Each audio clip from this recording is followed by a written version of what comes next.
Shattering Dreams. The Being of Dreams, Book 1, by Catherine M. Walker. Read for you by Steve Campbell.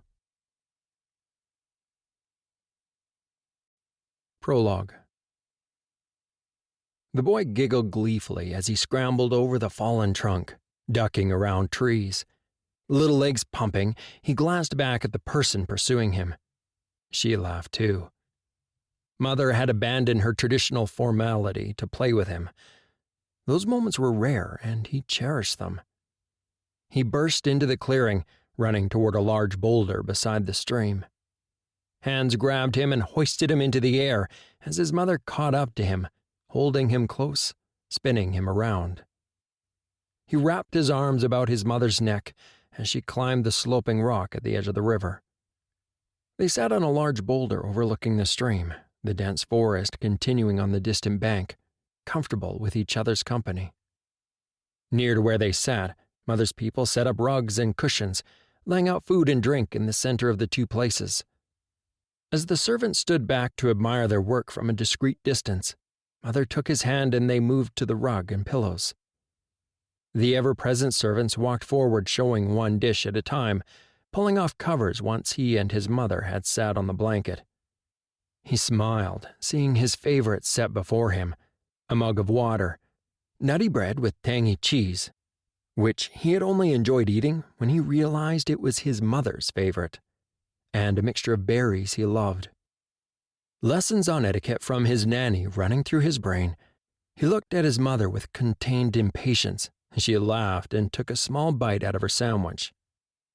His mother, taking that first morsel, signaled that he could start his meal. The boy grabbed his food using both hands, not wanting his cheese to fall off onto the ground as it had the last time they'd gone on an excursion. Nanny warned him that if he wanted to eat with his mother and father, along with his brother and sister in the big hall, Mother had to see him showing his best manners, proving he was a grown-up.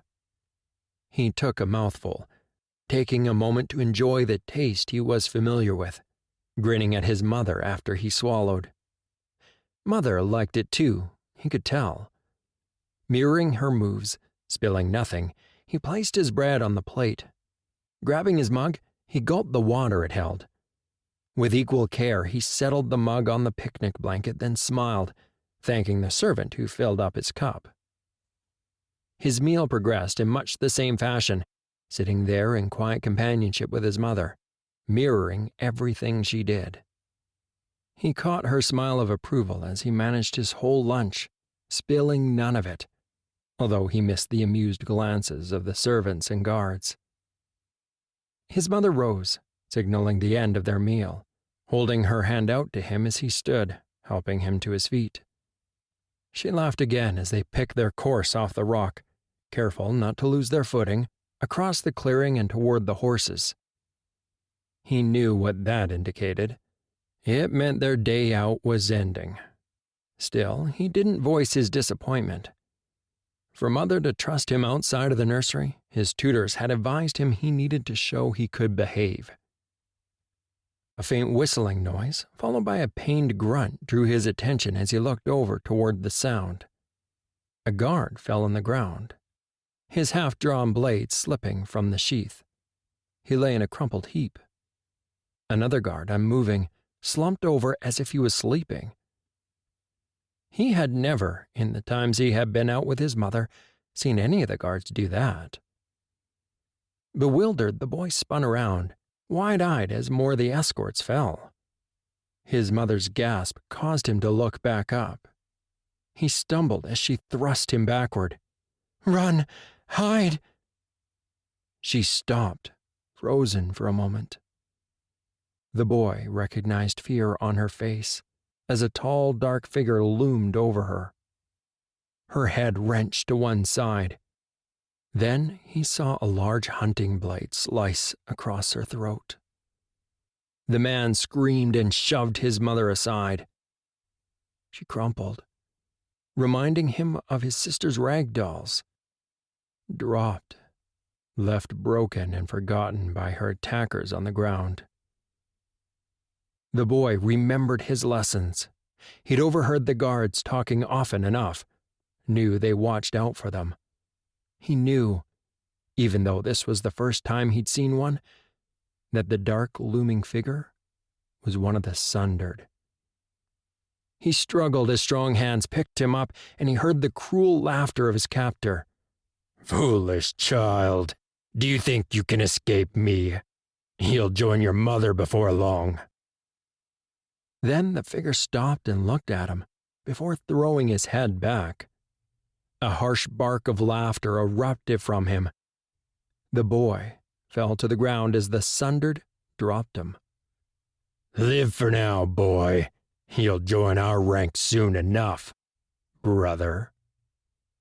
The Sundered faded from sight, causing the boy to wonder if the monster had even been there. The boy realized he was alone in the glade with the fallen. His lips trembled as he scrambled over to his mother. Grabbing her shoulder, he shook her, trying to get her to wake, not understanding why she didn't. As darkness fell, he looked around. He sobbed, muffling the sound by pressing the fabric of his vest against his mouth in case the Sundered came back. Curled near his mother's side, not knowing what else to do, he finally fell asleep. He woke to the noise of horses and bright glaring light in the strong arms of a man he recognized as one of his father's guards. He clung to the guard, not willing to let go. "It's okay, Alex. We'll take you home," the guard choked. Guard slipped a blanket over his mother's unmoving form, and the boy saw with shock a tear trail from the eye of the normally impassive guard. 1. Rebellion. Alex smiled. Outwardly, he appeared relaxed, accepting the compliments and praise, basking in the adoration of his peers. He swallowed the last of his wine, not even noticing as a hovering servant refilled his glass. Alex let his eyes roam over the ballroom, settling for a moment on the dais where the king sat on his throne, presiding over the proceedings, attended by William, playing the dutiful crown prince. Prince William looked in his direction and frowned, as he did whenever he looked away from his conversation with the king long enough to peer at him. Alex raised his glass to the perfect one in the court, the noble prince, the king's favorite child, and drank the contents of his glass, laughing as William sighed and turned away. Alex let his eyes rake over his contemporaries, the younger sons and daughters of the court's high lords and ladies as they fought for a position near him. He smiled bitterly and wondered if the sycophants would still try to gain his favor if they knew one of his father's closest guarded secrets. That if he'd been born to a typical family instead of a ruling family, it would have seen him killed at birth, or as soon as the healers confirmed he bore the taint. Alex laughed. His presence a ticking time bomb in the court, surrounded by the elite in the realm, waiting for the moment his father's guards deemed it prudent to end his life. Still, that possibility was a future concern.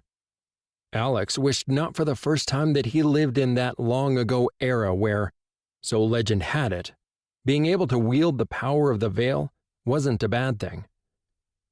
Those with the power were highly regarded and valued. Thinking of the folklore regarding the use of the veil in those early days made him laugh. Vaunted fighters, augmenting their strength and normal abilities, able to travel great distances, being able to control the very elements. Immortals. Until his great-uncle Edward's day. Something had started going wrong. Those with access to the veil had started turning, going mad and killing people, ordinary people who couldn't defend themselves. Events that began the Sundered War. Alex caught himself before he slipped and rolled his eyes, drawn out of his introspection. He noticed Lord Minor Rathan Cartwright trying to insinuate himself into the group surrounding Lady Jessalyn. Rathan was an irritating little lordling who kept trying to gain not only his attention, but that of his friends. The only one who didn't realize he didn't have a chance was Rathan himself. Alex caught Jesse's eye. "You've got incoming." It was times like this being tainted was handy. He may not be immortal or be able to control the elements, but he could communicate with others who bore the taint. Lady Jocelyn Elena Barraclough was one of them. She was one of his closest friends, even though she was the daughter of a low-ranking lord who attained his rank due to the king's favor rather than through hereditary lines. She came to the court as a small girl, placed in the care of her aunt and uncle. Her aunt had been a beauty in her time. She even overcame the challenge of her low birth to marry the second most powerful lord in the realm. They had been firm friends since childhood. Jess had grown up and was now regarded as one of the most desired and beautiful ladies at the court. Her blonde hair was held in an intricate design by combs and pins, with a trail of her hair running down one side as if it had willfully escaped its bindings. With pale skin, startling green eyes, and a slim waist, Jess appeared to be, on the surface, almost delicate. Appearances can deceive. Alex knew she was athletic and an incredible swordsman. Well known as one of the best hunters in the court and comfortable not only in wielding blades, but knives, bows, and any weapon that came to hand. Jess rode with the royal party in the royal hunt, and when Elizabeth, William's twin, ventured from the palace, Jess was always in her entourage. Unknown to anyone else, Jess was one of the last forms of defense should anyone try to harm the princess. The only reason most lords of their set let her be, other than light courting, was her association with Alex and Kyle. That is, other than Rathan, who had been trying to gain her attention of late, it seems. He chuckled as Jess rolled her eyes, her voice replying in kind in his mind. "Oh, save me. Is anyone in this court more irritating?" "Oh, I don't know. His sister Janice is right up there." Kyle's exasperated mind voice filtered across to them both. Alex glanced across at his friend, Lord Kyle Xavier Stratford, who looked as if he was devoting his entire attention to Lady Minor Janice Cartwright. As the son of the most influential and the richest lord in the realm, Kyle was a favorite amongst the ladies of the court. Just as their fathers had been from early childhood, Alex and Kyle had been friends from the nursery, since they were often thrown together while their fathers talked matters of state. Kyle had a well-earned reputation as a ladies' man. Rumor had it that he had been working his way through the ladies of the court, young and old, since he'd reached his majority. Kyle was tall with an athletic build, with black hair, olive skin, and deep brown eyes that almost seemed black, depending on his mood.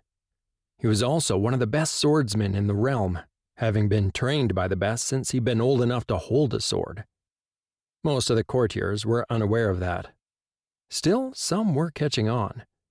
They had been giving him a clear path, if they thought he was ill-tempered. "Should we stage an exit from this party? I'm getting bored anyway." Alex smiled, receiving their replies, and excused himself from the group surrounding him. He made his way across the ballroom toward Jocelyn, with a trail of people following behind. Alex's eyes scanned the ballroom as he walked, his eyes narrowing as he caught sight of Lady Amelia, Kyle's sister. Her smile fixed as she deflected the attentions of one of the lords in her circle of admirers. Alex diverted, making his way across the crowded room to join her circle. Amelia's lips were parted in a smile when she saw him, and Alex took her hand and brushed his lips in a light kiss on her fingers. "Amelia, you look lovely tonight."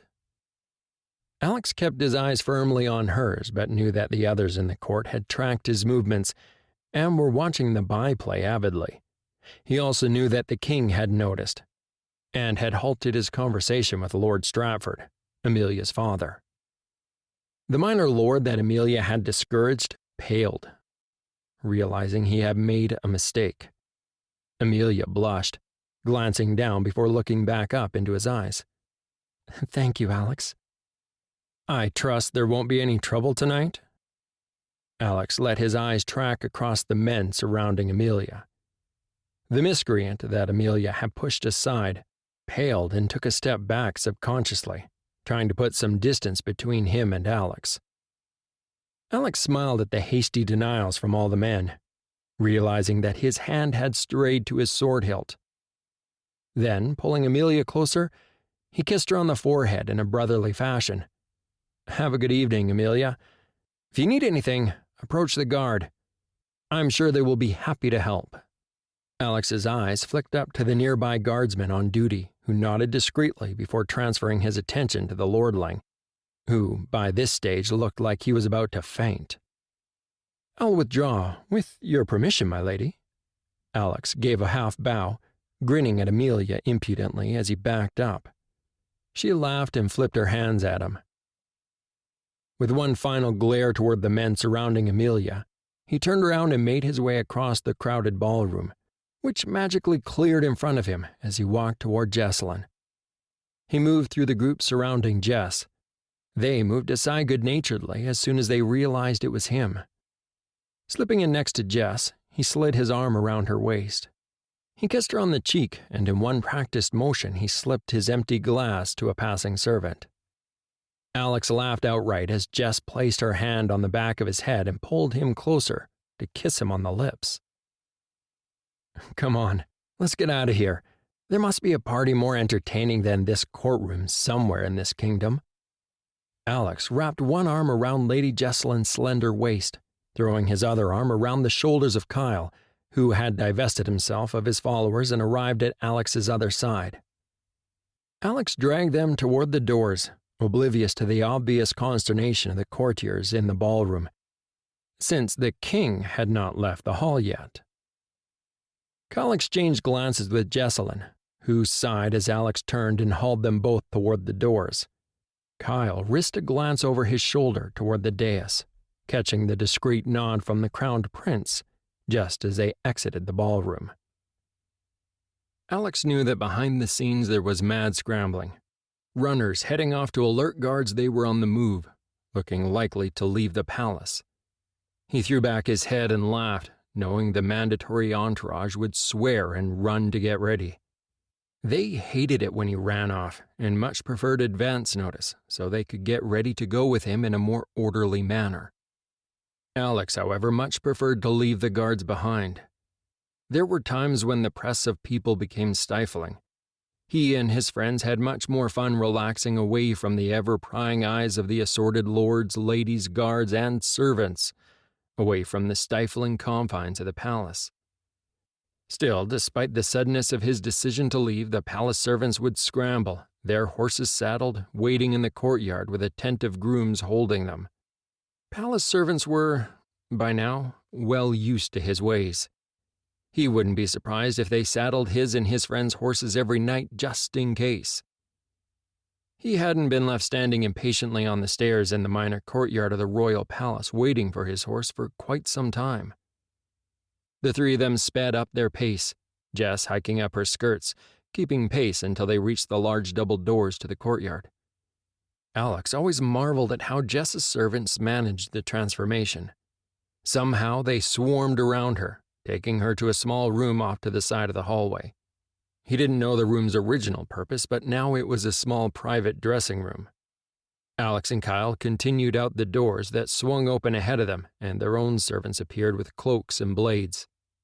Both of them divested of their court weapons, their ceremonial vests peeled off them, and replaced with vests that were, while still well-made and expensive, far more suitable for a night's entertainment. It would take a trained eye to spot them. They continued down into the courtyard with barely a noticeable pause to change. Alex traded glances with Kyle, laughing. He'd been right. The servants had brought their saddled mounts out to the courtyard ahead of them.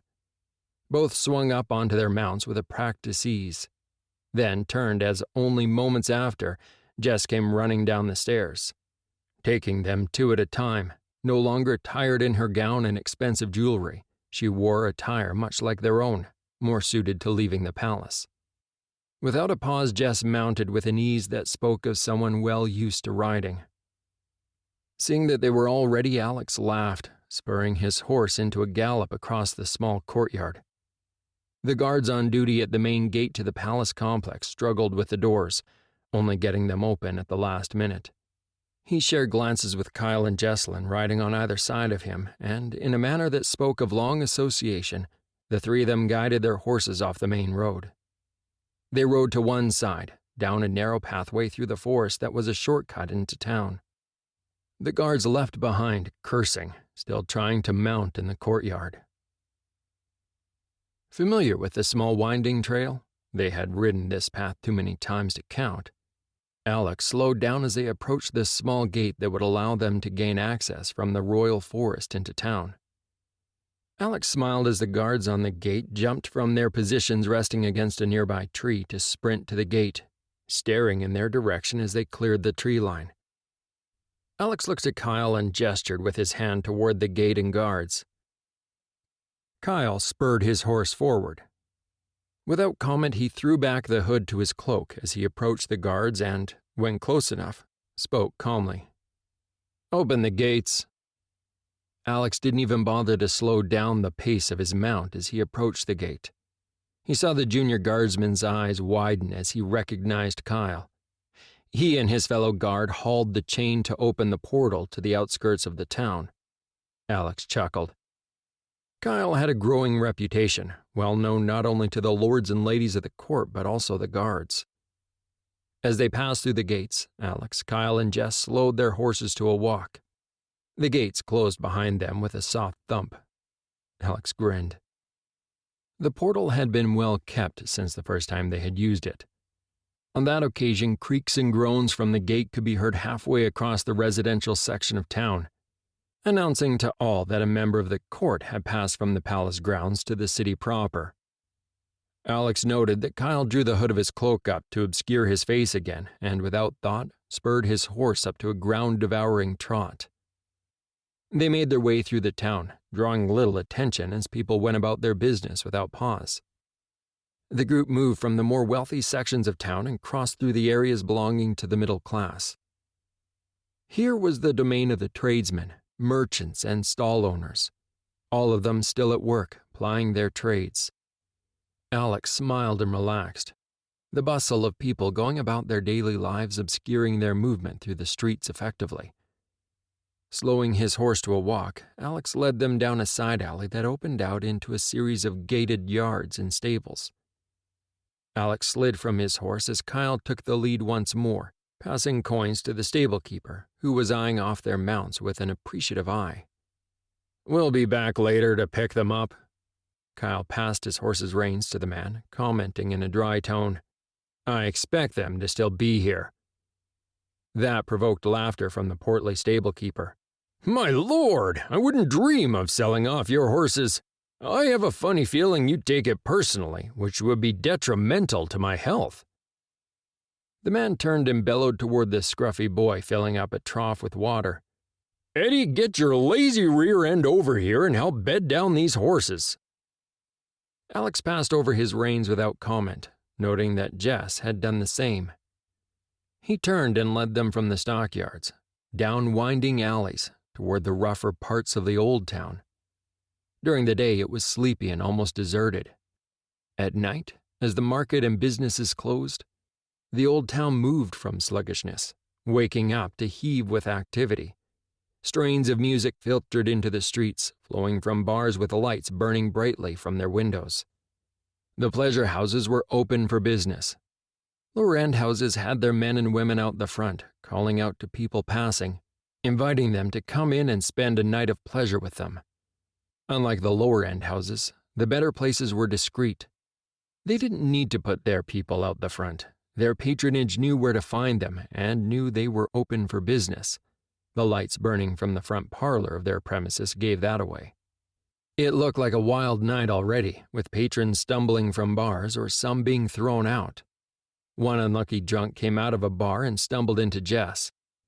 She pushed him and, drawing her dagger, hit him on the side of the head. The man, who by the state of him had probably been drinking all day, slumped to the ground unconscious, as Jess looked down at him disdainfully and stepped over his unmoving form. She smiled. "Looks like a fun night." All three of them laughed as they approached one of their favorite haunts. A 3-story establishment, a wooden sign hung just above the double doors with a frothing tankard burned into it. The image in plain script above proclaiming it the Tankard. It was a bustling bar on the lower floor with rooms for hire above. Not that any of them stayed there. At least, not if they could help it.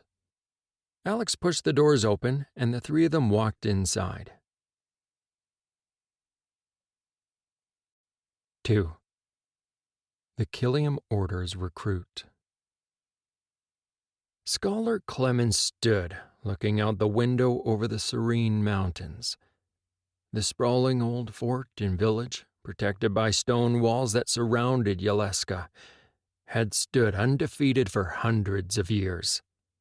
This fort and village were the stronghold of the Killiam Order, which had been granted autonomy from the crown generations ago. A scream of pain rang through the citadel. At the anguished pleading, a cold smile spread across the scholar's lips. It was always a pleasure when they had a victory over the monsters. The knowledge they gained, the endemic perversion of the healer's ranks, caused great concern among the Order. Learning that the filth hiding in the healer ranks could be controlled with the medication gave them renewed hope.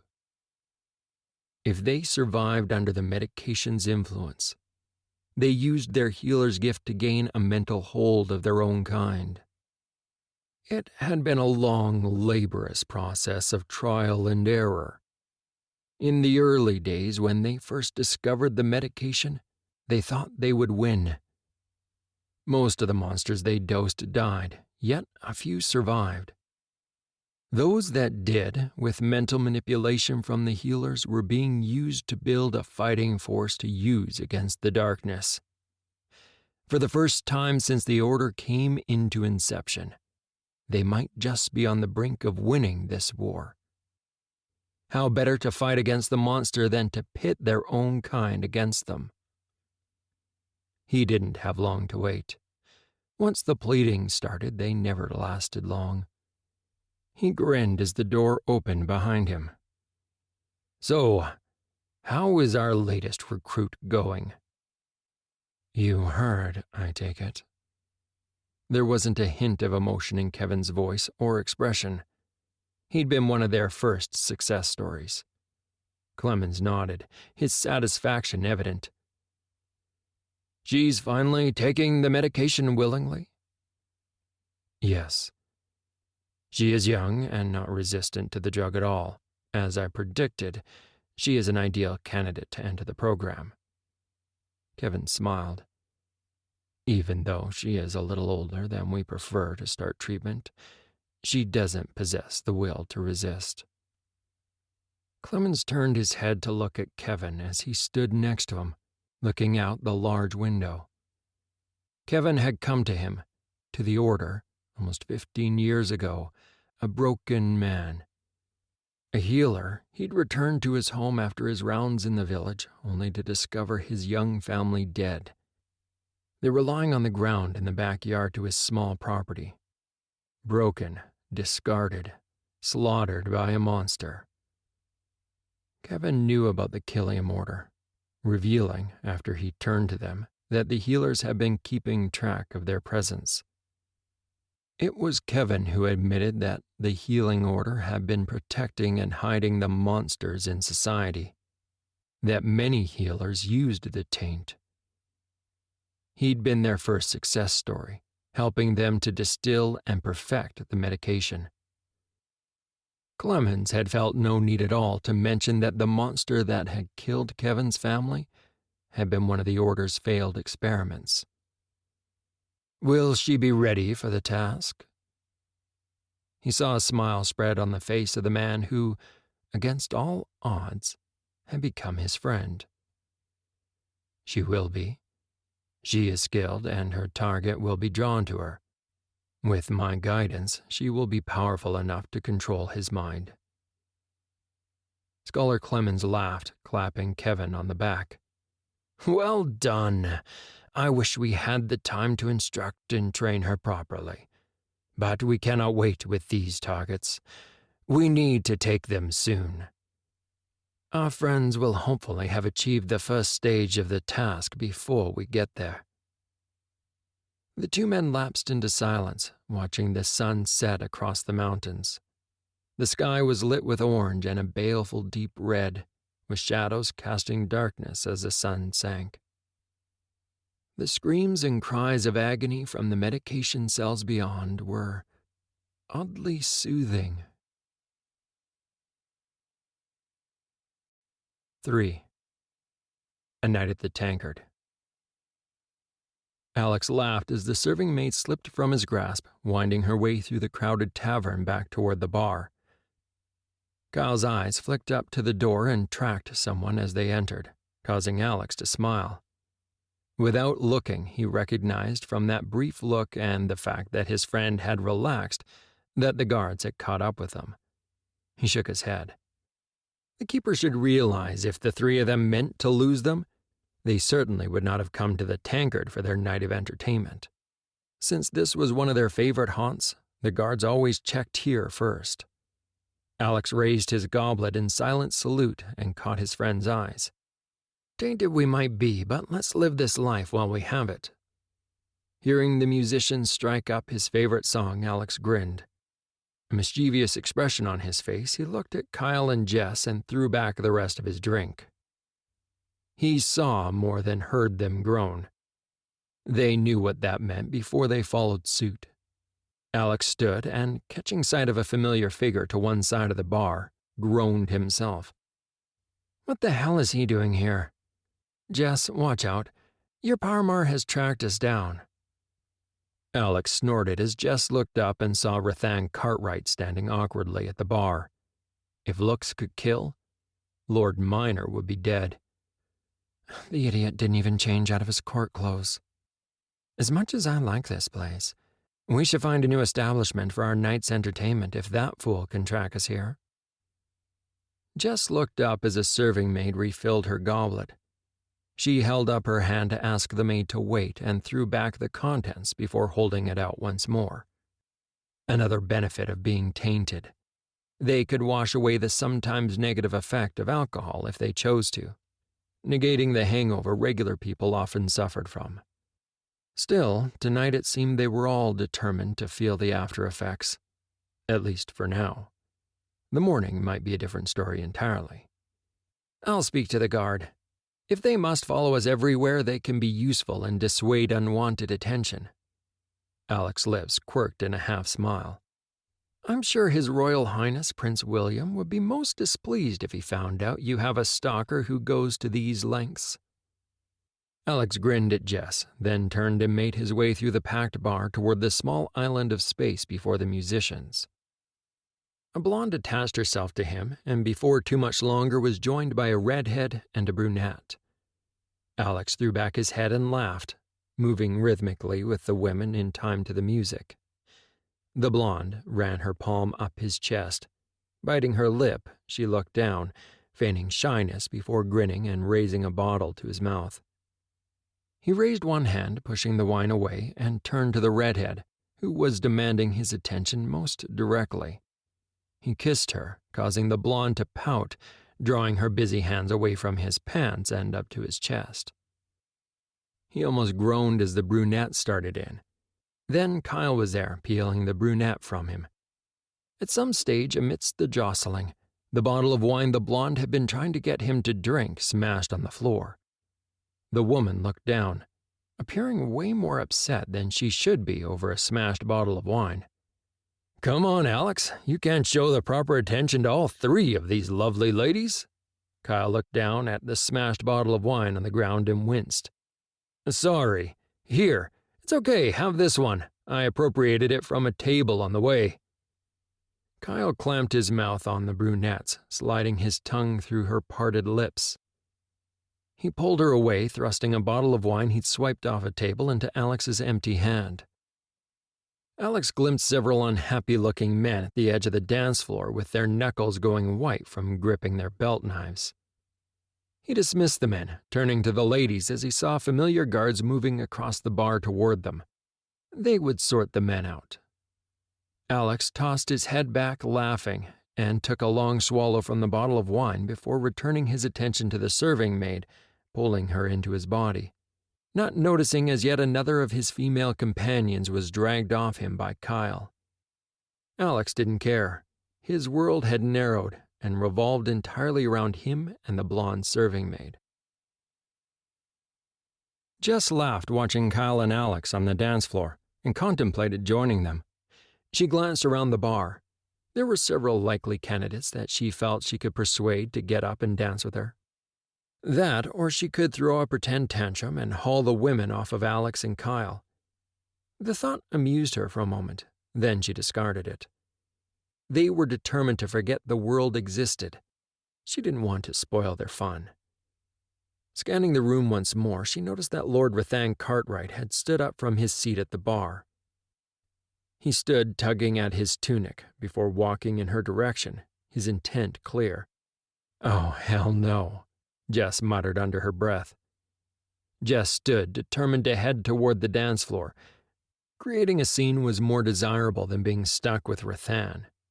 When she turned, she found herself face to face with the brightest blue eyes she'd ever seen. "I'd be honored if you'd have a drink with me." He held a drink out to her.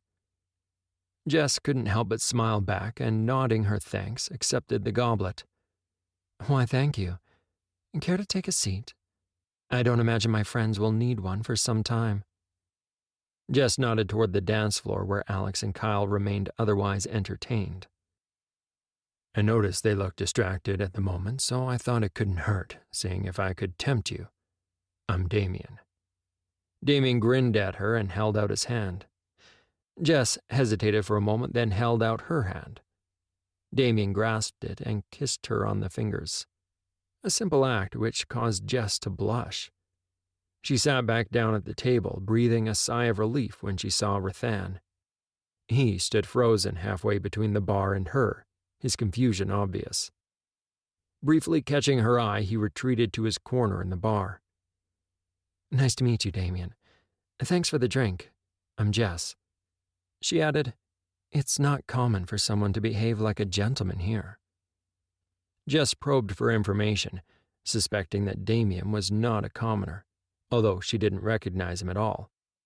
Damien laughed and nodded his head, conceding that she made a point. "The royal court begins the progress to the summer palace soon. Everyone who's anyone is here, so accommodation options are limited. I'm not sure I'm anyone important, but I can hunt well. That many court-bound aristocrats riding together in one group, they need fresh food along the way. Or, at the very least, we need to make sure the royal family don't get stinted. The rest can look after themselves." Damien grinned at her and she laughed. "Ah, so you work for a living, unlike the self-entitled idiots who clutter the court with egos bigger than they are." Jess took a sip of her wine and raised her eyebrows at her companion. She glanced at the goblet, swirling the deep red liquid in the glass as she closed her eyes and breathed in the aroma of the wine. She took another sip and decided that the wine was as good as the company. He'd obviously splurged on one of the better quality wines the tankard offered, rather than just the house wine. Still, the family that ran the establishment owned several bars in Valantia and Callahan, the location of the summer palace, a few of them catering to the more well-to-do clientele, as well as others, like this one, for the working class. Their egos find people like me useful during this time of year and for the hunts that follow. That's about it." Damien shrugged, grinning to show he wasn't concerned at all. "Tell me, what do you think of the wine, Jess?" "The wine is excellent. I don't believe I've drunk it before. Which one is it?" Jess took another sip, savoring the flavor. It was more than good. Jess was certain her companion didn't realize it was strange that she hadn't encountered it before, given that she lived in the palace and mixed with the royal family. "A small shipment came from the Heights. There's a delegation visiting at the moment. They brought trade samples with them. This was one of them. The owners have an agreement with them. I'm surprised they are stocking it here, though. Damon nodded toward the bar absently, savoring the last of the wine. Jess grinned. Seeing that he'd finished his, she swallowed the last mouthful of her own wine. She stood, grabbed his hand, and hauled him toward the dance floor, winding through tables, pushing aside patrons who laughed as the pair made their way past. Damien laughed along with her and gathered her in his arms to dance. Jess decided there were worse ways to spend her night. Jess groaned, pulling a pillow over her head, trying to drown out the insistent pounding at the door. Growling inarticulately, she pulled the pillow off her head, knowing they wouldn't go away. She also knew that if she didn't answer shortly, they would come in regardless. She looked at Damien, who suddenly woke up due to the pounding on the door and sat bolt upright. Before she could stop him, he rolled out of bed stark naked, grabbing his long hunting knife and turning toward the door as it opened. "No, Damien, don't," Jess groaned, sinking back into the bed, one hand covering her eyes as the guards entered the room. Damien was disarmed and taken to the ground as even more guards entered, cluttering the small room. "My lady, is everything all right?" "Yes, Megan, I'm fine. Or I was until you barged in here. Please let Damien up. He's not a threat. Damien, calm down. I'm sorry. They won't hurt you." Jess hauled herself out of the bed, dragging the sheets with her since she didn't have any more clothes on than Damien did. Not that it bothered her much, having grown up living in the palace, surrounded by and tended to by servants. She guessed from experience that Damon, like any other man, would be more likely to calm down if she wasn't standing there naked in front of men he perceived as a threat. "Damien, calm down and they will let you up." Her face impassive, Megan picked up Jess's shirt and handed it to her, then moved to shield her from the view of the male guards, although they were all studiously not looking at her. Jess smiled and thanked the guard despite herself. Putting the shirt on, she then reached for her pants, passing the sheet to Damien, who was finally standing under the watchful eye of the guards. Jess looked at Megan and frowned. "I suppose it's useless asking you guys to wait outside?" "I'm sorry, my lady. He had a weapon." Jess noticed that Megan didn't look at all sorry. Still, she couldn't be angry. The guard was only doing her job, and if anything happened to her while the guards had their backs turned, it would likely cost them their job. "In case you hadn't noticed, so do I." Jess shook her head, knowing the futility of arguing with any of them. She ran a hand through her hair, which wasn't tied up in its usual braid or a sophisticated pile on her head, held in place with an assortment of pins and combs. Left to its own devices, her hair was thick and fell halfway down her back. She pushed it back in annoyance as she crossed the short distance between her and Damien. Jess paused, her eyes narrowing as the guards tried to put themselves between her and Damien. "Move. Now." If Damien intended any harm, then he had plenty of opportunity to do it. Jess tried to suppress her irritation and flicked her gaze across to Megan, knowing she was the senior-ranking guard among them. "Megan, you can stay in the room. But don't test my patience." Megan looked at the other guards and jerked her head toward the door. One of them opened his mouth intending to protest, but closed it again without a word, filing out the door as Megan's gaze turned deadly. The guard then moved her position, not so incidentally, giving her a straight line to Damien if she needed it. Jess noticed that the positioning wasn't lost on Damien, who seemed to be trying to regain some of his usual humor. "Mad husband." Damien smiled a little and shook his head. Jess bit her lip and closed the distance between them. She raised one hand and ran her fingers down his cheek, pulling him down to kiss him on the lips. "Not quite. I'm sorry, it's a little complicated. They've come to drag my friends back. I'm nobody important, but from the point of view of the guards, it's a package deal." Hearing a snort of laughter that was quickly suppressed behind her, Jess turned to glance at Megan, her eyebrow raised. "Sorry, my lady." Unfortunately, the guard didn't look at all sorry. Jess sighed and turned back to Damien. Pulling his head down, she kissed him. "Thank you for the enjoyable night, Damien. I'm sure we will run into each other again." Jess backed away, a little reluctant for the night to be over, then turned and walked out the door, sighing again as she walked into the hallway. She grinned, seeing both Alex and Kyle leaning against the wall at the end of the hallway near the stairs. "Well, at least Father can't complain about the guard hauling us out of one of the pleasure houses this time." Alex grinned at them all and trotted down the stairs with Kyle and Jess following. Kyle chuckled. "I'm not sure he'll find the upper rooms here at the Tankard much better." Jess followed them across the deserted common room of the bar to the door being held open for them by the sleepy-looking barkeep. "Thanks." Jess smiled as he nodded acknowledgement and let them out on the street. It wasn't the first time the guard had hauled the three of them out of the establishment in the early hours of the morning. Seeing their horses waiting for them in the cobbled streets outside the bar, held by more guardsmen, she shared a grin with Alex and Kyle. At least the guards were useful for something. Mounting their horses, they walked them through the empty streets of the early dawn back toward the palace. 4. The Sundered, Kin and Elder. Alex's last conscious thought as he emerged between the waking world and blissful sleep was a jumble of confusion. He half hoped that he would sleep the night through this time, as he heard others did regularly. The other part of him hoped that he would return to his other self, the self that was competent and capable of being the hero he wished he would be. He slipped into a deep, restless sleep. Alex groaned, trying to ignore the constant shaking and pretend he was still asleep. Unfortunately, the person doing the constant shaking had other ideas. "Come on, boy. Get your lazy carcass out of bed." The voice was familiar, a curious mix of refinement that spoke volumes, as if the speaker was brought up in the king's court. Yet there was an unusual roughness, as if the owner of the voice had known tough times. Alex groaned again. He was familiar with that voice.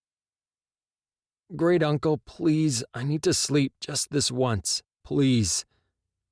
Alex was astounded by the hint of pleading in his voice. He cracked open one eye and looked up at his great uncle. Not the rotting corpse he knew his great uncle must be by now, but the dashing figure from the family portrait. The latter one, after he'd made his name and saved the kingdom. Not the earlier, callow youth he'd been before the war had struck. Alex had seen that portrait too, even though he was never meant to. It had been hidden away in the attic, but he'd found it anyway. That picture revealed way too much about what his great-uncle's peers had thought of him. "I'm sorry, son. I wish I could let you sleep, but you don't have time." Great-uncle Edward Rathden smiled slightly. "Get up. It's time to train." Alex groaned again and hauled himself out of bed. His eyes swept across the empty bottle of wine on the floor, and he spared a moment to glare at his uncle.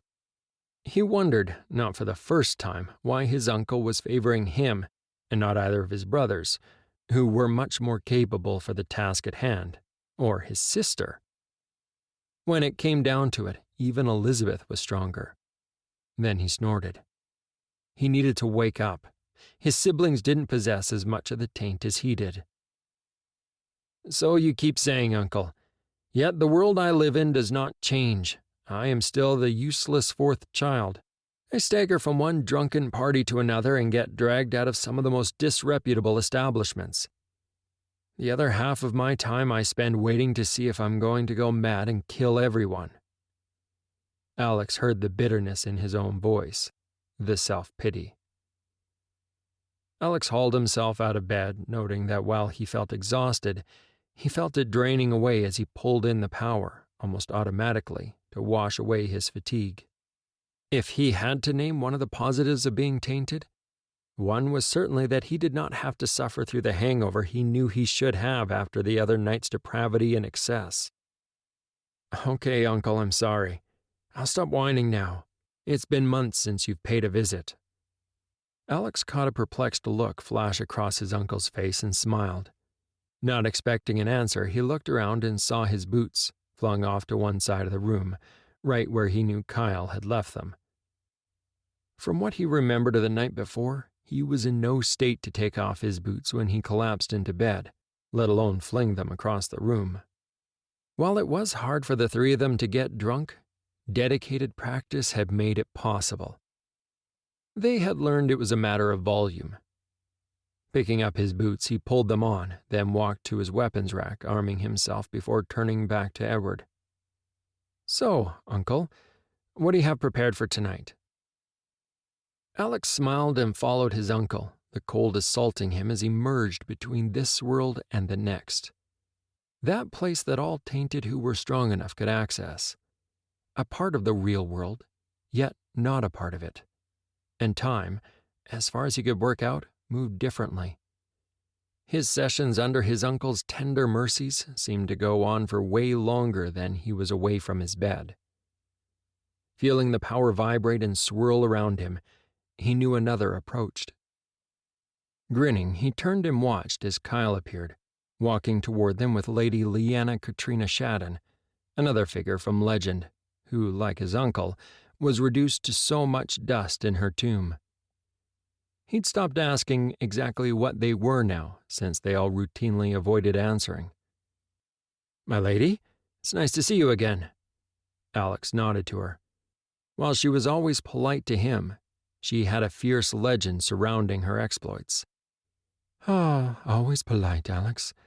It's refreshing." Kat grinned at him and nodded a greeting to his uncle. They weren't waiting too long before Jess joined them, with the taciturn Lord Callum Barraclough.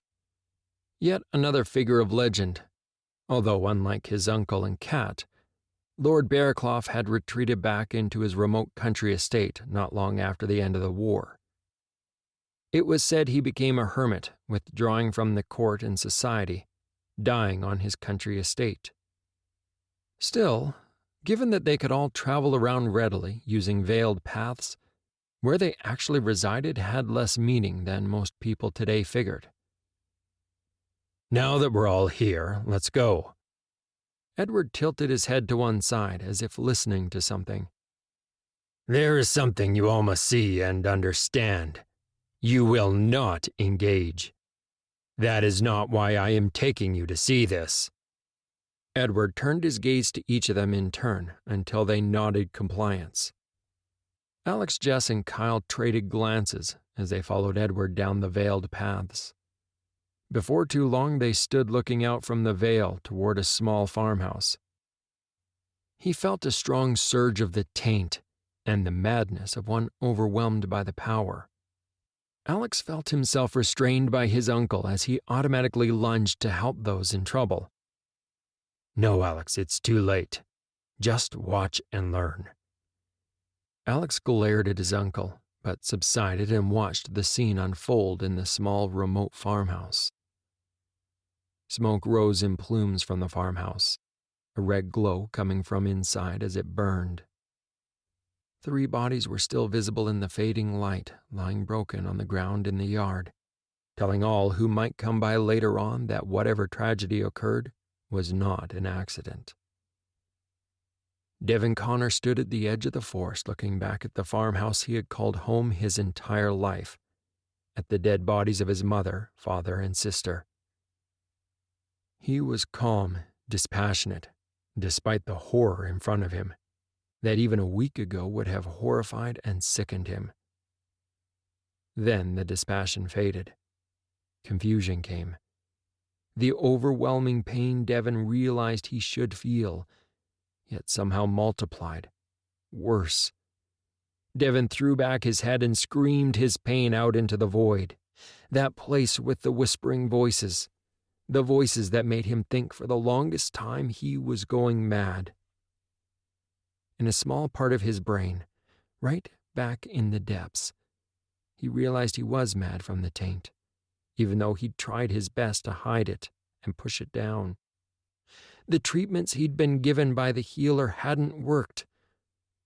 Overwhelmed by the emotions that ran through him, as if he could no longer tolerate them the way he used to, power surged through him which he didn't understand how to control, causing more pain, causing inexplicable things to occur that he had no explanation for, except that even if he didn't understand how he'd done it, he knew that he had. The world around him would fade in and out. He would end up in places that he hadn't even known existed, with no notion of how he'd gotten there. Then home again just as inexplicably. He'd suffered from blackouts, with time gone. Blood on his hands with only flashes of memory, which suggested he'd killed people he didn't recognize.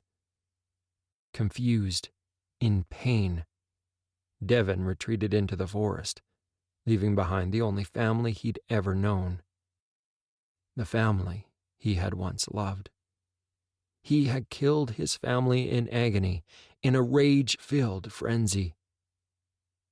He didn't even comprehend why. Just that, from the flashes of memory that came back to him and the evidence of blood on his hands, clothes, and hunting knife, he had slaughtered them all.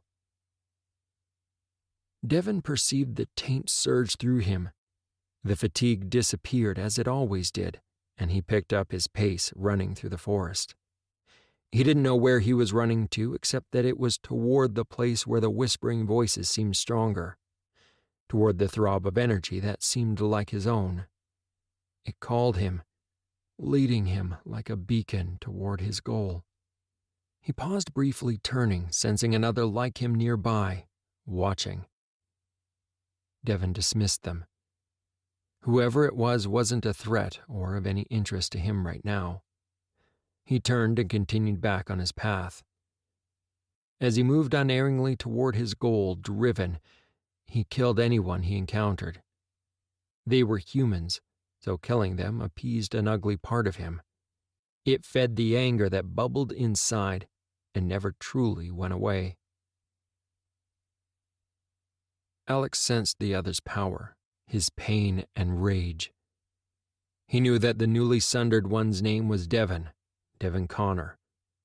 He'd been the child of a farmer who'd bore the taint as they all did, until today, when the taint had consumed him. Alex saw what was once a man cut down the 3 members of his own family before setting the farmhouse alight. He'd paused and looked in their direction.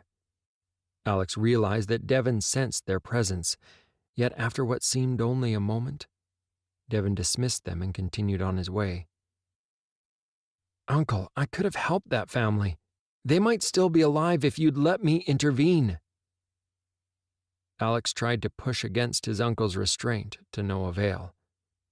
While Edward might be a shade from the past, he was still stronger than Alex was right now, or perhaps just had more knowledge of the taint and how to use it.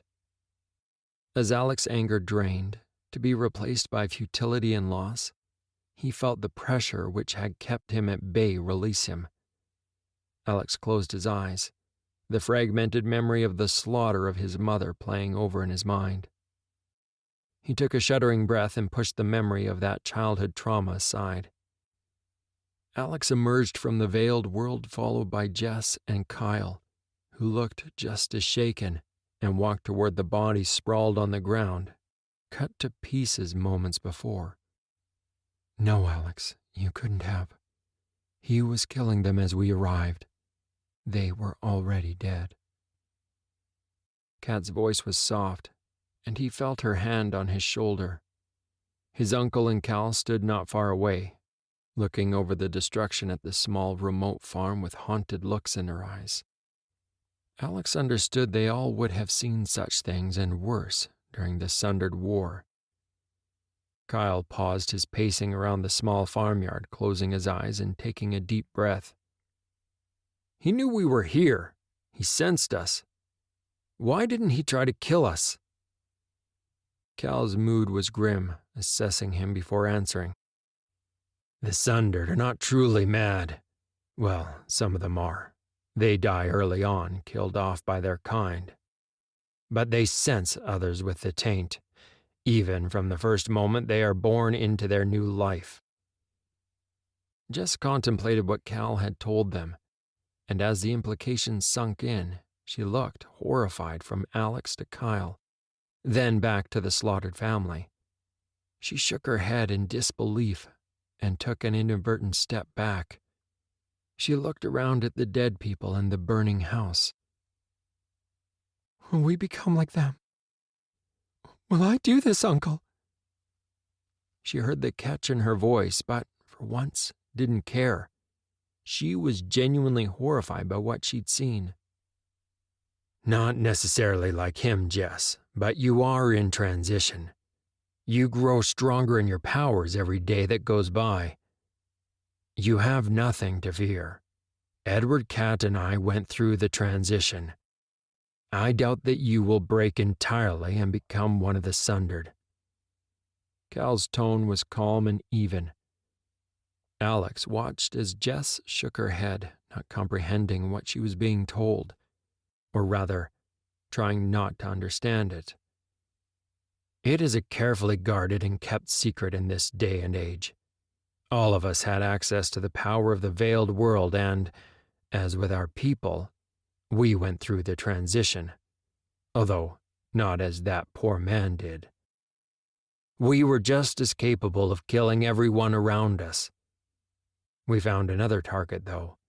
Some of our kin were trying to destroy the human world, or so we thought. While you've been told details of the Sundered War, there is much of it you do not understand.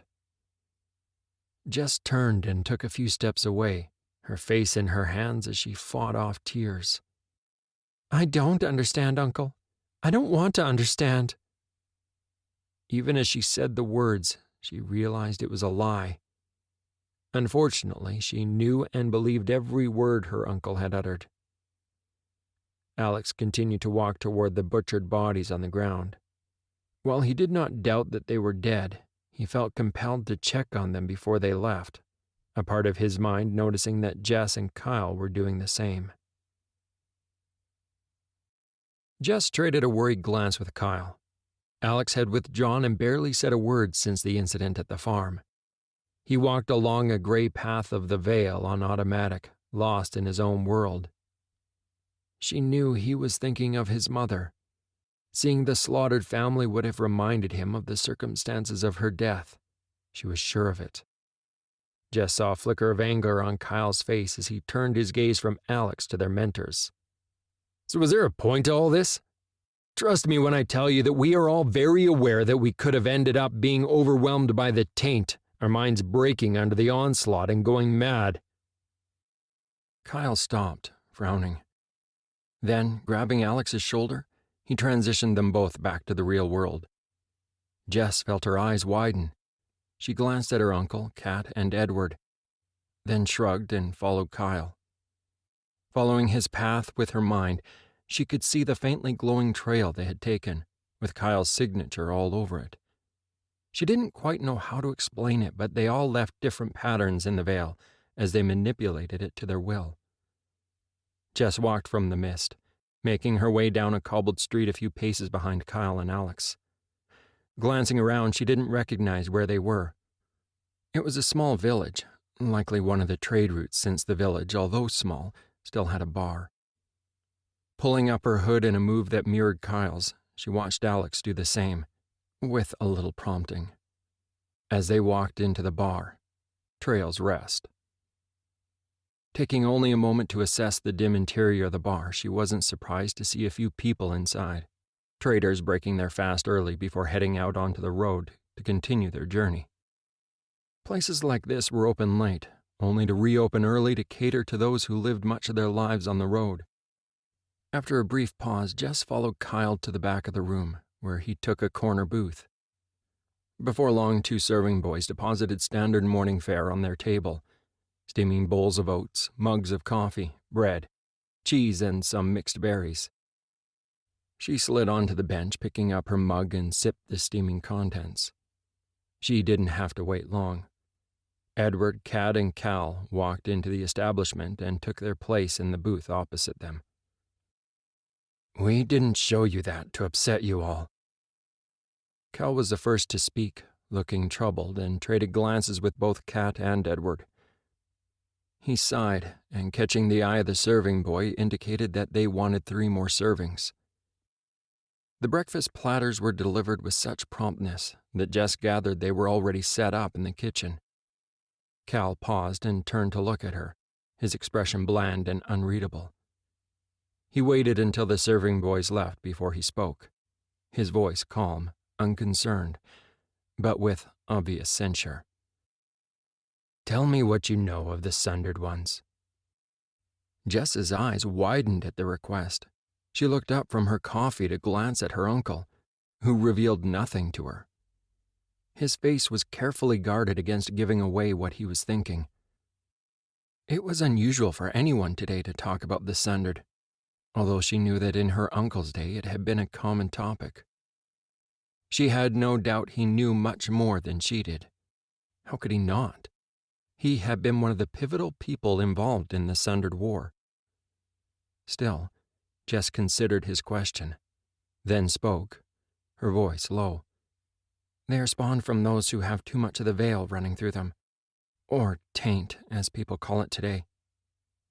Jess licked her lips nervously. This was not a topic she liked considering all that much. Kyle took over. "Healers say that when a person controls too much of the taint, it drives that person to madness. The madness consumes them and they break, becoming sundered. They feel no common bonds with anyone around them. They kill, without thought or compassion, anyone or anything in their path." Kyle's voice was low so as not to carry to the surrounding tables. "You, Prince Edward and Lord Callum, led the then kinsmen against the hordes of Sundereds who had descended on the realm, killing them all and saving the realm." Jess saw Edward nod as he contemplated their words. He smiled. "In a way, that is correct, although those with the veil running through their blood were not considered the tainted in our day. All humans who can manipulate the veil, like us, go through a transition period." Edward paused, trading a glance with Cal and Kat. "As they come into their power, some of those unfortunate souls' minds break. They descend into madness and become what you know as the Sundered. Not all those with power were killed off in the Sundered War. Many of them weren't even sundered. Some were bad, not mad. They still continue to exist. Not all Sundered are what you think them to be. You are not what you think you are." Edward paused, but Jess could tell that he was not finished. There was more information he wanted to pass on to them. He was letting them process what he had already said. Jess took a deep breath and asked the next question she knew he was waiting for. "What do you mean? What are the Sundered? What are we?" "Tell me what you know of the kin and the elder." She felt more than saw Kat smile. Jess almost laughed, both from surprise at the question and because it was standard for Cal, Kat, and Edward to answer a question with a probing question to see what they already knew. Trading incredulous looks with Kyle, she answered as best she could, trying to take the question seriously. "Ancient beings of power, never to be crossed. Depending on which legends you follow, they are unpredictable, pranksters, powerful. They could just as easily take your life as save it." Jess glanced at her uncle but could get nothing from his expression, so she continued, knowing she would not get any more information from him or the others until she finished answering. "Some legends state that the kin were the offspring of a liaison between the elder and a human, so half-breeds. Some even say that this is where the taint has come from in the family lines. Kin blood corrupting the human blood, which isn't capable of handling the taint, turning those with the power into the Sundered.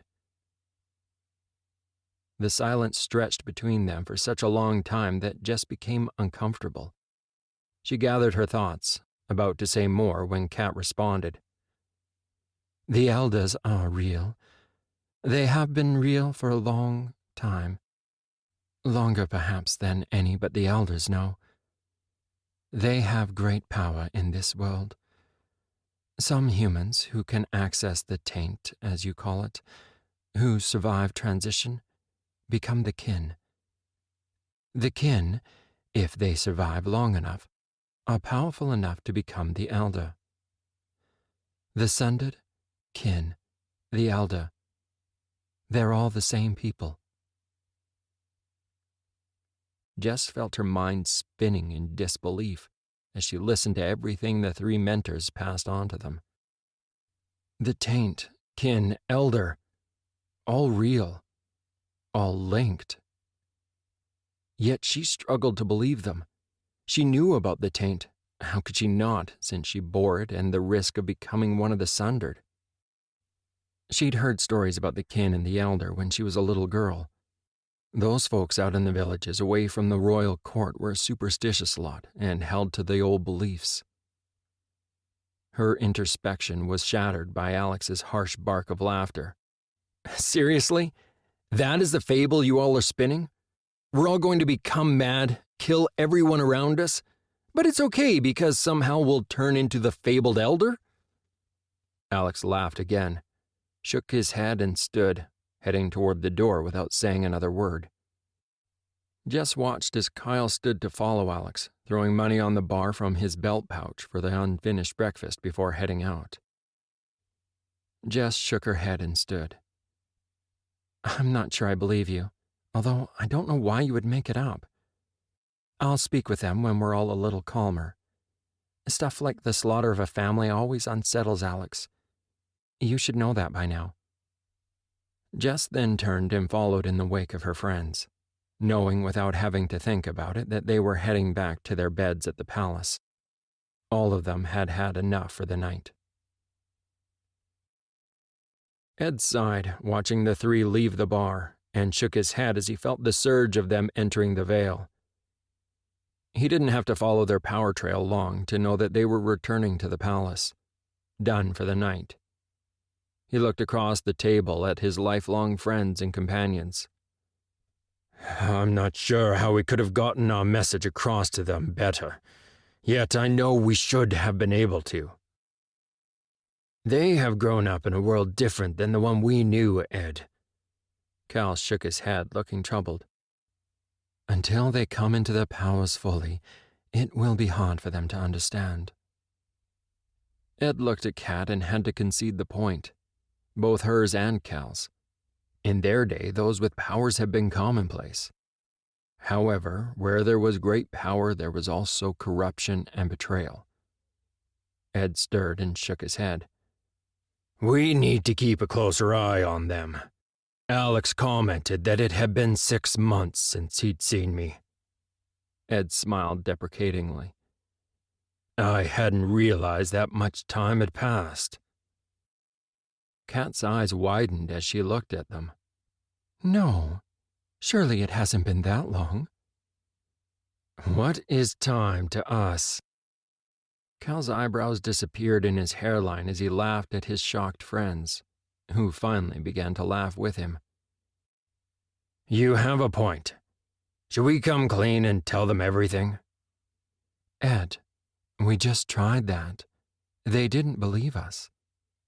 Kat shook her head and looked at Cal for support. They won't believe us until they transition. They can barely sense the power right now, let alone control it. We wait. Wait until the transition, until they can wield their powers better and sense the world around them. A frown creased Cal's forehead. Ed softly groaned.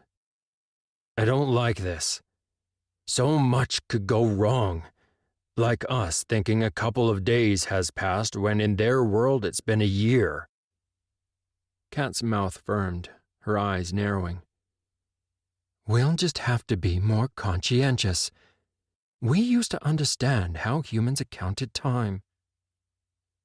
Ed couldn't help himself.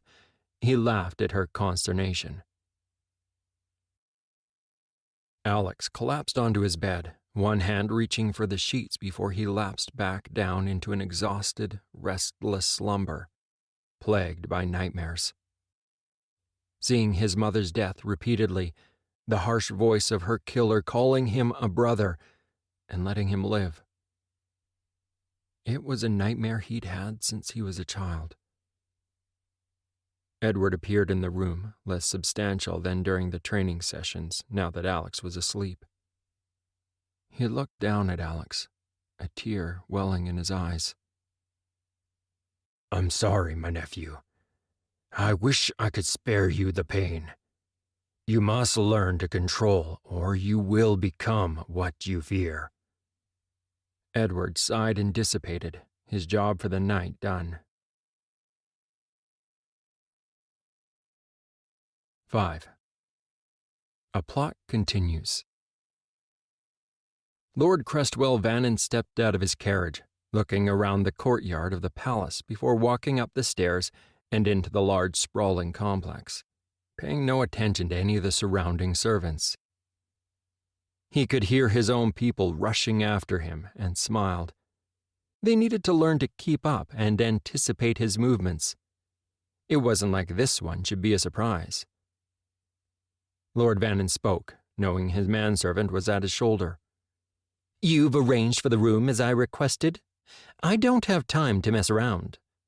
"Yes, my lord. It's your usual day room while you're here at the palace. It's not far, my lord." Mark scuttled up closer and took the lead. "This way, my lord." Mark swallowed, knowing having to use day rooms when he came to the palace always irritated the lord. Lord Vannon sighed and followed the otherwise competent servant. He'd been pushing for permanent rooms here at the palace for years now, yet somehow the answer was always the same. There were none available. Still, he knew this meeting wouldn't take long. He had time to settle in a chair in the day room before his guest arrived. Lord Vannon frowned as the man Bain stepped into his day room with a cursory glance around. "I wasn't expecting you.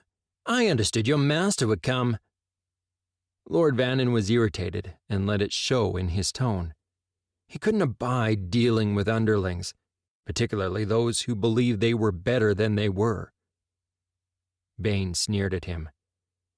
"My master has better things to occupy his time right now. It's a risk, me even being here. What do you want, Lord Vannon?" Lord Vannon's back stiffened at the tone Bain used, outraged. "Your master may outrank me, but you don't, Bain. You forget yourself." Lord Vannon cringed back, his eyes widening as Bain stepped forward, his body language menacing.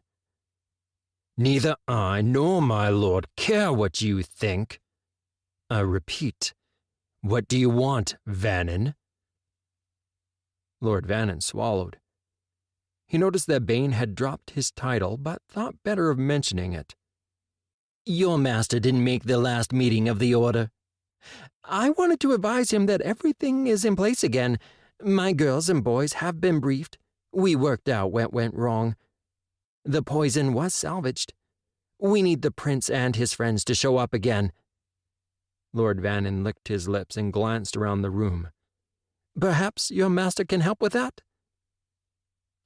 Bain closed his eyes and muttered a curse. "We realize everything is set up, Vannon. I helped set it up. I also know the plan has been reset. Just be ready. It won't be long now. We can't force it. Otherwise, it might draw attention to my master." Lord Vannon swallowed once more and wished he had a glass of wine to dampen his dry throat. "You must appreciate that we can't allow Sundered filth to live, even if they have parents with high birth. It's our duty to remedy this." Bain shook his head. "My master knows well of this, Vannon. His aims align with your precious Killiam order. For now. Do not make the mistake of coming here again and trying to summon my master. It will mean your death and that of your order. Take word back to them. Now, get out of the palace before you draw more attention than you already have with this foolishness." With that, Bane spun around and left the room without a backward glance at the now sweating Lord Vannon. 6. The Stratfords' Dance. Kyle observed his opponent. James was good, excellent in fact, as he would expect from a member of the king's elite. Kyle grinned, hearing his opponent's breathing starting to labor from the exertion of their bout, his response starting to lag as Kyle lunged, forcing James to retreat as he hastily blocked the blade. Kyle grinned as sweat trailed down the side of James's face. The guard ignored it, slowing to take a deep breath before trading a flurry of blows back at Kyle.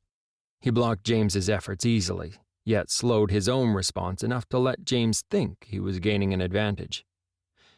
Kyle retreated a few steps, drawing James forward. James fought with one blade while Kyle fought with two blades. It was his preference. One blade long, the other short, both crafted for him by the master blademan when he was first declared a blade master. They bore his family crest and that of a master.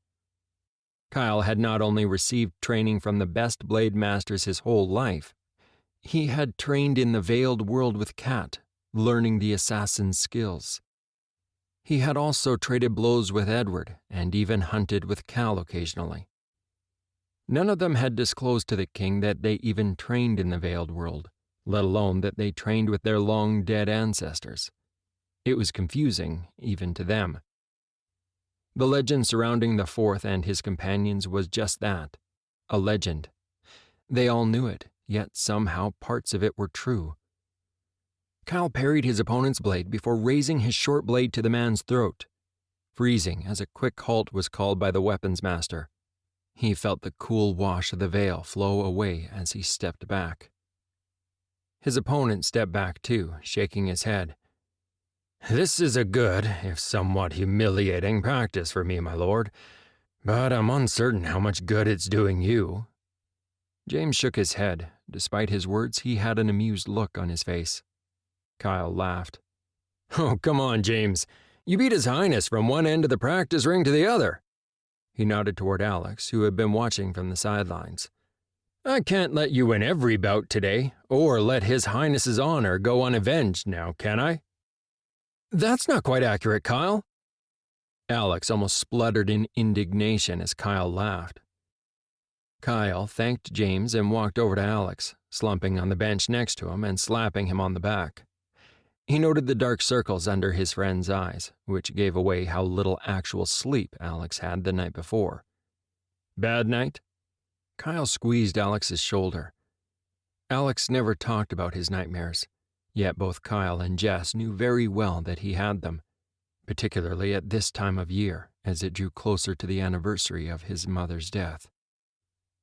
The first time they had all ended up in the place where the taint dwells, Alex hadn't been sleeping well. Out of frustration, they had begun to reenact what they had done in the practice ring that day. This continued for a while.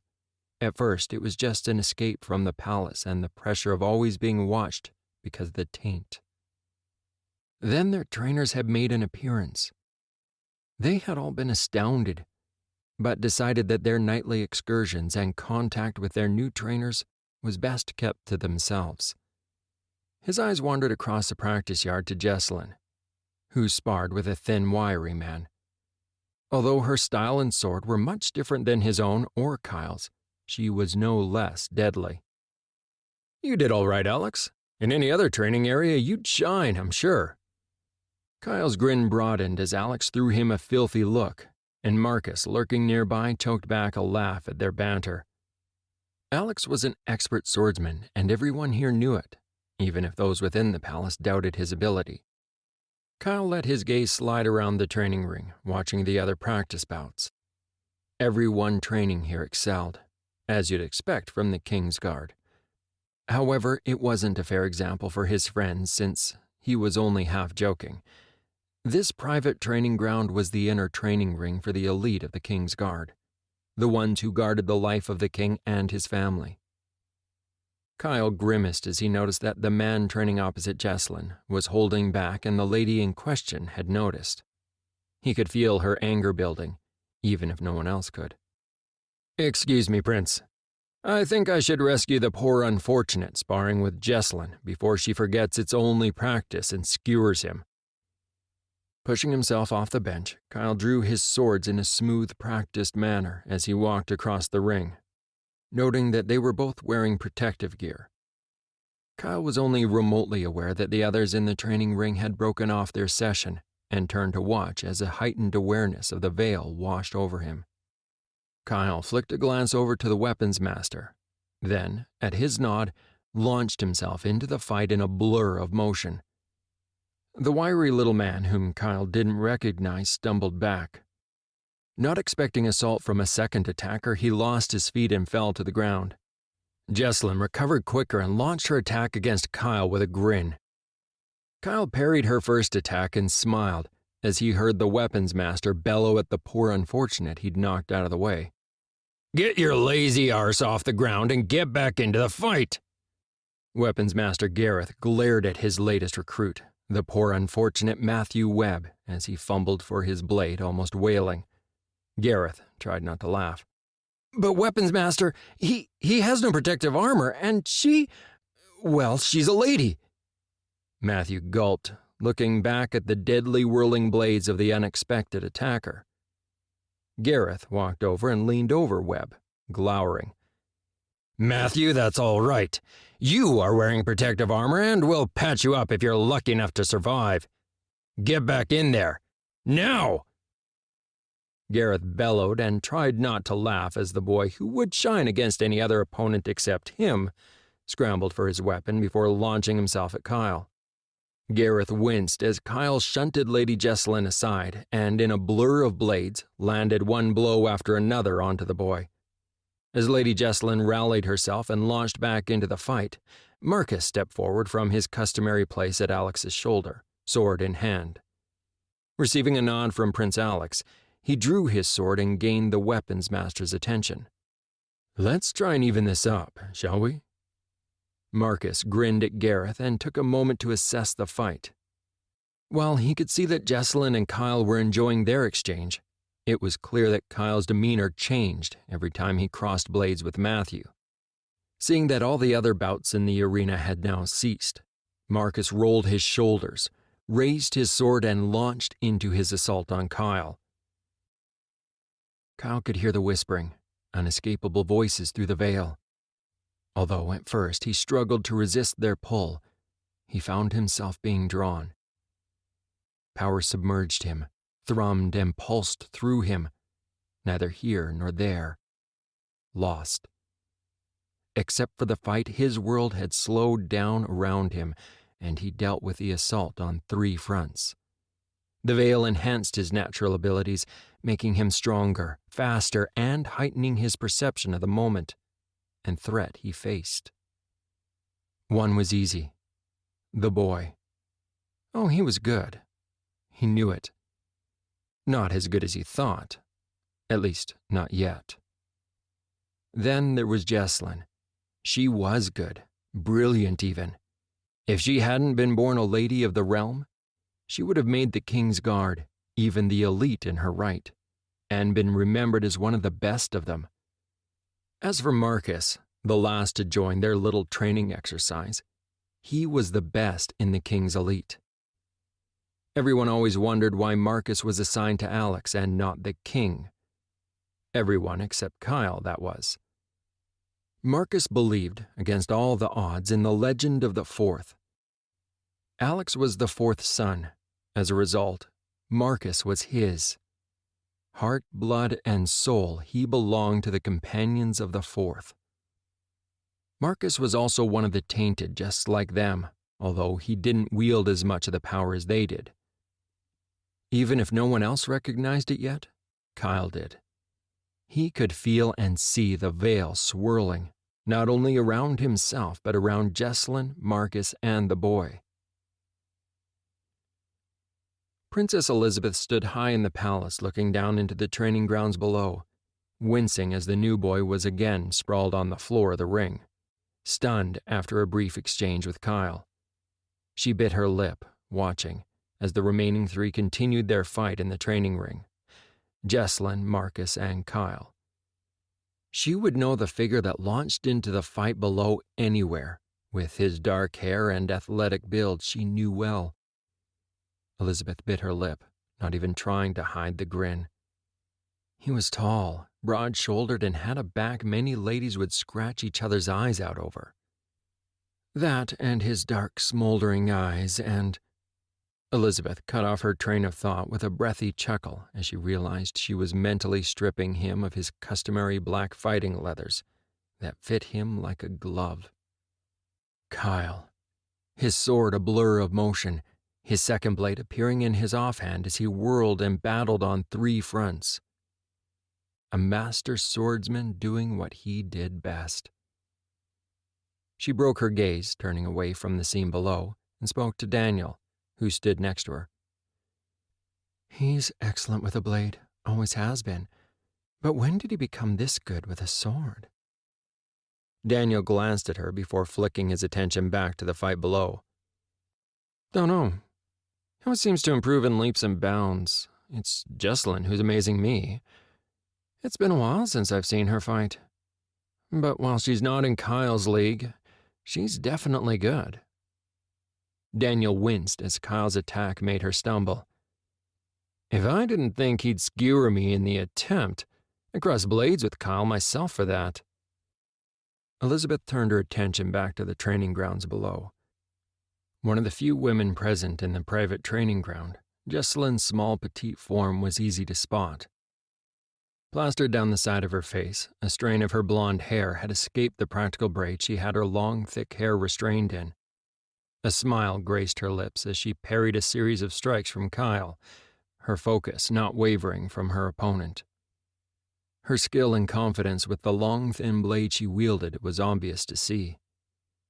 Right now, Jess wore long pants, utilitarian black boots, a brown leather vest over a green shirt with leather vambraces on her forearms, and a sword belt at her waist that was obviously her own.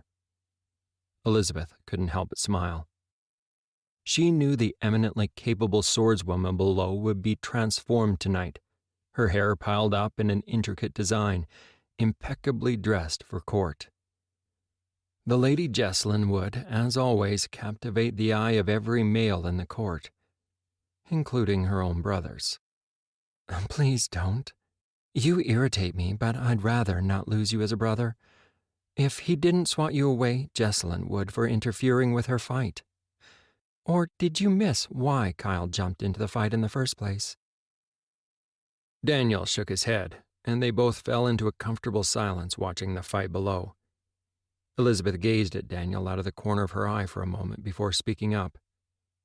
Did William talk to you about Kyle and Alex? Elizabeth slid her eyes back down to the practice yard. You mean about Kyle and speculation of him being the shadow? Daniel snorted, his disdain clear. The expectation on Alex, of all three of them, to be what they're not because of that damn legend? Alex just needs to grow up before he gets someone killed. Elizabeth frowned at Daniel. You are too hard on him, Daniel. Alex has been through a lot, more than he ever should have to. Daniel grimaced. We all lost Mother, Elizabeth, not just Alex. You don't see me being dragged out of the most disreputable establishments in the kingdom regularly. Elizabeth sighed, having had this argument with Daniel before. Her eyes tracked across to Alex where he sat on the sidelines, intently watching the fight. Alex had fought earlier and was obviously in his element right now. He was never this relaxed in court. Not that anyone who didn't know him would pick up that he was the youngest son of the king right now.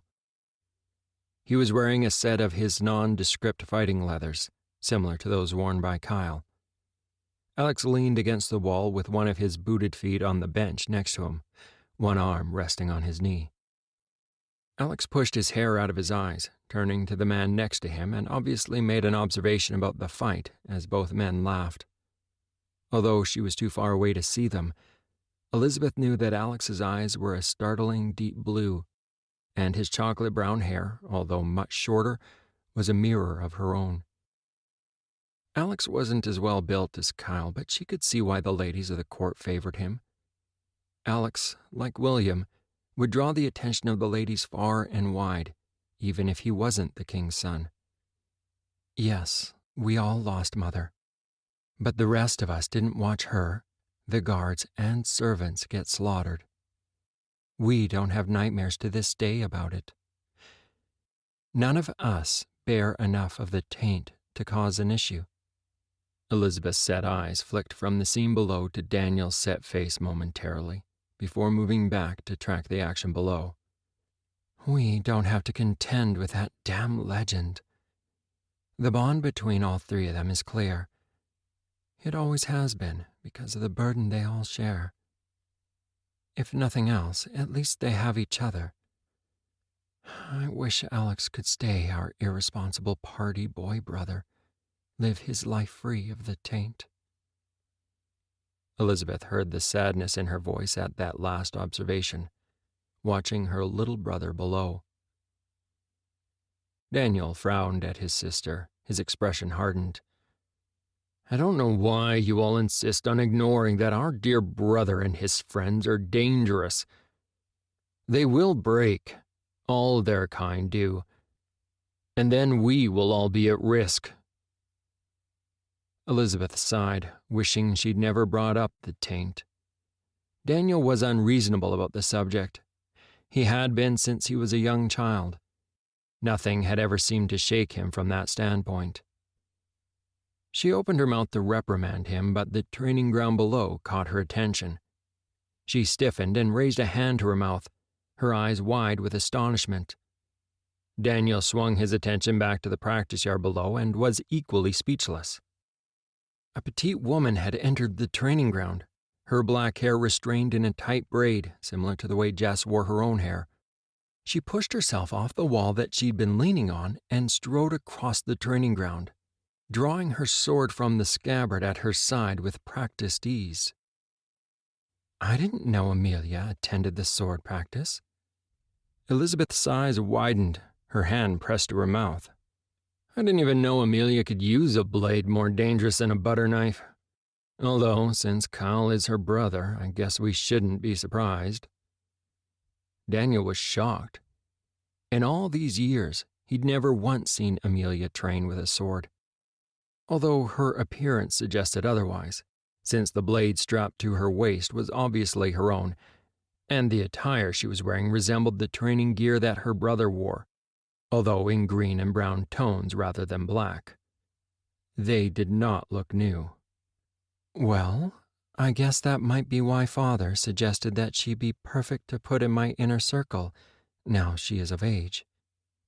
Elizabeth frowned, and both she and Daniel kept their eyes on the training grounds below. Hold! The bellowed command from the weapons master rang out across the now silent practice field. Kyle grinned tightly and removed his sword from the weak spot in the safety armor that the boy was wearing. He took a breath, shaking off the veiled world, and stepped back. Looking at his other two opponents, Kyle grinned and sheathed his swords. He looked down at the boy, who lay at his feet, sucking in air. I don't think we've met, guardsman. Kyle, faintly amused despite himself, felt his usual good humor starting to return. He felt a little sorry for the hapless guard. His eyebrows raised slightly. The boy didn't get up or answer, instead solidly ignoring him in his pursuit of breathing. Kyle glanced up at the weapons master and cocked his head to one side. He'd never seen the weapons master turn that shade of red before.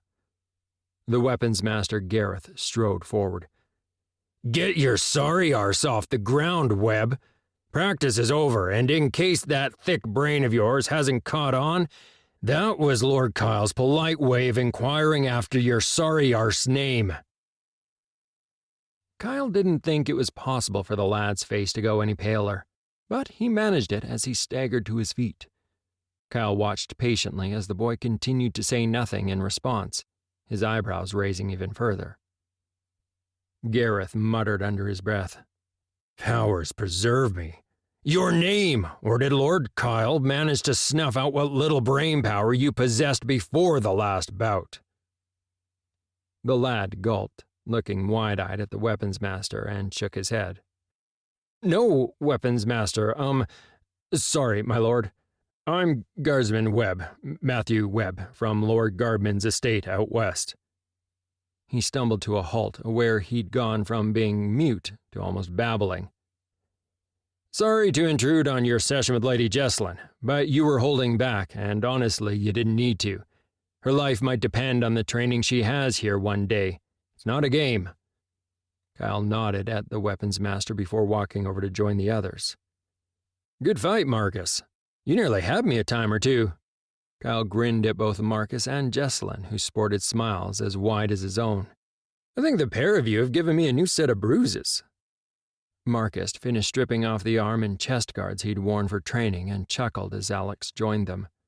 "I think I will have more than a few, my Lord Kyle. Good fight.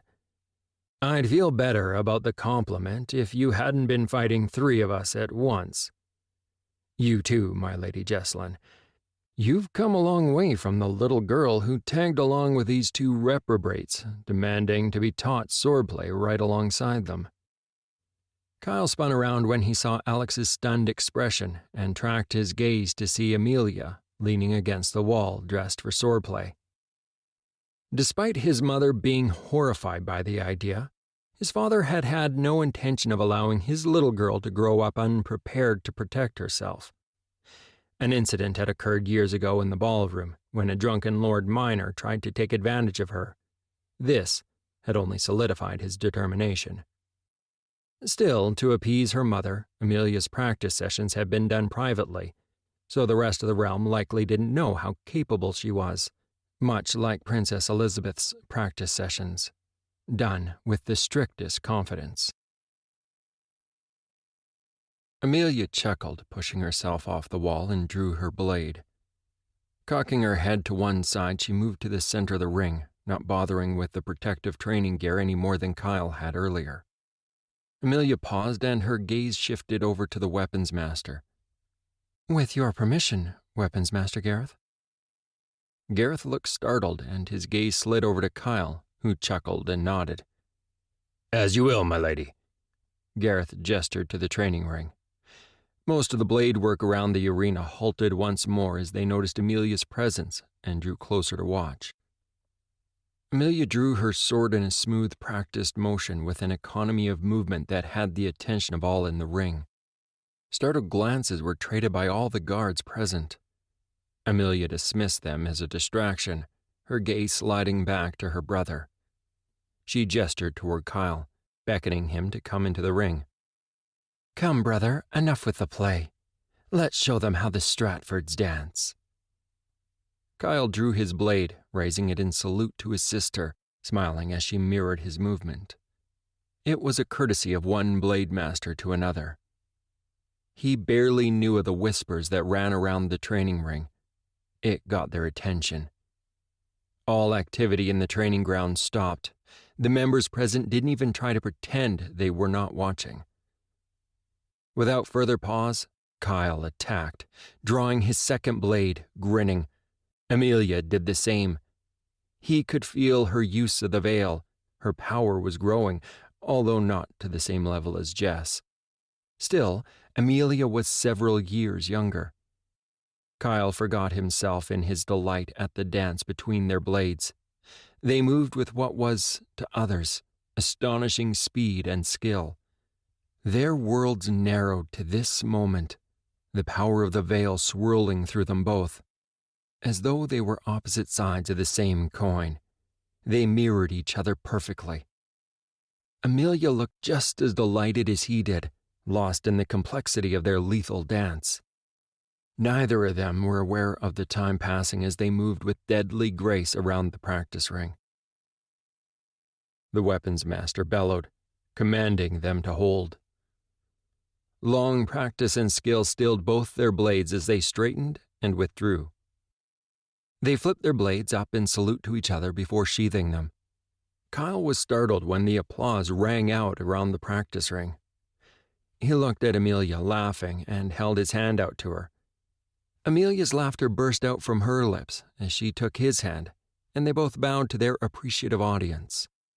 "Amelia, I've missed trading blows with you. Mother will be beside herself when she finds out." Kyle chuckled as Amelia poked her tongue out at him in a very unladylike fashion. "I'm sure our Lady Mother will get over it. Besides, our Lord Father will approve. It's his fault. After all, he's the one who insisted that I learn to defend myself." Amelia smiled. Her gaze turned to Jess and Alex as they joined them on the side of the training ring. Weapons Master Gareth walked up to both, an appreciative smile on his face. "My lord, my lady, thank you for that. I don't think I've ever seen a finer display of swordsmanship. My lady, you are welcome on my training grounds any time." Amelia smiled at the compliment. "Thank you, Weapons Master Gareth. The offer is appreciated." Kyle laughed outright at the stunned look on Alex's face. "What, taken by surprise, brother?" Kyle could see Alex. The Alex he met in the Vale for training, not his drunken party boy alter ego that he generally displayed to the world. Kyle was aware enough that the real Alex showed up more often than not when Amelia was around. It was a subtle difference that most wouldn't pick. The calm, competent Alex versus his wild, don't-give-a-damn mask. Alex swallowed. Tearing his attention away from Amelia, he grinned briefly at Kyle before his eyes tracked back to his sister. "You were amazing, Amelia. I knew you could fight, but I didn't realize you were that good. You are comparable to Kyle, and he's one of the best swordsmen in the realm."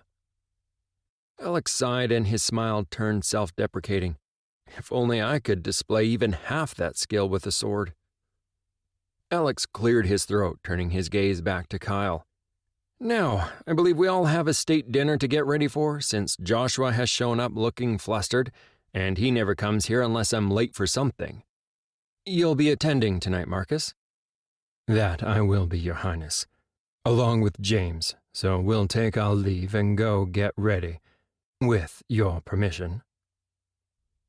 Alex nodded his approval and Marcus bowed.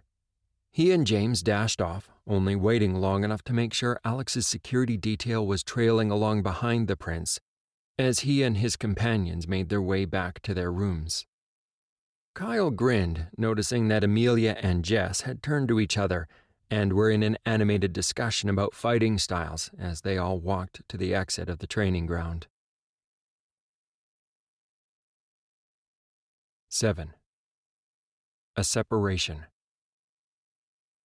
Jessalyn sat, her own green eye staring back at her calmly as she inspected her appearance in the mirror. Laura, her maid, put the finishing touches on her hair. It always amazed her that Laura and the other girls she commanded, when the occasion warranted it, succeeded in transforming her from a wild hellion, as some would call her, to a lady in such a short space of time. In a strange twist, it was the women born in the middle ranks in society who seemed to have more choice in what they did or wore, even in their profession, if they chose to have one. There were even women in the King's Guard. Granted, not too many, but they were shown the same respect as their male counterparts. Jessalyn grinned. She knew that was, in part, because the guards in question were capable of beating common sense into anyone who thought otherwise. As a lady of the realm, however, Jessalyn knew that while people knew by birth she would have skill with a blade, many expected she would have guards and a lord husband to do all the dirty work for her. The fact that she trained in swordsmanship with Alex and Kyle, rather than in needlework with Elizabeth, was well known and frowned upon in the court. One of the ladies of the court had muttered to her current conquest how unseemly Jessalyn was. However, she was given a wide berth by most due to her association with the royal family, in particular Alex and Kyle. Alex may be the youngest of the king's children, but his word was still treated as law, with only the king or his eldest brother, Crown Prince William, able to countermand his will. That, and the court was becoming aware that Kyle was proficient at combat. While people muttered unseemly or hellion when she walked past, these days people stepped back to give room when Kyle walked past them. Kyle was a lord. He could more or less do as he pleased. But Jesselyn knew they called him one thing when they were sure he wasn't close enough to hear it: the shadow. The more perceptive or knowledgeable in the court were right. Kyle was Death on 2 feet if he chose to be. A real descendant of the legend, the original Shadow of the Fourth.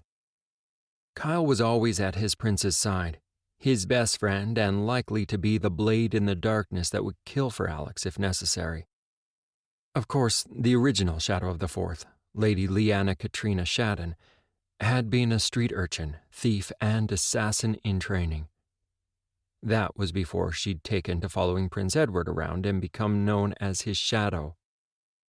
A legend grew around the pair, a legend that persisted to this day. Kyle may not have grown up on the streets as his ancestor had, but he was developing the same hard edge coupled with a sense of duty and friendship. Jesselyn heard a familiar voice in her outer rooms before her door unceremoniously opened, and her Aunt Elena sailed in with a satisfied smile, appraising Jesselyn's dark green dress threaded with silver, hair, makeup, and the necklace that Laura was just placing around her neck, which matched her earrings and bracelet. Laura closed the clasp, then stepped back and sank into a graceful curtsy. "Milady?" Laura rose at a gesture from Jesselyn. "Thank you, Laura. You've outdone yourself. That will be all until after tonight's festivities. I'll ring for you when I'm done." Jesselyn waited until Laura withdrew, then rose gracefully and kissed her Aunt Elena on the cheek. "You look so grim, Aunt Elena. I've been good the last couple of days, so unless the court is gossiping about my training session today, I cannot think what I've done." Jesselyn smiled at her aunt, knowing that the other reason she was left alone was that her estimable aunt was a lady in her right, married to Lord Thomas Hopkins, close friend and advisor to the king. Lady Elena sighed. "I thought I should warn you, dear. Your parents have shown up at the court intending to join the progression this year, and will be at dinner tonight. I do not imagine that your father will be any trouble, but your mother. Well, you know her, dear. The gossips in court have been beating her door down to tell her about you, and I'm afraid she will try to drag you back to your father's estate." Elena hugged her for a moment before pulling back again.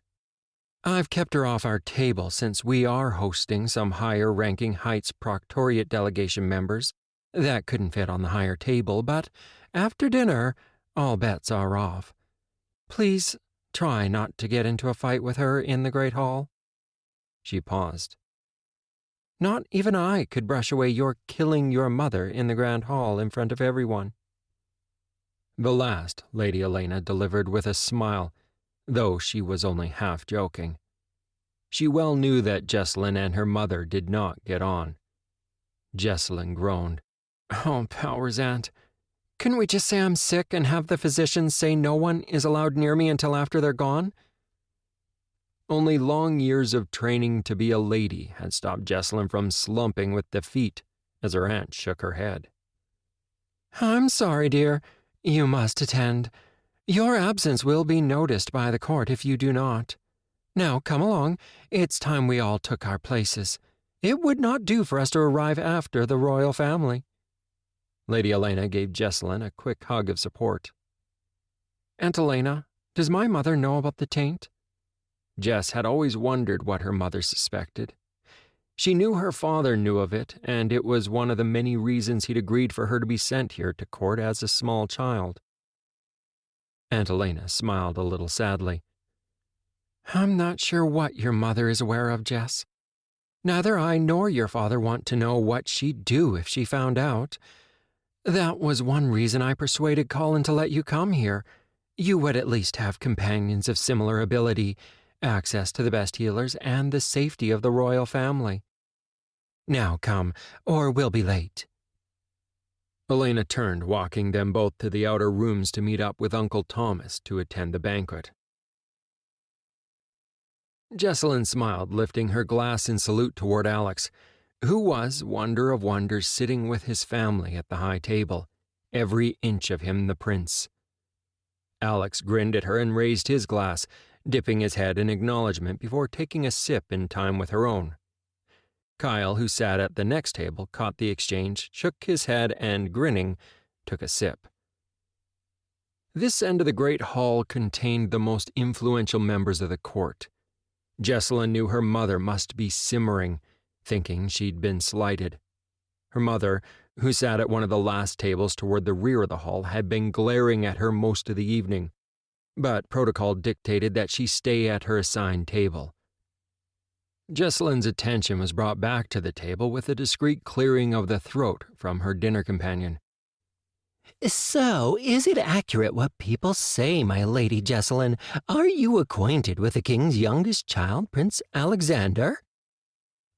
Jessalyn looked toward Lord Bennet Waterhouse and saw nothing but polite interest in his expression, although she realized he was digging for information, as he had been all night. Abruptly, she felt her smile freeze as she caught a surge she associated with those who bore the taint or the sundered, reinforcing her own mental barriers just before the probe cut off. This was more controlled than she'd ever known the sundered ones to be. Jess threw back her drink, pausing as a hovering waiter filled it for her, and she caught an amused glance from her uncle. He had caught the exchange and thought her action was due to Lord Waterhouse pestering her. Jessalyn looked across at the Lord and smiled. Her gaze scanned the dining room, trying to find the source of the surge, yet as quickly as she'd sensed it, it had cut off again. She turned her attention back to the Heights delegate and his probing questions. "Lord Waterhouse, of course I know Prince Alexander. I've spent most of my life here in the palace staying with my aunt and uncle. How could I fail to have met Alex in all this time?" Jessalyn caught herself before she could let her manners slip again and drain the contents of her glass. Instead, she sipped it as she was supposed to. Jess wished the king would finish his last mouthful and signal that they could all retire to the grand ballroom. At least there she could escape the attention of her dining partner. She saw Lord Waterhouse muster himself and smile at her deflection, but was saved from further conversation as the king and members of the high table stood, bringing an end to the banquet, and led the way out to the ballroom. Jessalyn's stomach clenched. She hoped her mother's common sense would prevail and that she would keep her distance, at least for the evening. Standing as the server pulled her chair clear, Jess swept along with the courtiers to the ballroom in the king's wake, putting others between her and Lord Waterhouse as she exited the dining room. Jess breathed a sigh as the usual throng of courtiers attempted to gain her attention. Looking around, she tried to see where her parents had ended up, having lost sight of them during the exit from the dining hall. Jessalyn's back stiffened as her mother's unmistakable voice came from behind her. "We're leaving now, Jessalyn, so get ready. You're coming with us." Jessalyn could see the astonished looks on the faces of the courtiers that stood near her as she stumbled when her mother grabbed her arm and hauled her around to face her.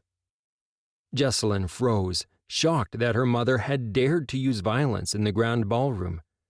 The king may have gone into conference with the leaders of the Heights delegation, but until he departed, violence against a member of the court could mean a death sentence. Her mother shook her. "Do you understand me, girl? You're coming with us." Jessalyn took a breath, taking stock of the approaching guards and, worse, both Alex and Kyle making their way across the room in her direction. Jessalyn wrenched her arm free of her mother's grasp and straightened, eyeing her mother coolly. "Calm yourself, Mother. This is not the place for this discussion. The king has guests and is still present at the ball." Jessalyn winced at her mother's outraged expression. Do you think I haven't heard about your gallivanting around? I sent you to the palace to turn you into a lady, not a common harlot." The volume of her mother's voice rose as she spoke. Her mother raised her hand and slapped her face, but Jessalyn blocked it reflexively before attempting to turn away, outraged that her mother would dare not only to grab her, but to strike her. To Jessalyn's dismay, her mother grabbed her arm again, trying to shake her. When that failed, she once more drew her hand back to slap her. But before she could, she let out a gasp. The ballroom fell silent. The rustle of clothing, of people curtsying and bowing, gave way to perfect silence, as all stopped to watch the figure who had walked up behind her. "Lady Bearcloth, assault a lady of this court in my presence, and you will find yourself in the deepest dungeon I can find to throw you in, no matter who your husband is, even if the lady in question is your daughter." The king's voice was cold as he gazed at the now frozen scene in front of him. She paled, looking guiltily at her raised hand. She dropped Jessalyn's arm before sinking into a curtsy. Silence held until her mother finally realized that the king was waiting for an answer. "Your Majesty, I was just—" Jessalyn curtsied gracefully and moved to stand with Alex and Kyle at a gesture from the king, who cut her mother off. "Enough. I could hear your screeching from the conference room. Lord Bearcloth, your lady is overwhelmed by her visit to the court. You have my permission to return her to your estate. I'm not sure it would be prudent for her health for her to visit again without my permission. Ease your mind. Lady Jessalyn is under my protection. Any who seek to harm her will be dealt with in the same fashion as they would were they to hurt my own child." The king didn't wait for the quick thanks before addressing his next comments to the ever-present Carl, hovering in the background. "Assist Lady Jessalyn to move to one of the suites in the family wing and make sure some elite are assigned to her security details." The king turned, then stopped with a sigh. Looking at Kyle, he added, "Move Lord Kyle as well. We might as well have all three of them in the same place to make things easier on us all." With that, the king turned, a slight smile lingering on his lips at the stunned look on the faces of his youngest child and his two childhood friends. He walked past them, back toward the conference room. Jessalyn watched as her mother and father were escorted out of the ballroom. Recognizing the moment that had just passed was a crossroad in her life. She felt a tremble wash through her and realized that the entire court was still frozen, watching. Out of the corner of her eye, she saw Lord Waterhouse shake himself free and move forward to offer sympathy. Suppressing a groan, she lay a hand on Alex's chest, stepping into his arms. To her relief, Alex was not only sober but willing to play the game. He pulled her into his arms, his lips brushing against her forehead as he pulled her close, apparently unaware of the surrounding courtiers. Yet she felt the veil surge as he scanned the people around him. "It's all right, my lady. You are safe. I would lay waste to an entire kingdom to protect you." His whisper, although seemingly just to her, was loud enough to carry across the ballroom. Unerringly, his eyes lifted and held those of the now frozen Lord Waterhouse, who swallowed before allowing some of his companions to pull him back into their midst. Jessalyn felt another hand on her shoulder and looked up to see William, who looked concerned, although she could see the amusement in his eyes. William addressed her, his voice soft. "The high delegates cannot be that boorish." Jessalyn suppressed a laugh. "You do not understand, William. He's been very persistent and trying to pump me for information all night." William's own expression hardened as he turned and saw the Lord, who blanched at the combined death stares in his direction from Alex, Kyle, and now William. William's gaze moved back, flicked to Alex, noting the dark rings under his eyes. Kyle looked like he wanted to skewer someone, and Jess was clearly upset about her mother's actions, but trying to hide it. Go. Take the night off. I'll explain to Father. Just try not to get into too much trouble. William straightened. Turning to walk back to the conference room, he paused on the way, talking to the guards. His voice was low enough that she couldn't hear what he said, yet his glance back at them made it obvious that he was giving instructions. Jess laughed in spite of herself. It was rare for William to give them all a leave pass to head into town and party, particularly since he was the one who was woken first if they got into trouble. Jess looked at William as his face closed down to his polite, formal mask. Jess tracked his gaze over toward his brother, Daniel, who was standing talking to an old man wearing a scholar's robe. "What's wrong with William? Who is that man?" Jess took a couple of steps to William's side, placing her hand lightly on his arm. Jess frowned.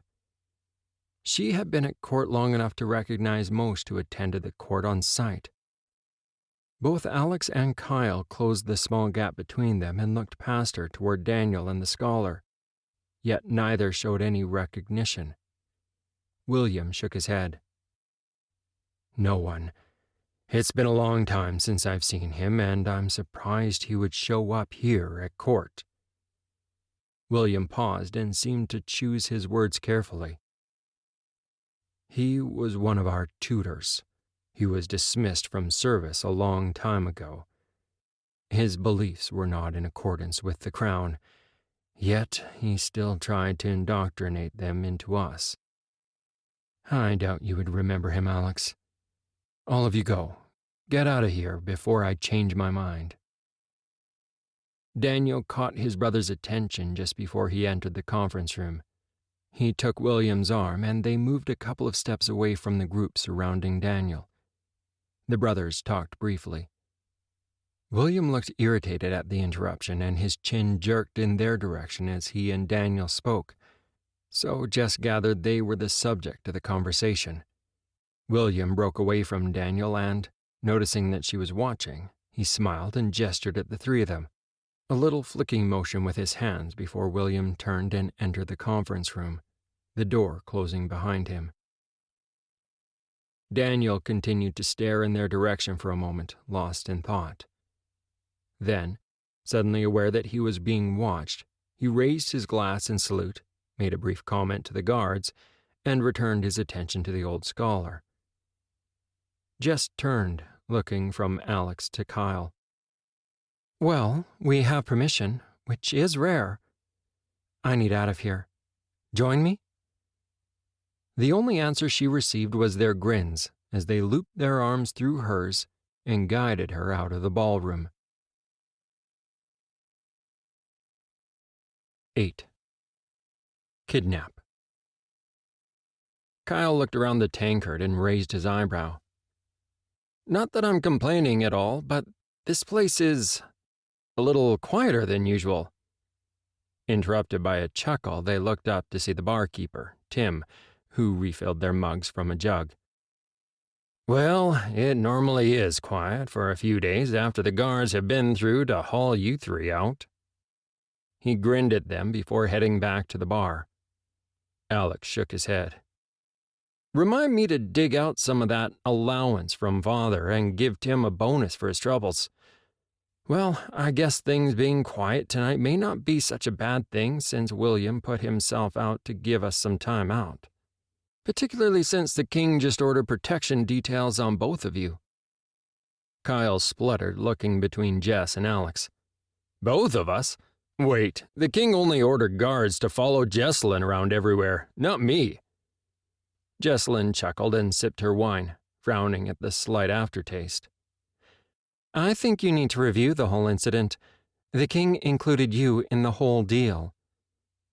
Kyle buried his face in his hands and groaned, much to Alex's amusement. You know I'm a better swordsman than your guards, right? Alex just shook his head, grinning at Kyle's misery.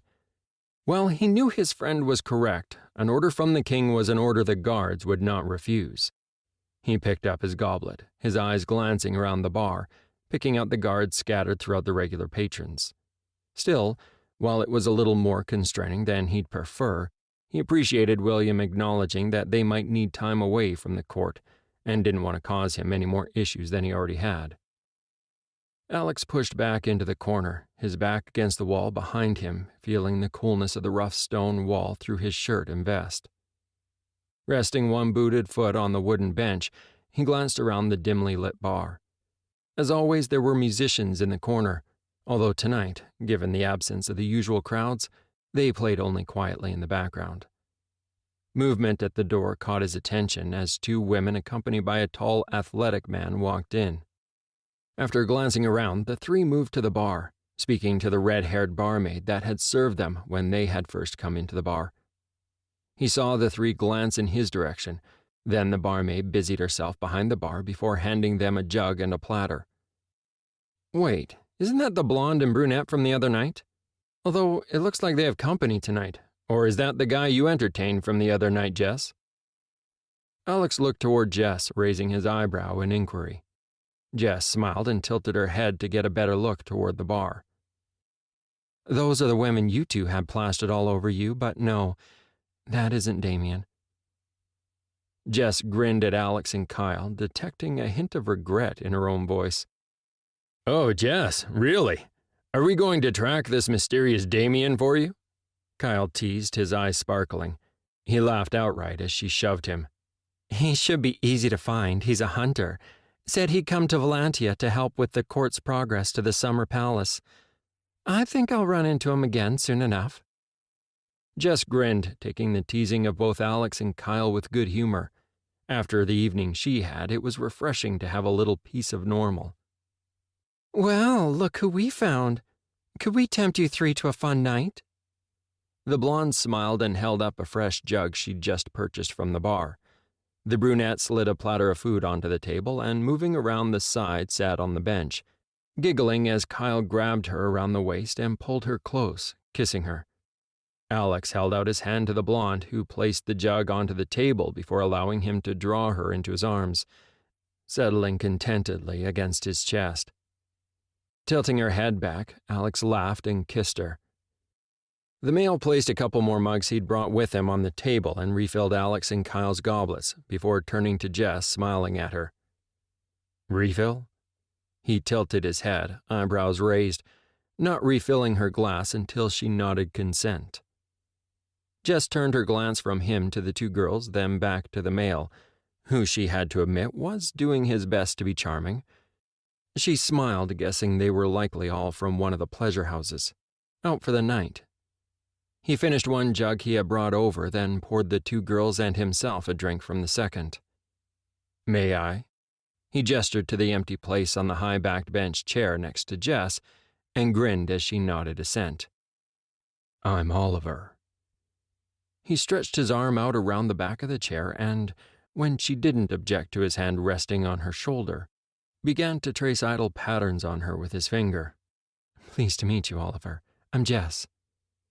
Jess turned and looked into the dark eyes of the man she was certain charged for this kind of attention.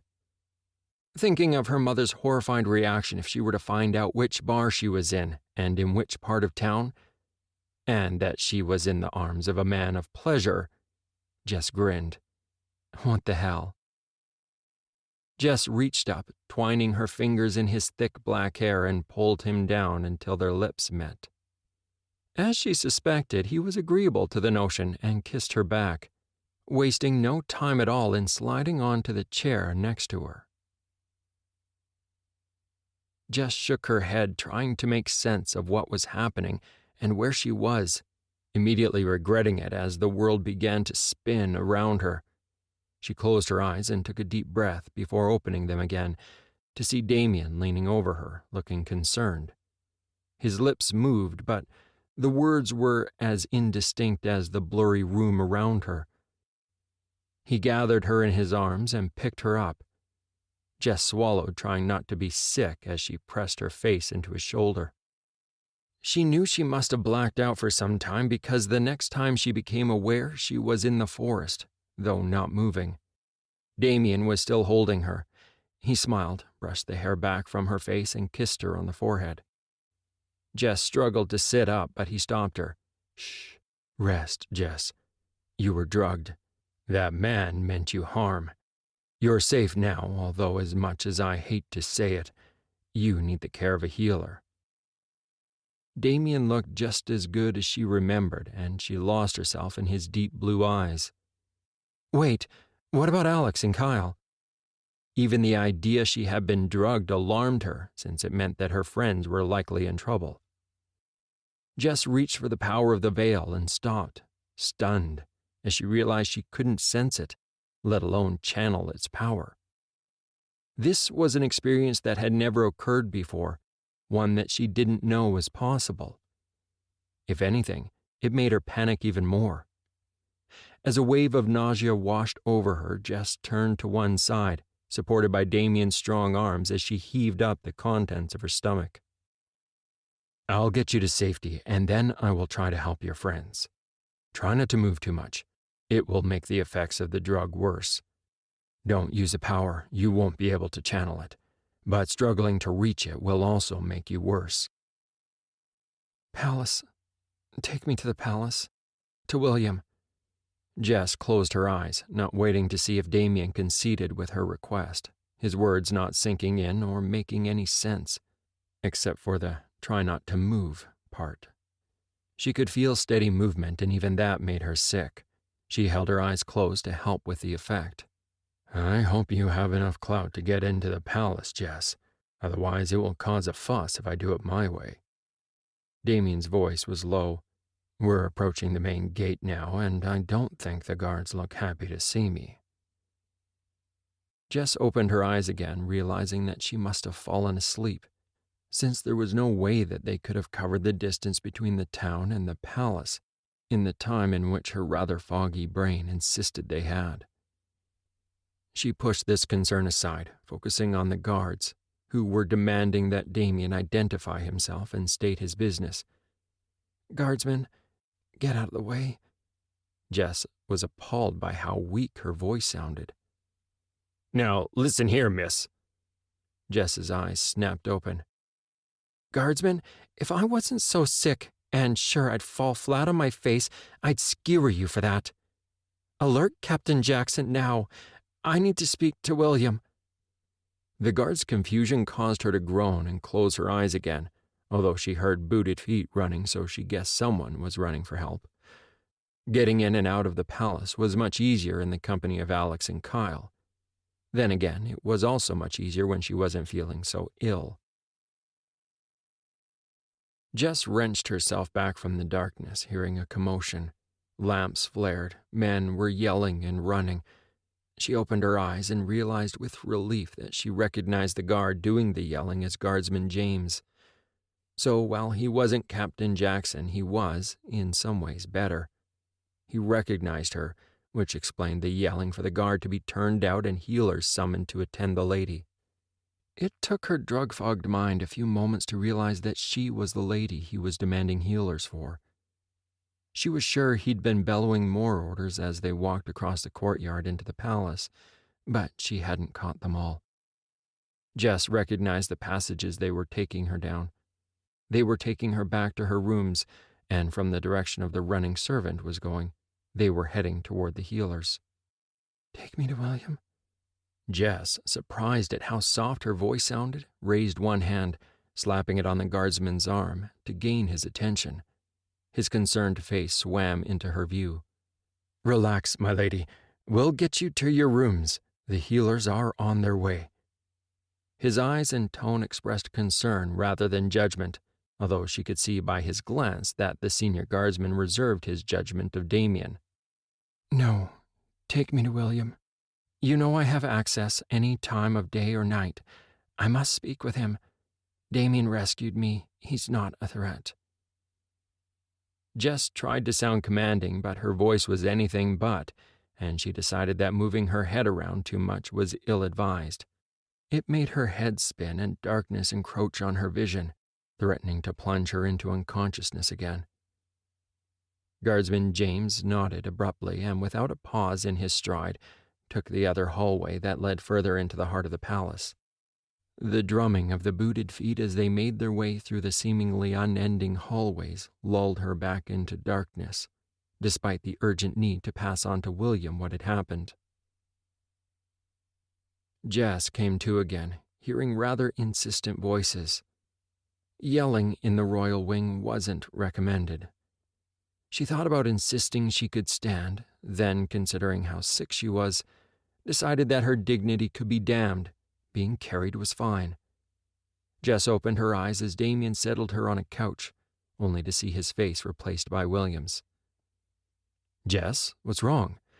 You need treatment by the healers. I'm sure this can wait." William's concerned face kept fading from her vision. Trying to concentrate, she opened her eyes as his hand touched her shoulder. "We were all drugged, William. They've got Alex and Kyle." Jess's vision faded, and she wasn't certain if she had said the last part aloud or not. "The guards are already out, Jess. I'm certain they will be all right." William's face showed no concern at all except for her. He turned from her briefly, barking a demand for the healers to attend to her. "No, William, you don't understand. We were at the tankard. Then things got confusing.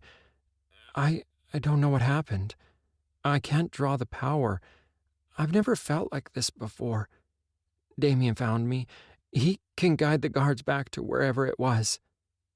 Jess sank into the darkness once more. "Something is wrong, William. The boys are in trouble." Jess continued to struggle until she heard his precise orders to the guards. Then William took her in his arms and settled her in a soft, comfortable bed. She let herself sink into unconsciousness, the healer's cool hands on her forehead. "You'll be fine, my lady. Relax. Let me help you." Jess allowed the blackness to claim her, sinking into nothingness. 9. Kyle defends Alex. Kyle woke up groggy, his head pounding disproportionately to the amount of alcohol he remembered consuming. He groaned, realizing that not only did he not have any clothes on, neither did the brunette lying unconscious next to him. Kyle leaned over the side of the pallet and his stomach heaved, emptying its contents onto the floor. He lay back on the bed, covered in sweat, breathing deeply for a moment, trying to gather his thoughts about where he was and what had happened. Through the fog that his last memory seemed to be, Kyle remembered being in the ballroom of the palace. It had been an official function. He then remembered that they had left after an incident involving Jess and her mother. Hooked up with the women, who were undoubtedly ladies of pleasure, which would explain where he was. This wasn't a room at the tankard. Groaning, he realized it was likely he would have to endure yet another lecture from his mother about family responsibility. Kyle reached for the power to settle his queasiness and the general fog over his mind, and froze. He couldn't touch it at all. It was there. He could still see the power flows and feel it, but every time he tried to grasp it, nothing happened. Panic rose, threatening to overwhelm him. His instinctive reaction was to fight against whatever barrier was standing between him and the veil. Kyle closed his eyes and took a deep, steadying breath. Something had happened. He needed to know what. Trying to prod his sluggish mind, he replayed the last things he remembered. The palace. Leaving the ballroom. Kyle frowned, and the glimpse of a small track lined by trees flashed in his mind. He knew that was their path into town, one that Jess had found years ago. The entrance wasn't recognizable unless you knew what you were looking at from the main road. It was a shortcut that always ensured that they arrived at the minor portal to the town well before the guards that likely trailed behind them. The next series of images flashed through his mind in quick succession. Kyle let them flow one after another without trying to grasp them. He knew now where they had been. The tankard, one of their favorite haunts. The girls from the other night showing up with the company for Jess. The three of them being plied with alcohol and food. That was all normal. Blacking out and ending up somewhere he didn't remember getting to was not. Kyle opened his eyes and looked at the sleeping brunette next to him. Neither was waking up next to a woman he had no recollection of sleeping with. That wasn't his style. The next flash of memory sent Kyle sitting bolt upright with an overwhelming sense of wrongness. He took a long, slow breath, then pushed against that barrier that stood between him and the veil. Trembling with exhaustion, Kyle stopped trying to wield the power, fighting down the fear that rose when he realized he couldn't clear his head and body of any of the sickness he was feeling. Taking a few deep breaths, he concentrated on trying to calm himself. Thankfully, not all his skills were due to being one of the tainted. He may be cut off from the power, but he was hardly powerless. Suddenly, the brunette's words flashed into his memory. "Relax, my Lord Kyle. Jana will look after His Highness. And Oliver is more than competent to take care of Lady Jessalyn." Then she had poured more of whatever was in the bottle down his throat, and that was the last he had known. They had known who he and Jess were, who Alex was. He was certain that was something none of them had revealed. And the guards who had come to drag them back to the palace had not worn uniforms bearing the royal sigil. Well, the regulars knew they were of some rank, but other than the publican, he doubted they knew or cared exactly who they were. Kyle dragged himself out of the bed, breathing deeply and swallowing as his stomach heaved again. He glanced over at the woman, who began to stir. While he didn't fully understand what had happened, he had no doubt that she had been involved. Kyle picked up the heavy candlestick holder on the crate next to the bed and, turning, rapped her on the temple as her eyes started to open. Kyle tossed his improvised weapon aside as the woman lapsed into enforced unconsciousness once more. Kyle glanced around the room and saw his clothing, which had been tossed in the corner. Easing himself to his feet, he was unable to stop the groan that escaped his mouth as dizziness and sickness assaulted him. Thinking of Jess and Alex, he bit his lip, concentrating, and instinctively tried to pull in the power of the veiled world, only to fail again. Kyle took some steadying breaths, pushing down the panic that threatened to overwhelm him. He opened his eyes and turned. Leaning against the wall, he reached down for his clothes. Of all the consequences of using the power, the healers had never warned him of anything that could block him, only of the risk of overusing it. Pulling on the last of his clothes, he registered that his weapons were missing. A small smile touched Kyle's lips. If any of their assailants had seen it, it would have chilled them to the bone. As if that will save them. Kyle turned back to the brunette in the bed. "Now for you." Grabbing what he presumed was her shirt, he ripped it into strips, then carefully bound her hands and feet before stuffing a wad of cloth in her mouth and securing it in place. Satisfied, he turned and concentrated on what he was doing rather than the desire to just curl up in the bed and wait for the guard to find him. Something was unaccountably very wrong. Kyle was almost relieved to hear the whispering voices through the veil flickering in and out of his head. He didn't have the capability to block them out. He paused, wondering if this was what it was like for the Sundered. They were driven mad by the whispering voices in their heads that they couldn't explain and didn't have the training to block out. Casting the idea aside for another time, he pushed away from the wall. Silently moving toward the door, ignoring the sense of wrongness and queasiness, Kyle knew without even thinking that there was a guard in the hall outside the room. Opening the door, he moved as quickly as he could, focusing unerringly on the one guard to the right of his door. Kyle slammed his knuckles into the man's throat, causing him to gag for breath. He stepped in behind the man, quickly wrapping one arm around his throat and putting him into a chokehold. The guard struggled briefly, his hands clawing at Kyle's arm before he slumped, unconscious. Kyle snapped the man's neck without a second thought. Kyle eased the dead guard gently to the floor, knowing that there were more people in the house. He relieved the former guard of the sword and knife hanging from his belt and walked smoothly across the hall, opening the door on the other side just as he heard the commotion from the front of the house. Smiling, he knew that Marcus had found them. Surveying the room, he saw the blonde from the tankard. Unlike the brunette in his own room, she was very much awake and plunging a sharp knife toward Alex's chest. Without pausing, Kyle dropped the weapons as he crossed the room, grabbing her head and snapping it in a smooth, practiced motion. He let her slump to the bed, half on top of the still sleeping Alex. He spun around, hearing a noise behind him, only to relax when he recognized Marcus. The tall, muscular guard's sharp eyes scanned the room for any remaining threat.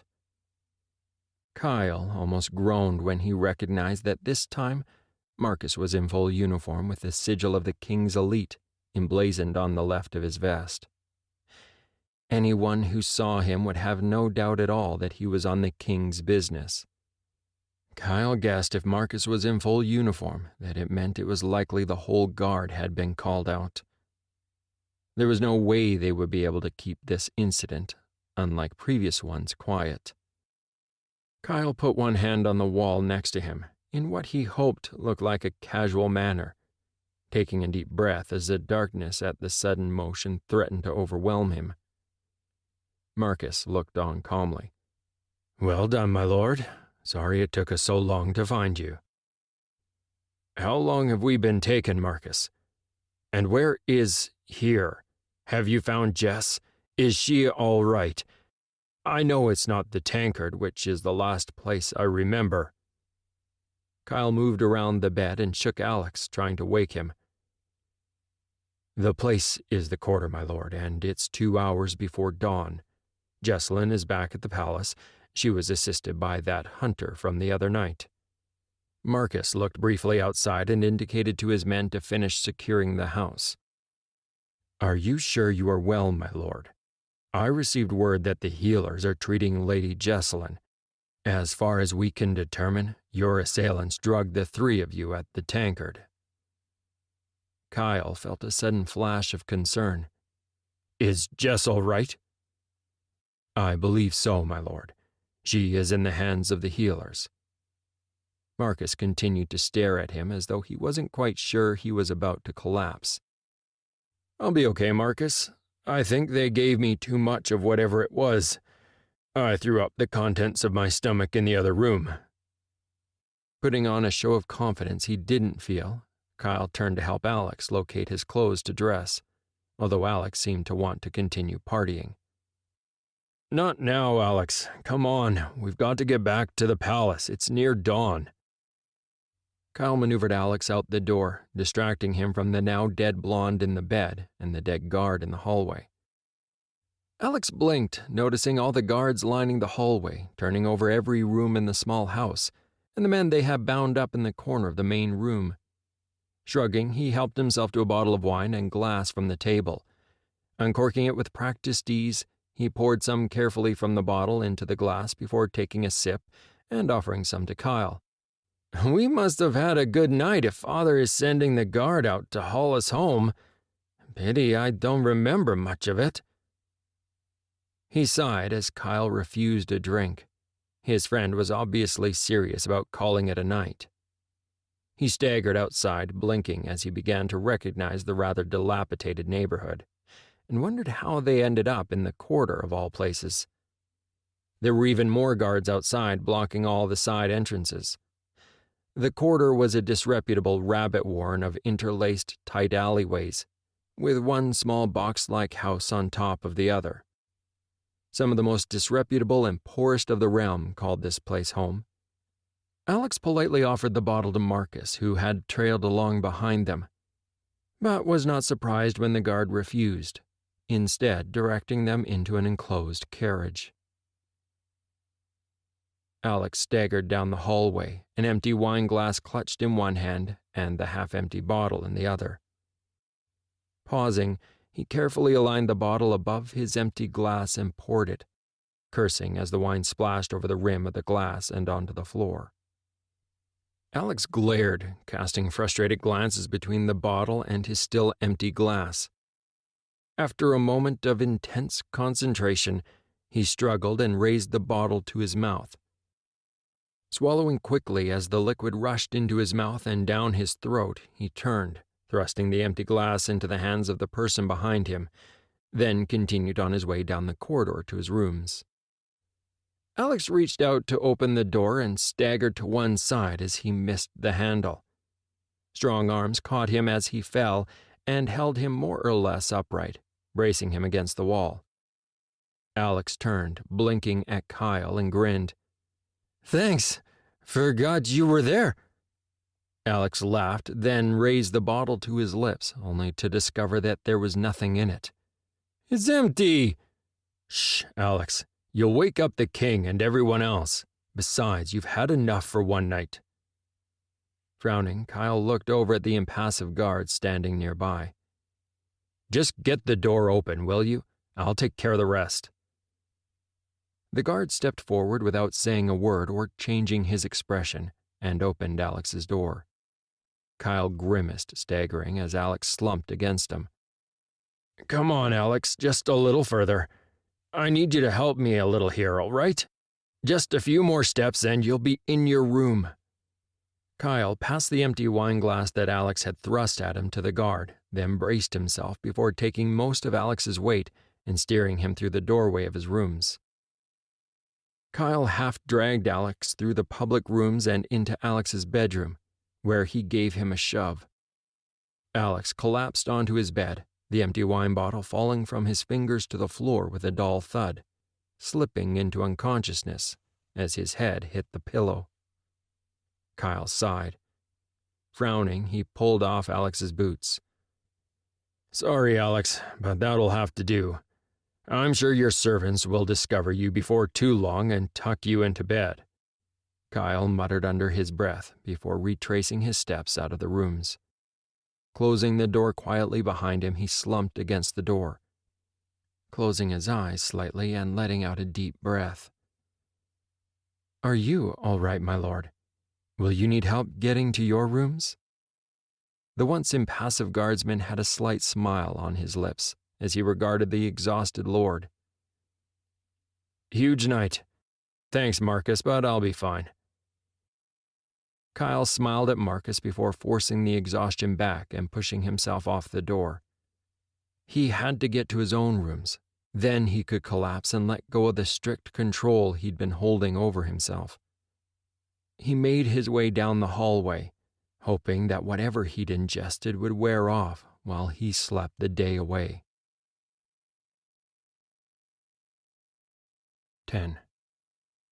Kyle falls sick. Kyle opened one eye to look up at his tormentor. He noted his room had a bright, disgustingly bright light streaming through the window. Kyle thought about punching his harasser for the inconsiderate act of pulling back the curtains that kept his room dark enough for him to sleep. Repressing a groan as he rolled over and throwing one arm up to shield his eyes, he knew by the crushing weight of exhaustion that he had slept nowhere near long enough. "Forgive me if I do not get up, your highness. To what do I owe the pleasure of your exalted company?" Kyle winced at the tone of his own voice. William smiled. "Sorry, Kyle. I know you only got in a few hours ago. Still, Father already wants more details than the guards can supply. What happened last night?" William grabbed the pitcher of water and refilled Kyle's empty water glass before passing it to him. William walked across and relaxed back in a chair near the window, while Kyle tried to collect his scattered wits and shrug off his exhaustion. "To put it simply, we were drugged." Kyle sipped his water, watching William, knowing there would be a lot more questions he knew he would not be capable of answering in his current state. William's eyes narrowed as he took in Kyle's statement, putting it together with what he already knew from the accounts of the hunter Damien, who he'd questioned at length, the guards, and the brief conversation with Jess before she lost consciousness. William sighed, closing his eyes. While he had had more sleep than Kyle, it was only a matter of a few hours. The first thing Lady Jessalyn had done on her return to the palace was wake him. Her immediate collapse had meant that he had slept in the chair beside his bed while healers tended to her. We had that pieced together from the accounts of Damien, Jess, and the guards. What I need to know is what happened, what you remember, from your perspective. William opened his eyes and tried to push his fatigue aside. Kyle continued to sip at his water, watching William over the rim of the glass as he tried to collect his thoughts. Then he frowned. Wait, Damien, the hunter? I don't remember him being there. Kyle frowned, then sighed. I guess that isn't surprising. When the women and the male, Oliver, I think his name was, joined us, I thought nothing of it. He smiled cynically. It so happens that to that point it was routine. Kyle paused, trying to collect his scattered memories of the night while William sat waiting for the rest of the story. I think whatever the drug was, it was in the drink, or perhaps the food they brought over. The night seemed to go like most nights before it. I have a patchy memory of us going to some upper room in the tankard. I seem to remember us feeling guilty because it gets quiet for a few days in there after the guards have hauled us out. That's when the room tilted and my memory is shot. I don't know how we ended up where we did. She knew me by name, William. She knew who Alex was and Jess. I take it Marcus got Jessalyn out? Now he remembered the night. He was concerned about Jess. Marcus didn't have to. Her hunter friend from the other night accomplished that. Took out the male and got Jess back here. William tried not to let his concern show that Kyle wasn't tracking the conversation or remembering information he had already been told. That was unlike him. He also refrained from saying that he knew about the drug because Jessalyn had collapsed, falling into unconsciousness after she told him she thought Alex and Kyle were in trouble. The rest is a blur until I woke up and heaved the contents of my stomach onto the floor of a room I did not recognize with the woman I remembered holding the mug. I disabled the brunette when I remembered what had happened. Don't know how long I was out or what occurred during the intervening time. I found Alex in the room across the hall. Disabled the blonde and dragged Alex out of the house and back here. Somehow the guard was there and helped us back to the palace. Why is it I think you know more than me? William smiled. You could say that. William rose, picking up the pitcher, and refilled Kyle's glass before replacing it on the bedside table, taking his seat once more. From all accounts, it appears to be a rather badly thought-out plan for extortion. How Marcus and the rest of the guard found you is no mystery. The whole of the quarter was locked down, and that rather useful hunter Damien guided the guard to where you were being held. William raised his hand as Kyle groaned. You and Jessalyn have averted incidents like this from occurring many more times than I can count. Don't beat yourself up. We knew it was bound to happen. If it's any consolation, they didn't seem to think this through at all, seeming to assume they could keep you, Alex, and Jess occupied while they got money out of the king for your return. Despite himself, Kyle choked on his water. They thought that the king would just pay them whatever they wanted and let them get away with kidnapping and drugging his son? William smiled, though there was no warmth at all in his face or eyes. Not only did they think the king would excuse the drugging of his youngest son, but they thought his majesty would absolve them of the drugging of a lord and lady of the court. Kyle sat up suddenly in alarm before groaning and sinking back down to his pillow, the glass falling from his fingers as a wave of nausea hit him.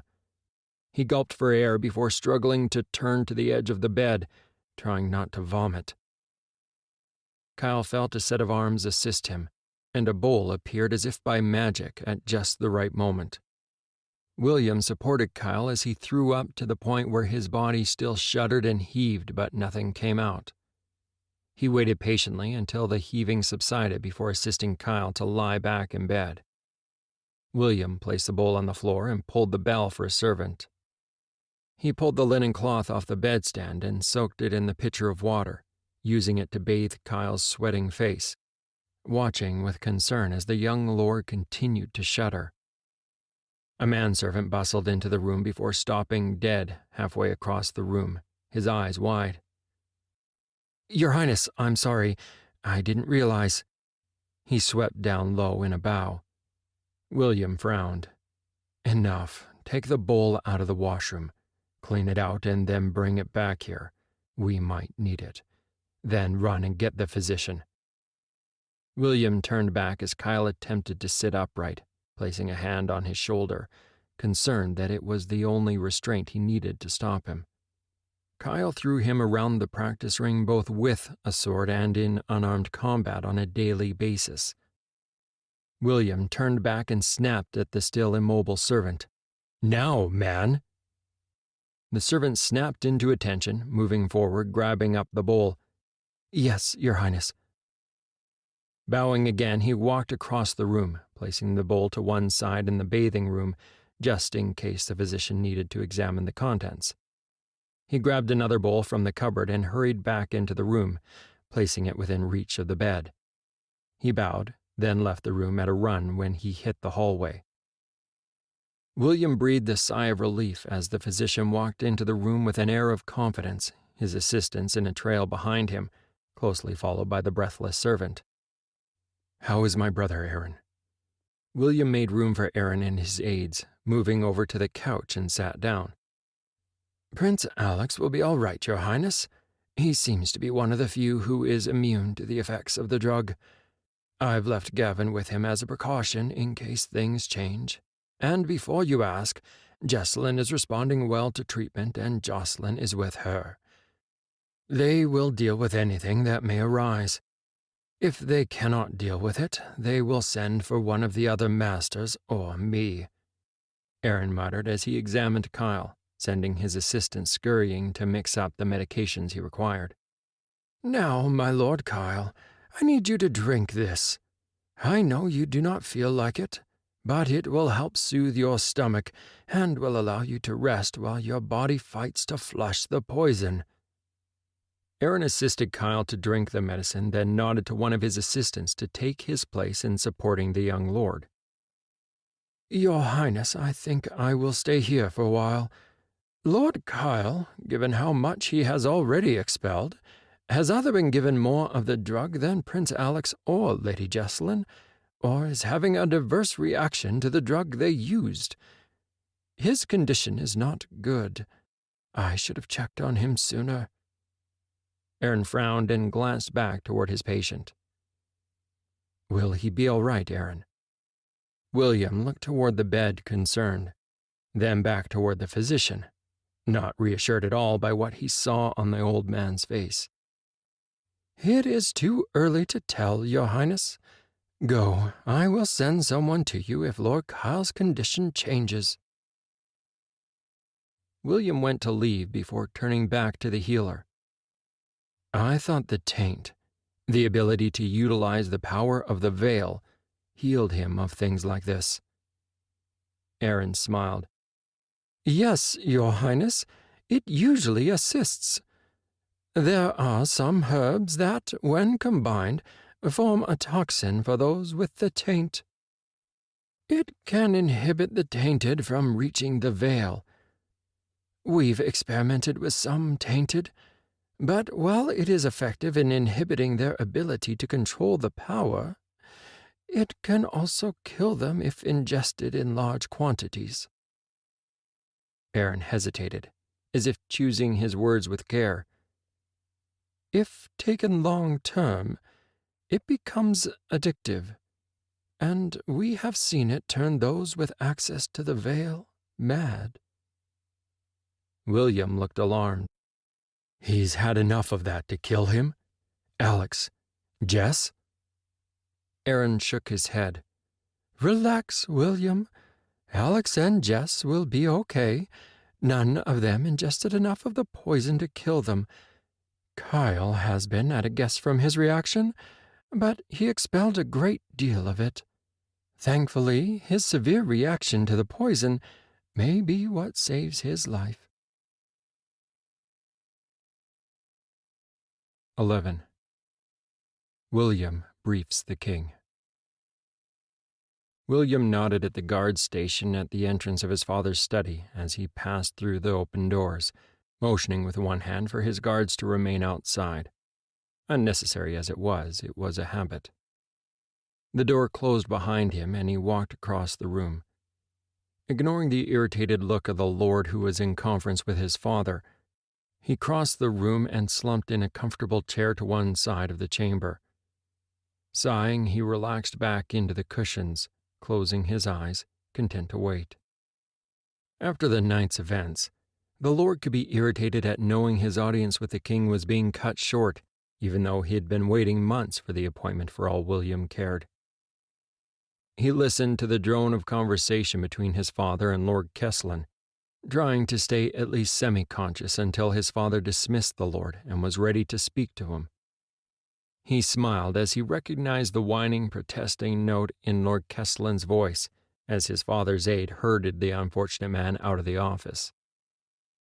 William waited until his father sat down in the chair next to him and heard the distinctive noise of the breakfast tray settling onto the coffee table. A hand touched his shoulder and he opened his eyes to see his father holding out a steaming mug of coffee to him. "Thank you, Father. I hope your business with Lord Kesselin wasn't too important." William took the cup being handed to him and took a small sip, smiling as his father snorted in response. While the lord was from an old family that had money, they were not influential enough to have their permanent suite here in the palace. They had a house in town and reserved day rooms if the need brought them to the palace long enough to require a space of their own. Those were always at a premium and booked months in advance. William shook his head and pulled his scattered wits back to more important issues than Lord Kesselin. "Lord Kesselin has his own concerns with the rise of attacks from the Sundered on villagers and farms on his land. He slipped in a petition for me to give the Killiam Order legitimacy as a guild, which I refused. He is old and quarrelsome, but will require watching." The king looked irritated but not alarmed by his last meeting. "Ah, well, that might explain why he invited Scholar Clemens to the palace." William frowned, concerned. "We're getting a lot of reports of the Sundered of late, Father. There has always been a few, but we seem to be getting reports every other day about it." "Yes, it's unusual. We'll investigate the claims. Not that I think we'll find much except some destroyed lives." The king sighed, realizing the futility of the actions he could take. "I'll discuss other options in council. We at least need to be seen to be protecting our people." William hesitated. "This is right up Alex's area of interest, Father. It's one of the few things he has ever studied other than the sword. He reads every report in the Sundered attacks. If anyone can track down and sort out the problem of the Sundered, legitimate or otherwise, it's Alex. I have no doubt that it will also involve Kyle and Jess." The king shook his head. "I don't doubt you, William. It's just not the right time to involve him. What with the kidnap attempt and this time of year, he always struggles around the time of your mother's death. I'll consider bringing him in later, when things have calmed down. Now, how are they all?" William nodded, agreeing to his father's will. Alex is resting, and according to Aaron, he will be just fine, as he always seems to. William frowned slightly and sipped his coffee. Jessalyn is in the hands of the healer Jocelyn, who reports she is responding well to treatment and will be good as new in a few days. William paused, taking another sip of the steaming liquid as his eyes flashed up to meet his father's eyes. Alex is, no matter how we may despair, one of the tainted. To the uneducated and some so-called educated, he's the product of legend, the fourth child. The record keepers have been at great pains to assure me that despite all appearances he will not sicken, and that he is a lot stronger than he appears. I doubt they would be as enthusiastic if they knew the truth. What of Kyle? The king picked up the coffee pot from the tray and refilled his son's mug. William smiled grimly at the understatement. No one would envy Alex if they knew he was one of the tainted, with the power of the veil running through him.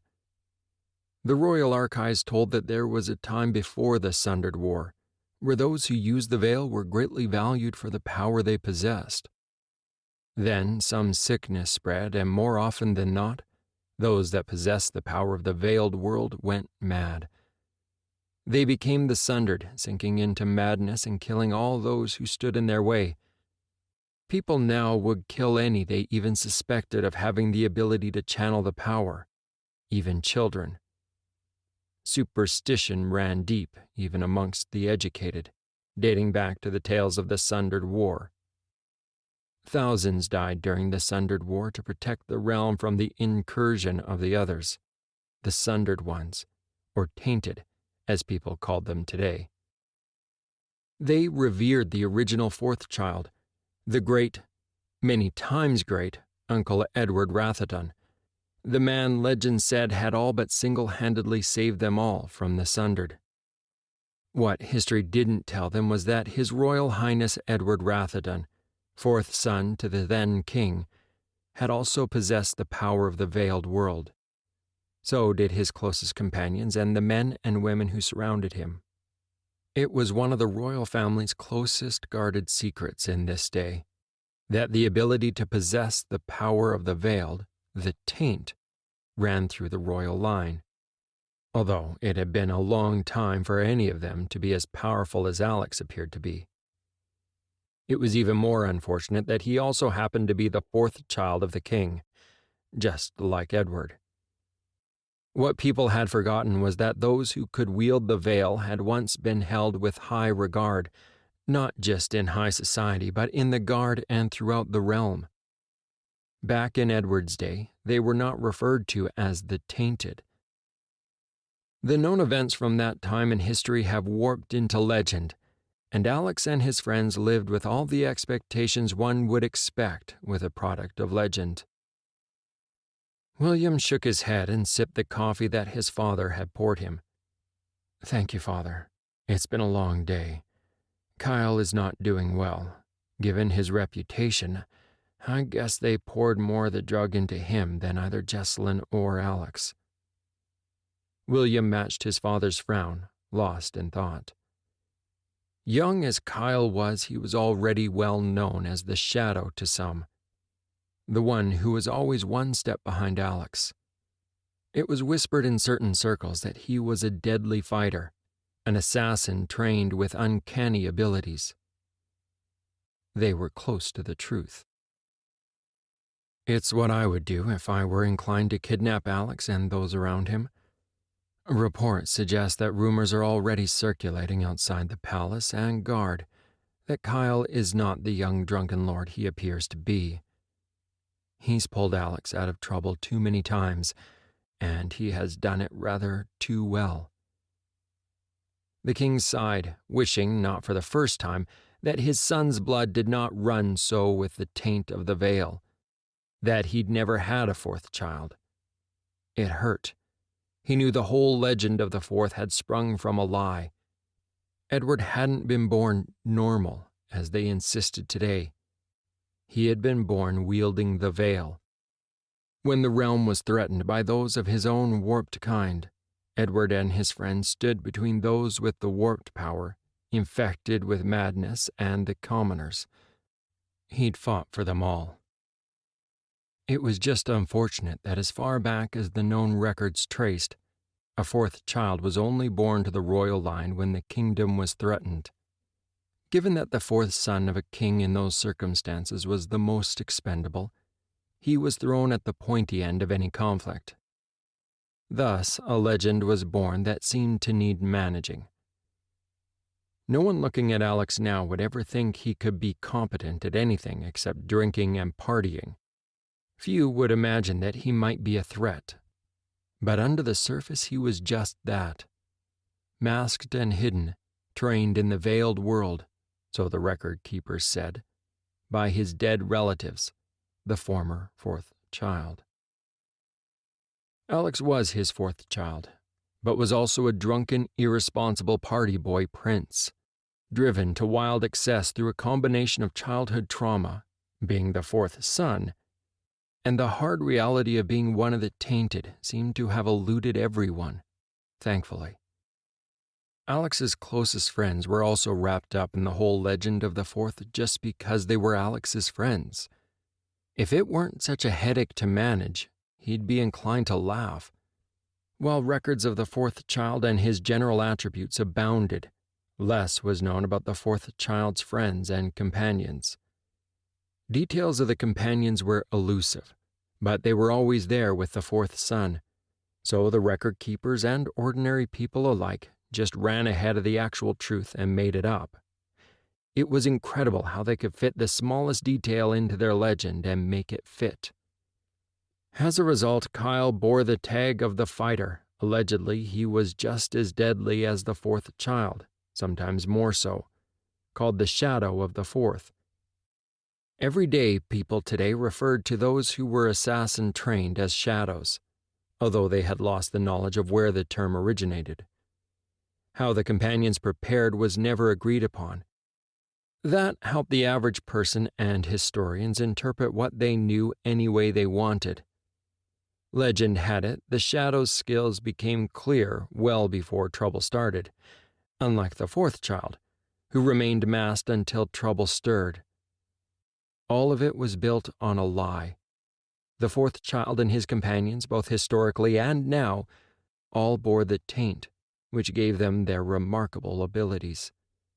It remained hidden until push came to shove and circumstances made them use those skills more overtly. It didn't help that Kyle was an excellent swordsman, a master, not that many knew, trained as an assassin. Being as close as he was to Alex and the royal family, he was regarded as a worst-case scenario defense. If all else failed, they'd have to get through Kyle first to get to Alex or any member of the royal family, since he mixed in their inner circles. The king stirred, realizing they were both lost in their thoughts. He's not had much choice in that.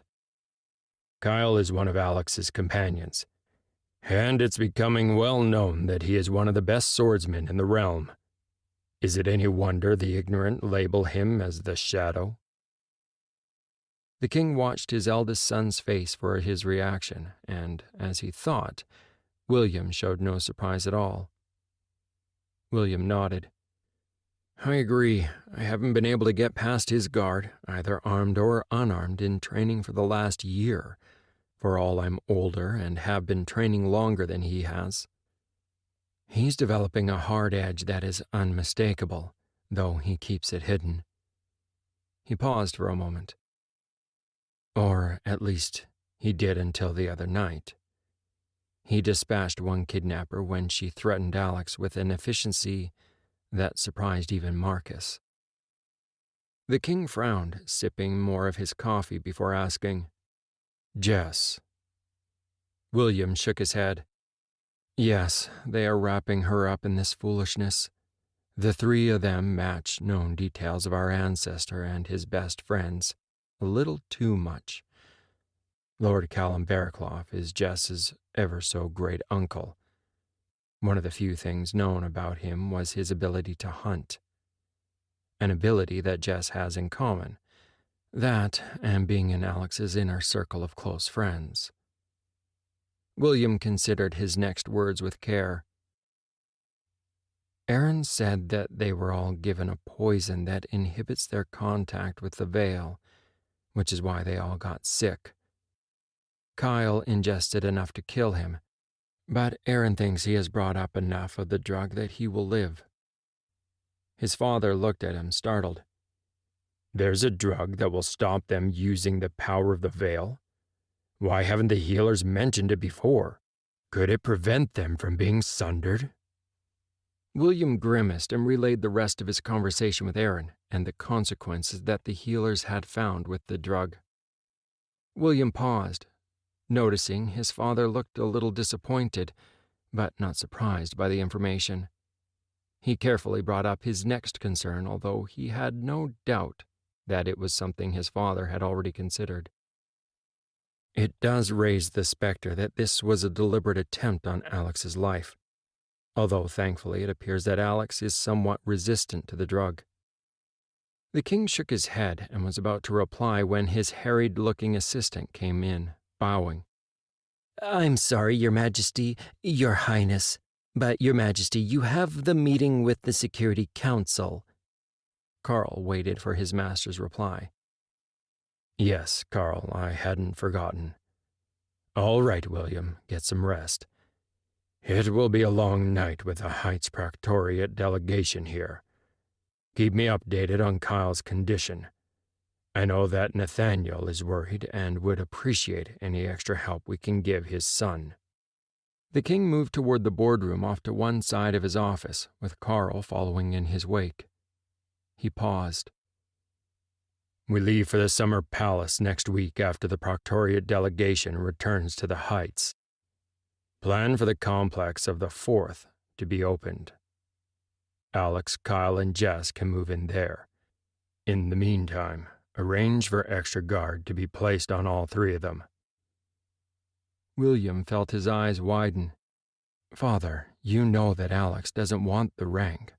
He never has. He doesn't want it, but it is his regardless. I don't see it will put any extra pressure on him he doesn't already have.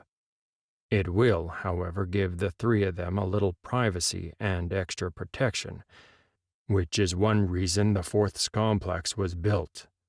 Make sure all the associated arrangements are made.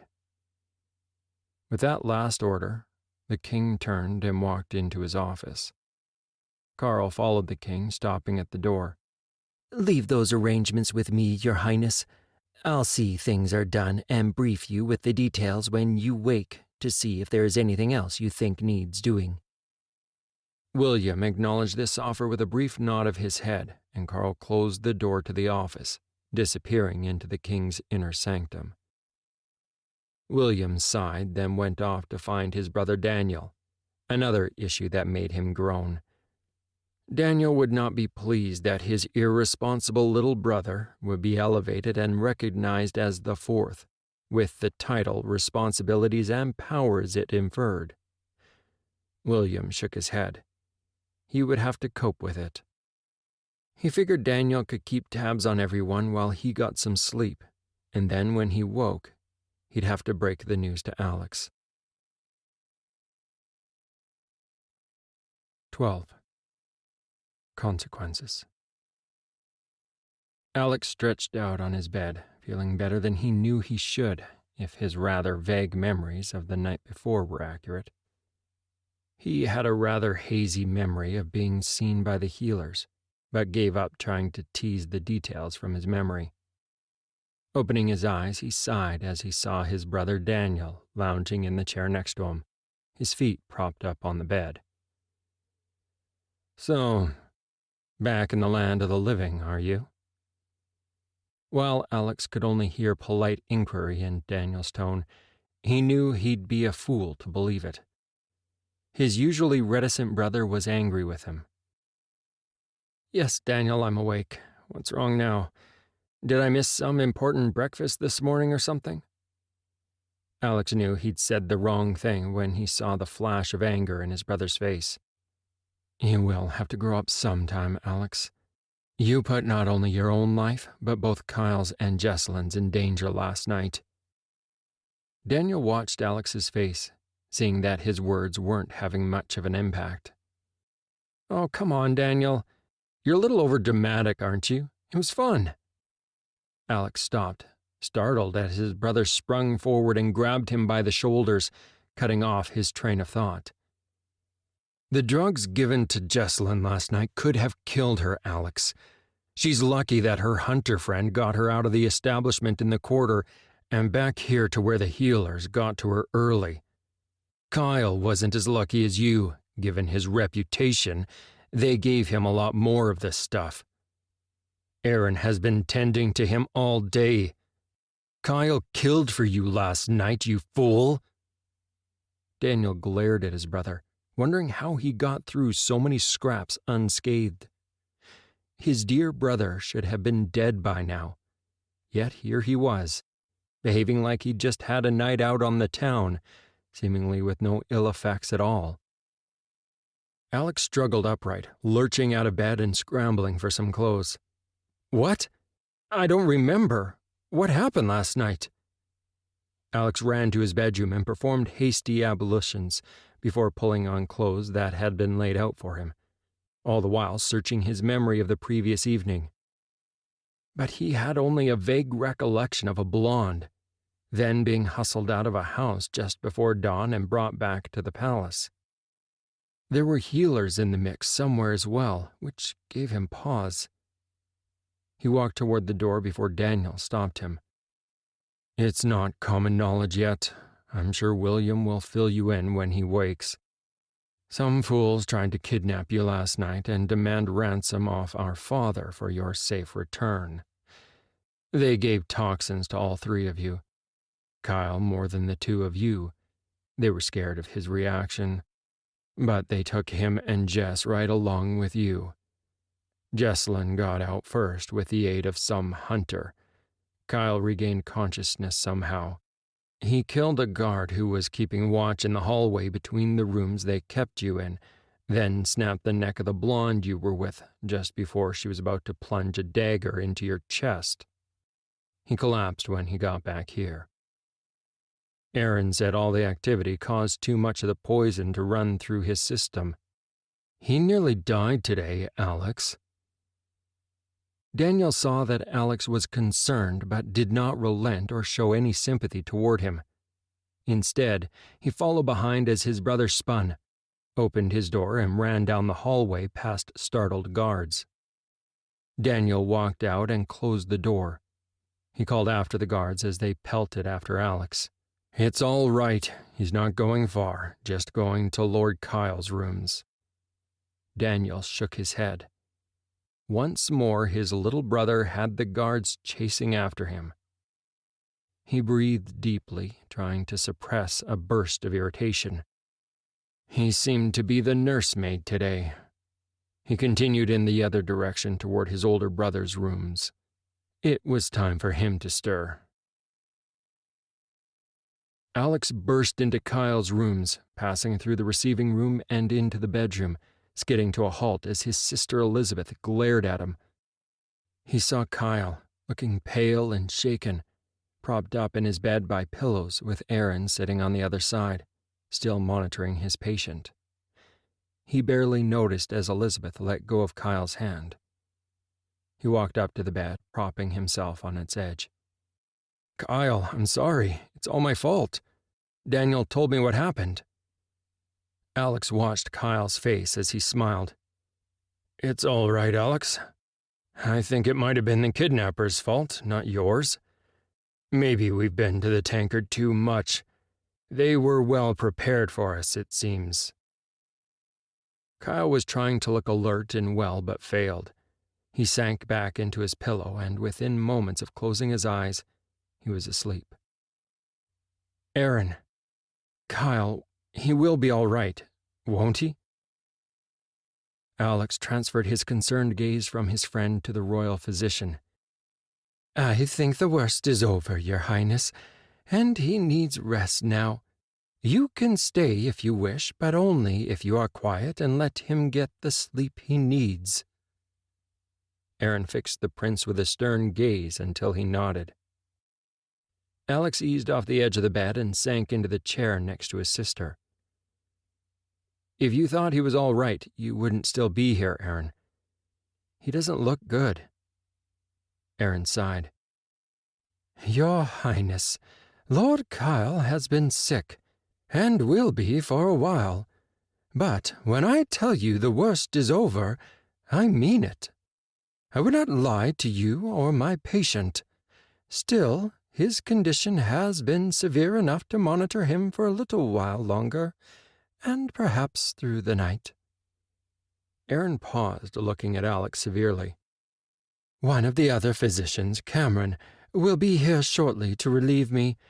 It is at the king's request that we treat him as if he were a member of the royal family, which means, as I'm sure you are aware, a full physician must care for him, not one of our assistants. Alex nodded and settled miserably onto the couch. He felt lost, panicked almost. Kyle and Jesselyn had been constant companions as far back as he could remember. It felt like a part of his soul was being torn apart. He felt Elizabeth's arm around his shoulder as she relented and hugged him. He sank into her shoulder. Kyle will be okay, Alex. He needs rest for a while. I wish I could stay here with you both, but I must go. It's late, and I must prepare for the dinner tonight. The Heights Protectorate delegation is still here, and will think us remiss if some of us do not show up for dinner. You need not attend if you do not feel up to socializing. Father has officially announced last night's incident as an attempted kidnapping and assassination attempt. Even the Protectorate delegates will understand your absence. With that, Elizabeth stood, looking down at him. Thank you, Elizabeth. I'll stay away from the dinner tonight. Thank Father for me. He sank further into the couch to wait. As his sister left the room, he heard her murmuring to someone at the door. He jumped as someone dropped onto the sofa next to him and flung her arms around him with a sob. Jesselyn, you look pale. Are you all right? You should still be in bed. He held Jesselyn as she shook and whispered to him, her head buried in his shoulder. I thought you were both going to die, Alex. Between that poison and the concoction the healers gave me, I kept losing contact with the veil and the sight of you both. I wanted to come and help, but I didn't have enough control of the power. Jesselyn held back a sob as Alex held her. She looked at Kyle, feeling cold, and she shivered.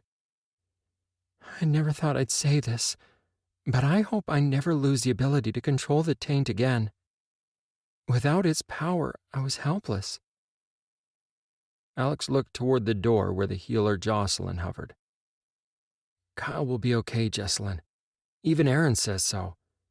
And as you can see, so am I, thanks to both you and Kyle. I'm sorry I caused harm to happen to you, Jesselyn. If Damien hadn't found you and gotten you clear... Alex couldn't continue along that train of thought, so he stopped. Oh yes, I'm the epitome of the heroic fourth child. So heroic I could have got you all killed. Alex laughed bitterly and just held her until she calmed. Alex looked up and nodded his thanks as Jocelyn draped a blanket around Jesselyn to keep her warm. Summer might be upon them soon, but while the days were warmer, the evenings were still cold. They sat together and watched Kyle. Jocelyn walked over to Aaron and spoke. Go get some rest, Aaron. You've been up longer than I have. Since my patient is here, I can keep watch until Cameron comes. Thank you, Jocelyn. I appreciate your courtesy. Have me called if I am needed. He smiled, then stood slowly and walked across in the direction of the door before pausing and looking at the pair on the couch. Your Highness, Lady Jesselyn, you are both to rest tonight. You'll go to bed when Jocelyn so orders it. and she will give you both sleeping draughts to make sure you sleep the night. That is a direction as your healer, and I do not want to hear either of you has disobeyed it. Understood?" He waited until they both nodded, somewhat surprised that neither of them argued with his instructions, before leaving the room, closing the door gently behind him so as not to disturb his patient.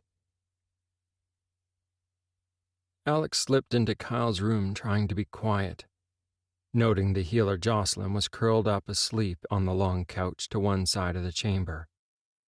A quick look at his friend showed that he was sleeping. Alex felt a little depressed at that. Every day he came, hoping his friend, the man closer to him than his brothers, would sit up, all but ready to burst out of his bed and out on another adventure. Alex walked around the high-back couch drawn up to the side of the bed and sat down, jumping out of his skin as he heard a muffled gasp coming from the other end of the couch. Alex turned his hand going for his dagger before he recognized the gasp had come from Lady Amelia, Kyle's little sister. Although Alex had to admit that she wasn't so little anymore, and had been making her way through the various lords in the court, following in her big brother's footsteps. She was due to be presented at the court as a lady. Alex looked into her brown eyes, her black hair falling in waves around her shoulders, and was stunned. It was almost like the first time he'd seen her. Her hand was raised up to her mouth, and her eyes were wide, a tear tracing its way down her cheek.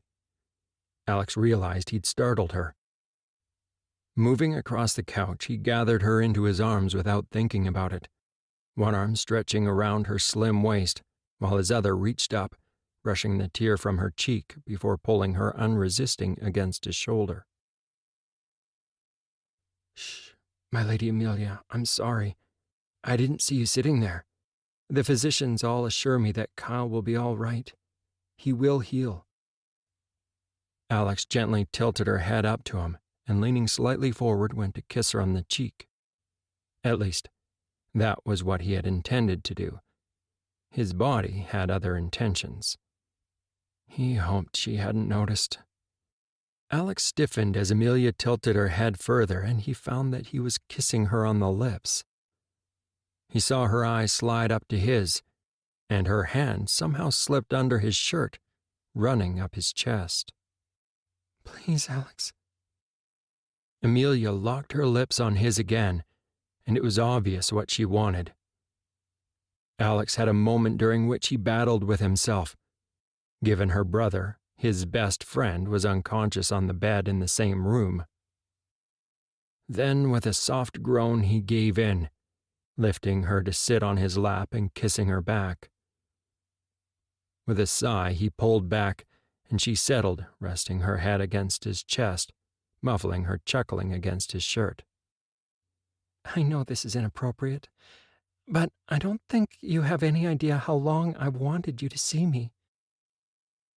You're my best friend's baby sister, and in case it has escaped your attention, he is very good with a sword." Alex couldn't help but snort. "He will not like this if we go further. Not to mention your father will have a fit." Alex stopped as Amelia reached up, placing a finger against his lips. "Let me worry about Kyle and my father. I think the moment I realized you were more than what people whispered was the time of my first presentation at court. Do you remember?" Amelia shifted slightly, looking up into his eyes. Alex frowned, and his mood darkened as he felt the burning anger again, as if he was right back there. It was the first time he remembered feeling that way. Amelia had only been presented as a minor in the court a few weeks before, and her father had been called away to a conference with his father. He and Kyle had been late, something Kyle still kicked himself over even though on that occasion it had been unavoidable. He walked into the ballroom to hear Amelia cry out. He had known it was her. They'd known each other almost as long as he and Kyle had been inseparable as friends. His eyes tracked across the room and saw Amelia struggling, trying to push away from a drunken Lord Minor who was trying to take advantage of the situation. His blood had boiled at that point. A deep burning anger settled into him. Before he'd known it, he was across the room with his sword out, pulling Amelia from the drunken lord's grasp and placing himself between her and her attacker. Alex couldn't quite remember how it had happened, but the drunken Lord Minor had ended up dead on the floor, with a pool of blood spreading around him. The stunned silence had settled on the court, as Alex had pulled Amelia to him and shielded her from their sight, guiding her toward the safety of the royal enclosure. He'd paused and pulled the dress cloak from his shoulder, wrapping it around her small frame, hiding the ripped sleeve and bodice of her dress from prying eyes. He'd turned and run his eyes over the stunned court, demanding, just as the doors to the conference room opened and his father and Amelia's, along with other assorted lords, spilled out. "Does anyone else here feel the need to break the king's peace?" Alex smiled a little grimly as he remembered that the only thing that had stopped his father from having the offending lord killed was that he was already dead. That was also the first time he saw a hint of respect in his father's eyes. Alex pushed the memory aside and pulled Amelia closer, kissing the top of her head. "I remember." Amelia chuckled and raised a hand up behind his head, lacing her fingers at the back through his hair. She pulled his head down, and once more her lips met his, and this time he kissed her without hesitation. "You were, at that moment, my hero.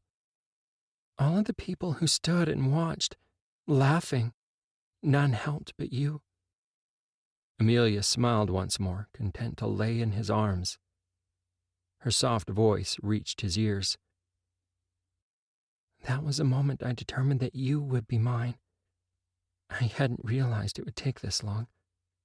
Amelia pushed back and looked at him, her expression fierce. "You aren't going to pretend you don't have feelings for me and run for the hills, are you?" Amelia's gaze, which had been soft and loving moments before, was now hard and determined. Alex chuckled and pulled her back against him. "I wouldn't dream of it. However, it might be best, for your sake more than anything, to keep this low-key for now. The court will go berserk when they find out, and you never know. You might just end up hating me when you spend more time with me." Amelia smiled. "I can't ever imagine hating you, Alex. Anyway, you might end up hating me." She looked up at him, biting her lip. "It's not like I've been chased. Even my lady mother has given up scolding me." "I'm hardly one to judge, Amelia. You have heard all that gossip about me being hauled out of most of the least respectable establishments in the quarter, along with the pleasure houses, right?" Alex looked down at her, and, if he was honest with himself, he was concerned about what she would say. "Alex, of course I've heard. My brother was right there with you, hauled out at the same time. I'm not likely to judge when I've hardly been virtuous myself. As long as you don't sneak out of my bed to go sleep with one of your harlots." Amelia looked up at him at that point. Alex knew he was blushing, and it was likely going to his hairline. "Well, we haven't quite got to the sex part yet, Amelia." Alex felt compelled to point it out, although he did not doubt the direction in which this liaison was heading. Even though part of him knew that this was a bad idea, he liked Amelia. He liked her way more than he should for someone of his birth and station. He may be insulated from marriage for the good of the realm, unlike William and Elizabeth, due to being the fourth child, but he knew his father would use him in that fashion if he had to, just the same as he would use his brothers and sister. "Don't worry so much about the sex thing, Alex. We'll get to that part. It's not appropriate here in my brother's room, though. Still, being low-key, or as much as we can, is a good idea. It will give us more time for, well, us." Amelia grinned at Alex impudently and kissed him once more, leaving him with no doubt at all what her plans were for the evening. 13. The Shadow Hunts. Kyle felt the veil closing in on him, insistent and determined to pull him into the realm that lay on the other side, the part of the world that few people could access. Still, it was a world he was familiar with, a place in which he was comfortable, more than he was with the intrigue of his peers in the palace. After endless days of feeling sick and disconnected with himself, he was relieved when he felt the cold wash of power as he started to transition between the worlds. Even when he wasn't within the veil, he spent lots of time, even in his waking hours of late, treading the paths between the two worlds. It was within the grips of the veil that his trainers found him. It was here that he learned control to block the whispering voices of others from his mind, to use the veil to travel from one place to another. He was instructed to not only refine his fighting skills, but the shadow arts. He had learned to be an assassin. Kyle smiled grimly. He was uncertain what his Lord Father would say. It was a conversation that never seemed to happen. Although he knew his father guessed by now who and what he was, since he had snapped the neck of the girl in Alex's defense. He felt the electrifying pulse of the veil wash over him, as it always did when he thought of his first real kills. He felt no remorse. Not in any way. The guard was a threat and in his way. The girl had intended to kill Alex. Why she had intended to kill Alex, that was the part that made little sense to him. Still, it was a moot point. Alex was the fourth son of the king. Why the girl had been intent on killing Prince Alexander didn't matter. His duty to his prince, his friend, had been clear. Finally releasing his hold on the waking world, Kyle sighed and rolled over, slipping into a deep sleep. Well done, Kyle, although it was a close call. The voice was deadly, and if Kyle hadn't already known who it was, he would have found it menacing. Kyle's eyes slid open and he smiled at his trainer, the first ever Shadow, the woman that the entire legend of the Shadow had grown up around, Lady Lyanna Katrina Shadden, a former child thief who had diverted from her trade as a child when her masters had discovered her skill with the dagger. From that point, she had been apprenticed and trained as an assassin. Kat, as she had been then, and no lady, had chosen the youngest son of the king as her mark. Sure, he carried a fat purse. She'd thought her luck was with her when the boy had slipped away from his bodyguards and adult supervision, between stalls and down a dark alley. Instead, she found the boy fighting two men. Kat had said she didn't know what had motivated her at that moment to help the boy she intended to rob, but she'd thrown herself into the melee. With her small dirk clutched in her fist that moments before she'd planned to use to slit the purse strings of the boy, she'd launched herself at one attacker, slashing it across the startled thug's neck. She was already far enough along in her training as an assassin that she knew by the spurt of blood, the man would die. The thug stumbled back, clutching at his neck.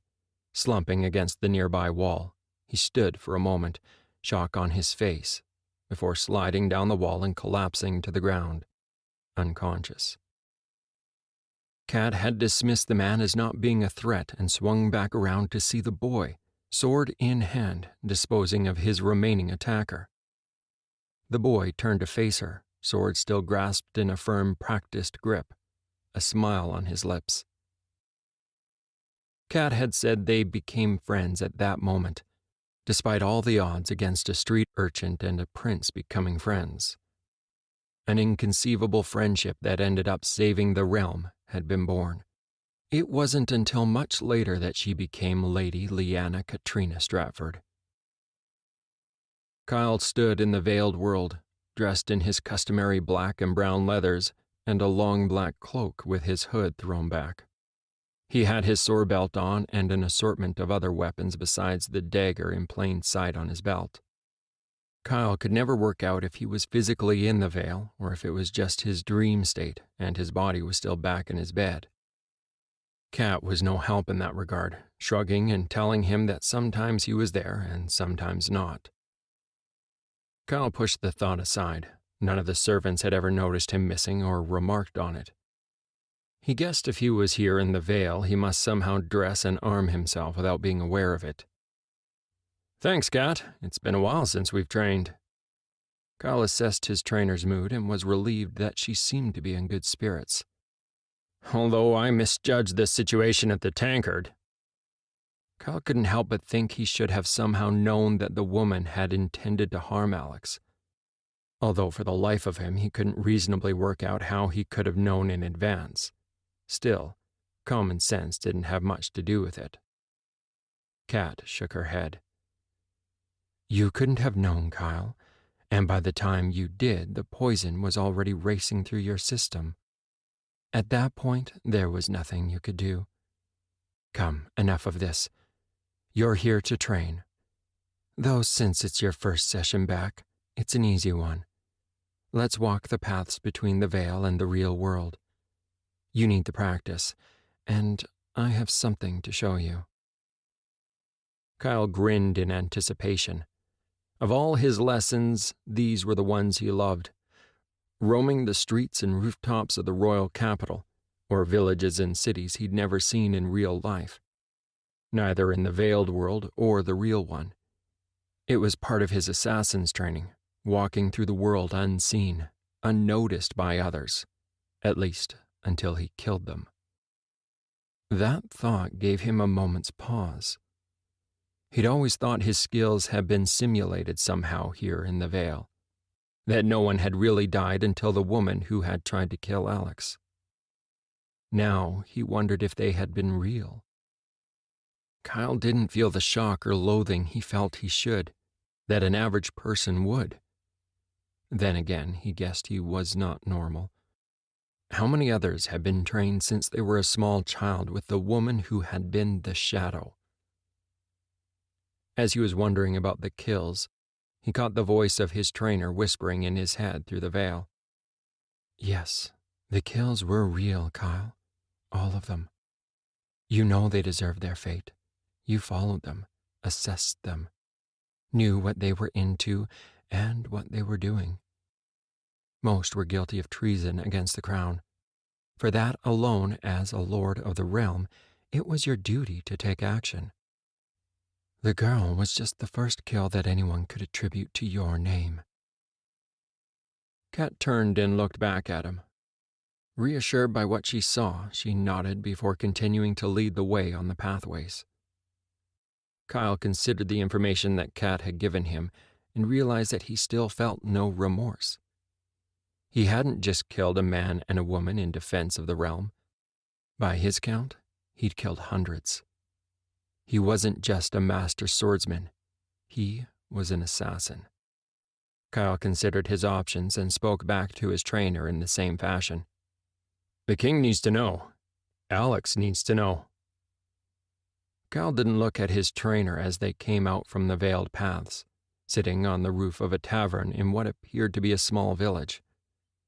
"Alex isn't ready to know yet, although when the time is right, I think you might find he is already aware. It's likely the king already knows, Prince William as well. They both guess who you are already, Kyle." Kat gained his attention and gestured toward two men who had spilt out into the street from the tavern. Kyle frowned, and then his eyes narrowed as he recognized the men. Both had been in the Tankard the night both he and Alex had been drugged and kidnapped. They had disappeared after their removal from the tavern, and no amount of searching by the elite had discovered their whereabouts. Kyle stilled, pulling the veil closer to him almost by instinct, watching as the men staggered down the road. Standing, he moved from rooftop to rooftop, careful to keep to the shadows on the roof, always with his sight on the men. At first, he thought the men were drunk, but as they turned the corner out of sight of the tavern, after a furtive glance behind them, they straightened and quickened their pace, heading toward one of the last houses in the street. Kyle turned to ask Kat how she'd found them, only to discover that she'd slipped away, as she often did once she'd pointed him in the direction she wanted. Snorting, he realized he was on his own. So much for an easy start. Kyle drew even more the veil in and leapt from rooftop to rooftop, until he was crouching on the roof of the house opposite the men. The house they were at was nondescript. It looked neither run down nor wealthy. It was just one house in a row of modest homes. As the door opened, Kyle drew a sharp breath, only just stopping himself from swearing from a force of habit. Kyle recognized the man. He was Lord Minor Rathan Cartwright. He sometimes frequented the court, although his station was not high enough to have a suite at the palace. Rathan was also a sniveling little man who had been pestering Jess. Kyle remembered that he had also been at the tankard the first night they met the girls, who'd ended up trying to kidnap them. Kyle watched as Rathan looked down the street, then ushered the men into the house. Kyle ran to the edge of the roof he was on and jumped to the ground below, using the power from the veil to soften his landing. He paused in the shadows, assessing the street. Then, pulling up the hood of his cloak and keeping to the shadows, he drew in even more of the veil. He used the power to mask him as he walked across the street to the house where the men had disappeared. Being careful not to make a noise as he took one careful step after another, Kyle walked around the home until he found an unsecured window. Smiling, he pulled the shutters open and climbed inside. Hearing muffled voices, Kyle paused before pulling the door open and glancing out into the empty hallway. He moved from room to room, and was relieved that they were empty except for some baggage in the last room. Moving quickly but quietly, he walked down the hallway toward the voices, pausing outside an open door that, from what he could see, was a sitting room. Rathan sat in a chair while two men stood. None of them looked happy, and from his vantage point, he could hear their conversation with perfect clarity. "How could you be so sloppy? Now we've got nothing to show for all our efforts. How the hell did those drunken fools escape?" Rathan's voice was high-pitched and angry, with a hint of panic. "We don't know how they did it, Rathan. The girls gave them the drug you supplied. It didn't work. The guards found the house, and both the prince and Lord Kyle, according to all reports, walked out. Lady Jessalyn wasn't seen leaving, but she wasn't there, and Oliver was located dead. Jenna is dead as well. Her neck snapped. We guess it was one of the elite, and Kelly was taken in by them. To all reports alive when she was taken, but executed by the king for treason. We have got to get out of Valantia. I can't believe the king's men didn't pump her for all the information she had before they killed her." It was the bigger of the two men who spoke. His voice was low, but he sounded panicked. The second man, a little shorter than his companion and stockier, with dark, greasy hair, spoke in a gravelly voice. "We've got a death sentence over our heads for this if the guards ever catch up with us. Rathan, you told us it would be easy. The king would pay up and that he hated his youngest son, who was a drunken embarrassment to the throne. Well, it seems the king didn't quite see it the same way."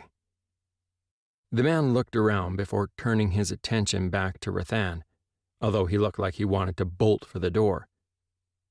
"Well, don't look for any more money. I don't have it. That was the idea behind taking the prince, to embarrass the king so he'd pay us to keep quiet about Prince Alexander's exploits." Rathan licked his lips and looked from one man to the other. "You need to lie low and stay out of sight for now. The king is likely to forget soon enough. Before you go, where are you staying?" Both men opened their mouths and closed them, looking at each other, seeming to agree. The taller man reached out and poked Rathan in the chest, underscoring his words, his tone contemptuous. "I suggest you find the money, minor Lord Rathan, or your father will find another heir. You got 2 days. Get the money to us at the Crown and Kestrel down the road. It's a dive, but they had rooms for the right price." Rathan stumbled back, a look of alarm crossing his face as the men turned and headed toward the door. Kyle stepped back down the hallway away from the main door, pressing himself into the dark corner near a cupboard. Neither man noticed him as they stormed out, slamming the door behind them. Kyle grinned, although it wasn't the kind of smile anyone would want to see. It was the expression where if you had any sense and you saw it directed at you, you'd run in the other direction. Kyle waited a moment to give the men time to walk to the end of the road and out of earshot, in case the Lord Minor called them for help, although Kyle judged that was unlikely to happen. Hearing movement in the room, Kyle walked toward the doorway where he'd stood moments before and saw Rathan had slumped into a chair, cradling a drink in his hand and a panicked look on his face. Kyle walked into the room. Rathan stood in alarm, his glass falling from his nerveless fingers as Kyle grabbed him and slammed him against the wall, his dagger moving to the now quivering lord's throat. Rathan spoke, his voice high-pitched. "You can't kill me. I'm a lord. The king will come after you for this."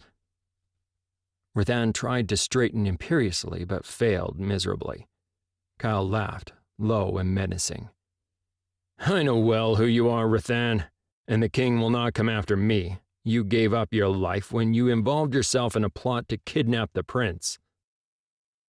Kyle threw back his hood and smiled as the man's eyes widened in recognition. "Please, Lord Kyle, I can explain. I needed money. No harm would ever come to you or the prince." Rathan stopped talking as Kyle's blade pressed firmer into the skin against his throat, enough that the sharp blade cut into the skin. A thin trail of blood trickled down Rathan's throat. "You're lying, Rathan. I was there. The blonde one was about to plunge a dagger into Alex's chest right before I came in and snapped her little neck. Tell me who is controlling you, Rathan. Who suggested this little enterprise?" Kyle hauled the quivering Rathan forward and shoved him back into his seat. Seeing Rathan's eyes flick toward the exit, Kyle laughed. "I wouldn't if I were you. You'd be dead before you reached the door. Now talk." Kyle's eyes bored down into the hapless lordling, who squirmed. Rathan licked his lips. He looked up at Kyle, unable to look away. "You will kill me anyway, won't you?" Kyle felt nothing but contempt for the man, but saw no point in denying the likely result of this encounter. "You are guilty of treason, and I'm the shadow that protects the fourth. It's my duty." Kyle saw no reason he couldn't use the damned legend to his advantage. "Still, there are easy ways to die and hard ways. Which way it ends for you is in your hands. Either way, before you die, you will tell me what I want to know." Kyle once again marveled at his cold detachment, knowing every word he spoke was true. He watched Rathan as he continued to squirm in his chair before slumping. I don't know. It came up in conversation when I was at a bar in Valentia. Everyone was laughing and drinking. I was telling my friends I was running out of money, and my father refused to give me more. John and Caleb, I presume you were here while they were. Well, I owe their boss money." Rathan licked his lips again, his chin quivering, looking for all the world like he was about to cry. Kyle said nothing. He continued to stare at the man, waiting, patient, knowing he would continue. His type always did. I was at the tankard waiting for you and the prince to show up. I knew you both frequented the place. Hoped I'd run into you both and we'd become friends. Then John and Caleb's boss wouldn't dare touch me if I was a friend of the prince." Rathan's words had been tumbling out of his mouth one after another, to the point that Kyle had to concentrate to make out what the man was babbling about. He also wondered where the story was going. With a quick glance at Kyle for permission, or at least a sign that he would not kill him, he reached over to the nearby table and pulled a bottle of cheap-looking alcohol toward him and a fresh glass, pouring the dark liquor to the brim. He took a long gulp and sat there for a moment, lost in his thoughts. There was a man. I didn't recognize him, but he laughed when he heard of my troubles, and suggested I abduct the prince and Lady Jesselyn, and you. Well, I think he suggested you and Lady Jesselyn because you were always with the prince."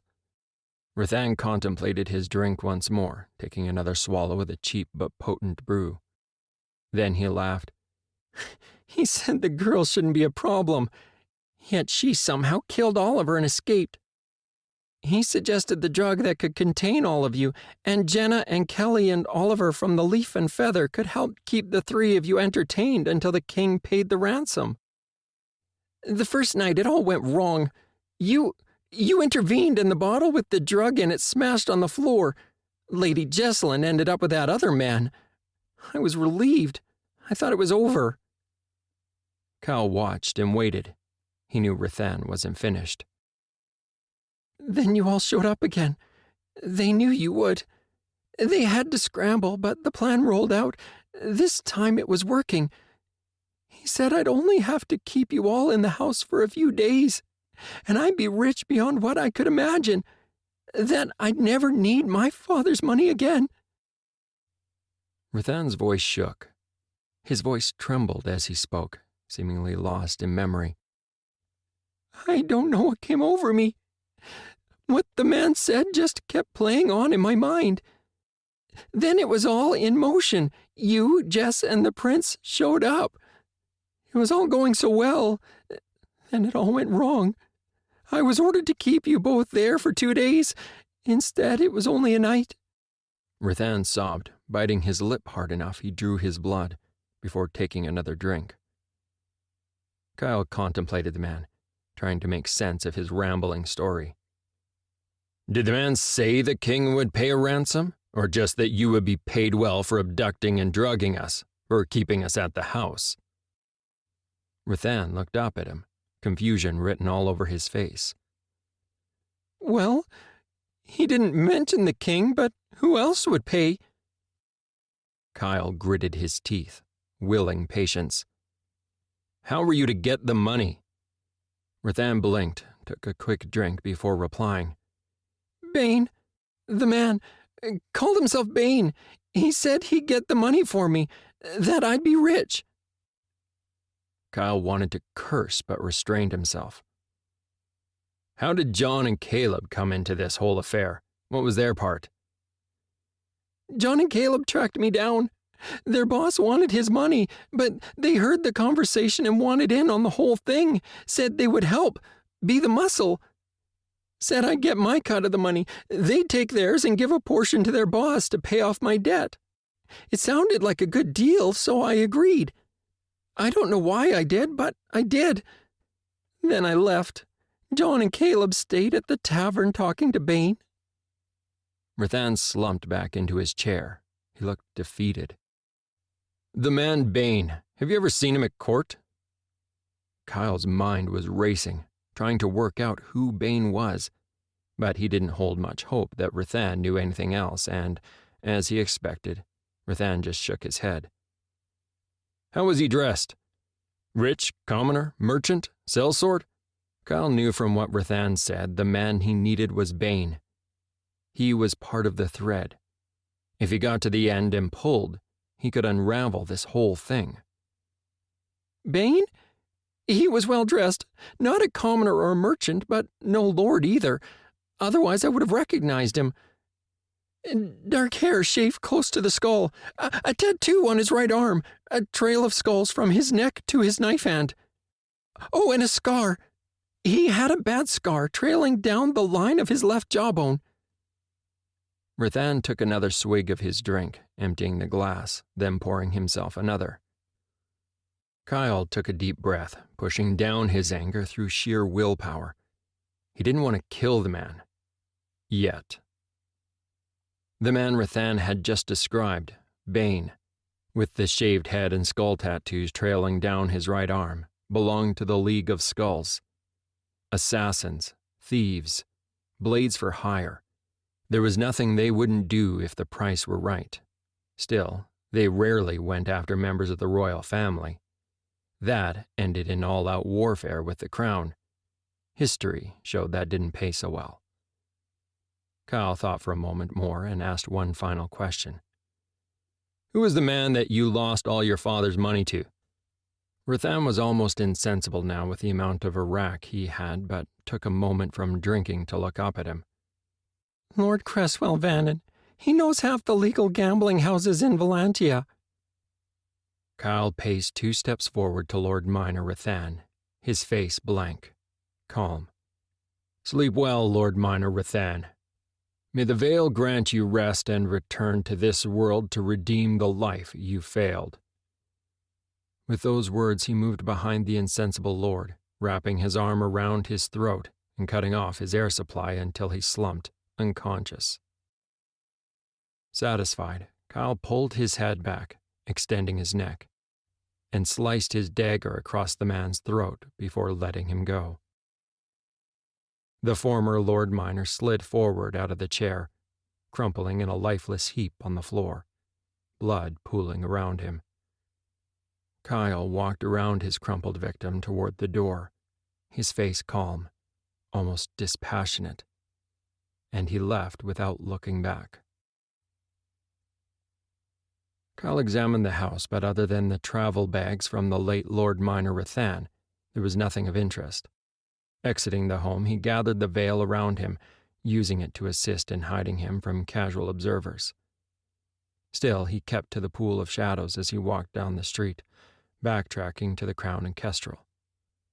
Kyle paused on the opposite side of the road and watched the main doors of the sad and rather run-down-looking pub. Even though, from what he could see, the clientele were not the who's who of society, Kyle knew he'd be remarked on and remembered, especially when the publican found 2 dead bodies in his rooms when he checked them after the men failed to pay for their rooms. Kyle grinned to himself. Then again, if the thugs had paid up for a few days, then it was likely the publican or his cleaning girls wouldn't check the rooms until the men failed to leave. Then they would go to the chamber to either get more money or kick them out. Moving at a steady pace, Kyle walked to the side of the building, scanning his surroundings as he went. Once inside the shadows, out of the direct sight from the road, Kyle jumped, catching a ledge on the 2nd floor, hauling himself up with a graceful ease. One glance through the window assured him that while the room was occupied, no one was in there right now. He guessed that they were down in the tap room. Lucky for them at this point. Kyle assessed the room, and as he guessed, it belonged to the publican, cluttered with possessions that no itinerant traveler would have with them, and it had a private washroom.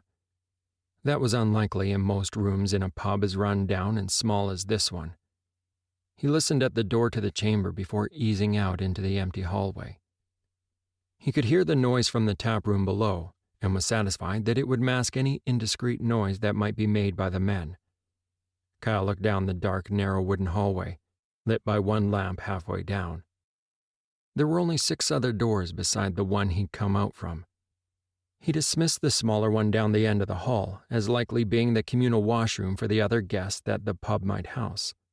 He'd leave that to last. Besides, if either of his targets was in the washroom, killing them there was not the best option, since they'd be found quicker. Working smoothly, he systematically checked the rooms. 3 of the 5 rooms had occupants. However, the room down the hall near the washroom had 2 small narrow beds with bags at their feet. The other 2 had single occupants, one of which was a woman, if the clothing was any testament, who had an impressive assortment of fine weapons. What she was doing here was an intriguing mystery. If he weren't already occupied, he'd take the time to find out who she was and what she was up to. It was a sign he would have to show caution, if the mystery woman was even half as good as the weapons indicated she was. Kyle picked the room with the 2 beds as being the room that his targets had rented off the publican. Leaving the woman's room after one last glance at the weapons, he moved back and re-entered the room he wanted. A quick glance around it revealed that there were no suitable hiding places. However, there was a small, grimy window that, with effort, Kyle could unlatch and open. There was a handy ledge running around the outside of the building, from which he could either drop to the ground or access the rooftops, depending on which route he took or needed if he had to exit. Coming back to the room, Kyle went through the contents of the first bag at the foot of the closest bed. He wrinkled his nose a little at the smell wafting from the bag. The man could afford to part with a few coins and get his clothes cleaned more frequently. Grateful for his gloves, he picked through the contents, finding little of interest except a vest with Lord Raymond Keslin's family crest on it. Looking at the crest, his eyes narrowed. He would, no doubt, have to visit Lord Keslin, although not tonight. Kyle put the contents of the bag back how he found it, although he suspected that these men were the types who would not notice anyway.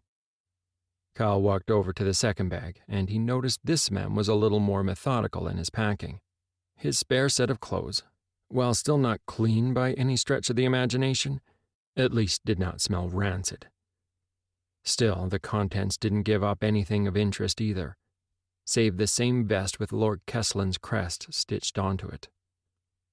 Thugs they might be, but not stupid ones. If they had anything in writing, it was likely on their person, not left in their baggage in their rooms. Kyle grimaced. That was a pity. Hearing movement down the hallway and a drunken argument between two men, Kyle closed the bag he'd been looking through. He looked around, then moved over to the darkest corner of the room, out of the line of sight from the doorway. He concentrated, pulling the shadows around him. He knew from experience it would assist in hiding his presence from the men. Kyle didn't plunge fully into the veil, so if they walked into him, they would end up bumping into something they couldn't see, although the likelihood of them walking into him while he was standing right in the corner of the room was remote. Unless, of course, they stumbled into him, which was a distinct possibility given they seemed to be drunk. The door opened with the two men staggering into the room, one of them tripping over the bag and landing heavily on the floor. He swore and blinked in confusion at the bag, glaring at it as if it had moved on purpose. The short, squat man rolled over to his knees and went to stand up. Or at least he tried, but ended up back on his rear on the ground. Kyle had to stifle a laugh. The man gave up on walking and proceeded with a wobbly, drunken crawl over to the bed, and after he contemplated the distance between his position and the bed, he hauled himself onto it and fell asleep. The taller man, no more sober than his fellow thug, but still upright, even if it was with the help of the wall, gave a bark of laughter. Huh, you can't hold your drink. The man's slurred words rumbled from his throat. He pushed off from the wall and made his stumbling path to the bed, taking a few more steps than he should need to. He managed to collapse onto the bed without ending up on the floor. Kyle's eyes widened, and he gathered even more of the shadow to him as the drunken man, perplexed, squinted in his direction from his newly gained position on the bed. Kyle felt a small tug on the veil and nearly breathed a sigh of relief. While he could touch the taint and draw on it a small amount, he had nowhere near the power to unravel Kyle's hiding spot. The man shook himself, muttering, Drunk too much. Imagining ghosts now. He laughed to himself as he hauled his boots off with a great display of effort that nearly sent him tumbling off the bed. He then placed them neatly near the edge of the bed, or as neatly as he was capable of with his level of intoxication, and attempted to unbuckle his vest. That was a trial. He pulled it off and, folding it haphazardly, placed it on the small table near the head of the bed after contemplating his bag and deciding it was too hard to get to in his current state. The man lay back on his bed and, after a short space of time, slipped into a drunken slumber. Kyle waited a few more moments more to make sure both of the men were asleep, then paced over to them. Contemplating both men, he went over to the small table near the bed of the more fastidious of the two, and, after a quick glance at the sleeping men, checked the vest. It was well-worn leather with some metal plates that looked like they had been stitched on by the wearer, but inside an inner pocket he found what he was looking for, a small black book. Placing the vest back where he found it, he flicked through the pages and saw notes within, including dates, places, and times. Kyle's head snapped around as he heard a faint noise from the window, Taking the diary, he wrapped the darkness around himself and moved back to the corner of the room, just inside the veil. His eyes widened in shock as a woman wearing all black clothing slipped into the chamber. She wasted no time or effort, but made quick work of dispatching both men, quietly without fuss or noise. She checked their belongings, frustrated, not finding what she was after. Kyle thought at her. "Too late, assassin. I have the diary already." Kyle nearly swore in alarm as the woman's head snapped up and she spun around, seeking him. She raised her blade and dropped into a crouch, drawing on the veil and scanning the room. Kyle made a quick decision and ran, diving out of the open window, his cloak billowing around him as he somersaulted and landed on the ground in the small courtyard below. He straightened from his crouch and glanced back toward the window he'd jumped from, seeing the shimmering dark movement along the ledge. He heard more than saw the throwing knife heading in his direction, and, shimmering between this world and the next, he stepped to one side, swaying out of the way. At the last second, he snapped his hand out with perfect timing and plucked the blade from its flight, looking up. "Not this day, assassin. I don't have time for you. We'll dance another day." While Kyle knew he shouldn't taunt the woman, he couldn't help himself. He was intrigued by her, and if he hadn't been intent on getting back to the king with what he had learned, he would have stayed to cross blades with her. He heard her soft words floating back to him. She was not as strong as he was in the gift, but her mind's voice was clear enough. "You interfere with the Skull Lord's business. He doesn't tolerate independence. Report to him before he tasks me with tracking you down." As Kyle walked, merging from the real world into the veiled world, he felt her shock before he cut their connection. She was a member of the Order of the Skull. That they had an assassin in their number who had talent and could use the power of the veil was a shock, and something to even be wary of. That this was important enough for them to send out someone who was one of their best to clean up for them was an even greater concern. Kyle moved down the pathways of the veil, those paths only a few could tread. His pace was unhurried. It had been a long night by his estimation, but time moved at a different pace here in the veiled world than it did in reality.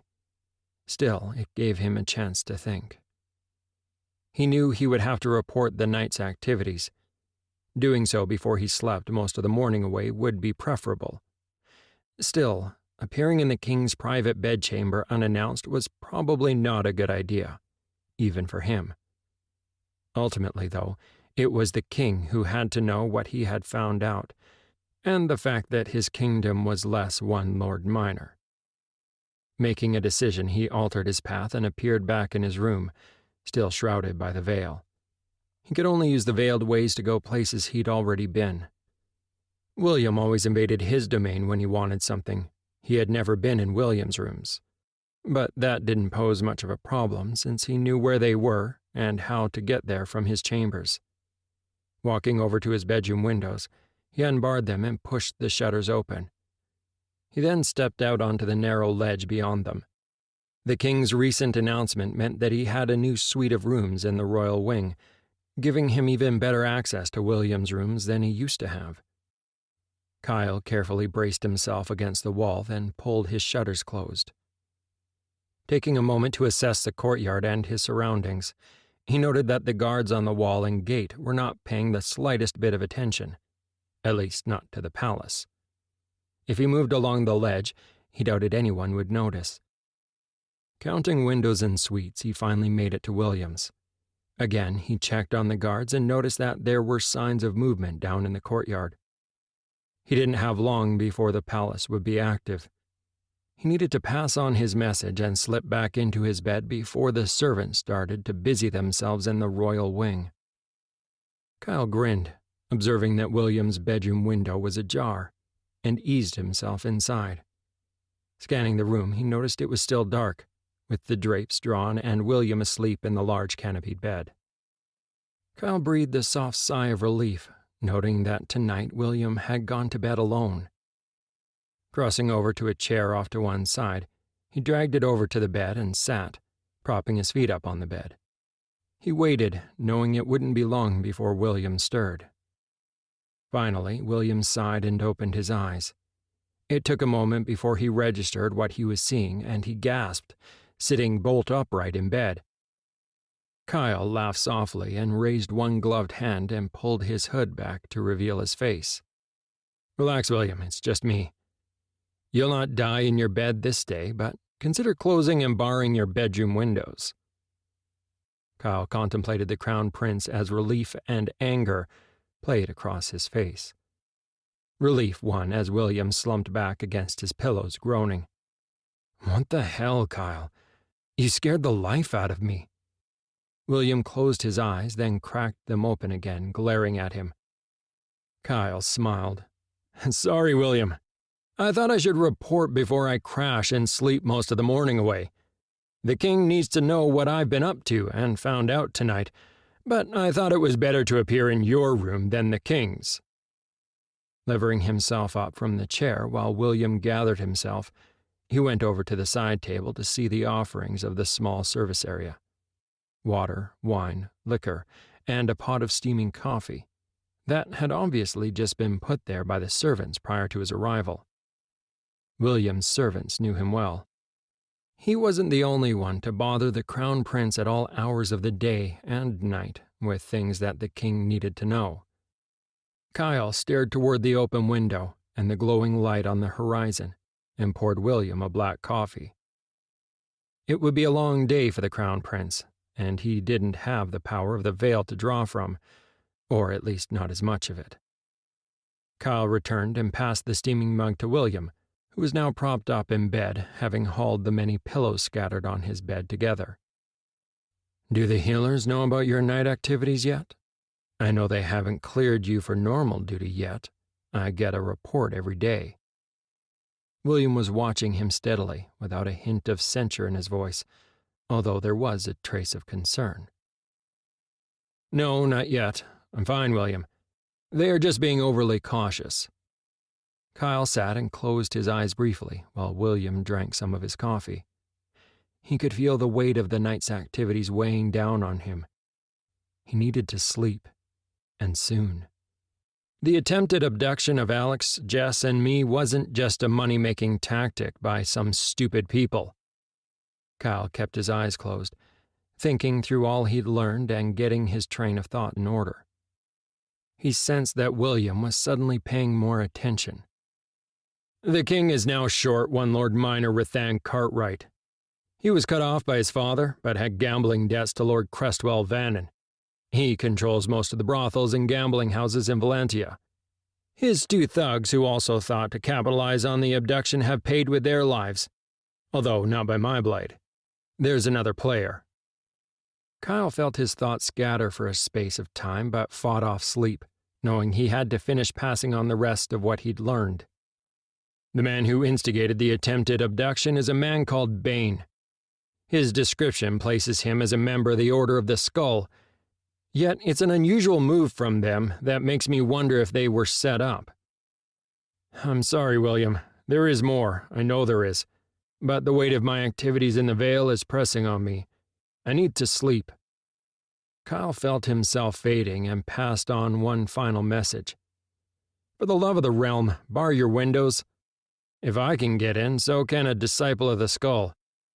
They have a gifted assassin, female, cute, although I don't think she'd be your type. Do not take any woman you don't know to your bed until I can get a better notion of who exactly she is." This was all I could retrieve from the thugs before the woman showed up and killed them. With that last advice, Kyle dropped the black diary on William's nightstand and faded, disappearing into the place between the worlds, making his way back to his bed finally to sleep the morning away. 14. The Meeting of Lords. Kyle knew he had a visitor even before he cracked his eyes open. He even knew who it was without much effort. You know, Your Highness, sneaking into my room while we've got a gifted skulls assassin potentially after me is probably not the best notion. To what do I owe the pleasure of this visit?" Kyle opened his eyes to see William bringing him a steaming cup of coffee in one hand and a familiar black notebook in the other. "I take it this is not just payback for the other day? What task do you and the king have for me? I'm thinking that there is one." Kyle hauled himself up in bed and glanced toward the open drapes that William habitually drew wide whenever he paid him one of his visits. Kyle sighed and accepted the coffee from William. At least this time it looked to be after midday. William sunk into a nearby chair and grinned at him. "Well, you know the easy way to stop these visits is for you to tell your guards I'm not allowed to just walk in." Kyle sipped his coffee and flicked his eyes to the prince over the rim and saw that he at least appeared to be relaxed. Kyle snorted. "Oh, I can see that going well. Just because I could doesn't mean I should. Besides, it's the most private place we can talk without other ears." Kyle took another sip of his coffee and eyed the black notebook that William was slapping into his palm. "Regardless, you can. It's one reason Father had you all moved. We know times are coming where you might need that extra space. Promise me if you require the time to yourself, you will let your guards know to refuse all visitors." William looked at him without any hint of arrogance. Kyle closed his eyes and nodded. "I will, William, but regardless, you will always be welcome. The needs of the crown will always come first." Kyle smiled cynically. "Even if I take a few days to get to it. Someone in power should know I'm going off the rails." William stared at him for the longest time before nodding acceptance. He looked toward the window, gathering his thoughts before returning his attention to the small black book. He turned to regard Kyle once more. "The healers assure me you are fit for duty and need not ride in a carriage for the move to the summer palace." William grinned at the look of horror on Kyle's face at the thought of being cooped up in a carriage. His smile faded as he contemplated the book once more. "This was an interesting read and a good find, Kyle. While neither Father nor myself believe Lord Crestwell Vannon is involved with the League of the Skulls, we believe his associations are closer than those of any Lord Major of this realm should be. If he wants to remain alive and doesn't want the king to have him killed for treason, he will never be found to be connected in any action against the crown again. If he is, his whole line will cease to exist." William still appeared to be calm and flipped the little black notebook to Kyle, who caught it without spilling so much as a single drop of coffee. Kyle waited for a heartbeat, then smiled. "Ah, so now that Lord Kyle has been officially moved into the royal wing, the king ordered the fourth swing to be made ready at the summer palace, and new clothes appear in my wardrobe with the fourth's crest. The king would like Lord Kyle, the fourth's blade, to pay a visit to said lord." William chuckled at Kyle's bland tone. "See, I knew you'd catch on quick. If you could find somewhere safe, out of the way of prying eyes for that, it would be appreciated. Wear something appropriate from your new wardrobe, and report the results to the king tonight at the hall." William stood and handed him a slip of paper that had a list of businesses on it. One quick scan of it told him they were all gambling institutions and pleasure houses, all of them owned by Lord Vannon. "The king would like you to suggest to Lord Vannon that he may wish to distance himself from the listed establishments before they get raided by the guard. Don't kill him, Kyle. We want to see how he reacts, who he goes to, just in case." William smiled tightly as Kyle whistled. "That will cause consternation in certain circles." Kyle grinned and nodded, then spoke up with a small note of alarm in his voice. "Wait, have you had to send the guard to get Alex, Jess, and myself out of any of these places?" Kyle's grin widened even further as William burst out laughing. Just one, the harlot. I believe Father was most insistent that that establishment was to be closed down. William shook his head before turning and walking toward the door, throwing one more parting shot back at Kyle. Oh, and that doesn't mean that you three have to go on a wild party spree and visit every pleasure house on that list. It would not go down well if you three were taken in by the guard when they are raided. William, wait. Kyle frowned as William turned back to him, his eyebrows raised. How has Alex taken the king's acknowledgement of his title as the fourth child? William shook his head. We've had several conversations about it while you were sick. Even Alex noticed the new clothing that appeared in his wardrobe. As you'd imagined, he is not happy, but is taking it better than I expected. He hasn't had a yelling match with Father over the decision. Yet. Kyle grimaced at William's response, knowing Alex not being happy was an understatement. You will speak to him about this, right? I can't report to you and the king tonight as the fourth's blade and blindside Alex that way. William nodded. Yes, I will speak with him now. He'll be wearing his new clothes, displaying his rank. Father felt it best, rather than an official announcement. Alex has always been the fourth and doesn't need the king's acknowledgement before he can assume the role. Kyle walked into his massive wardrobe and stared at the racks upon racks of clothing.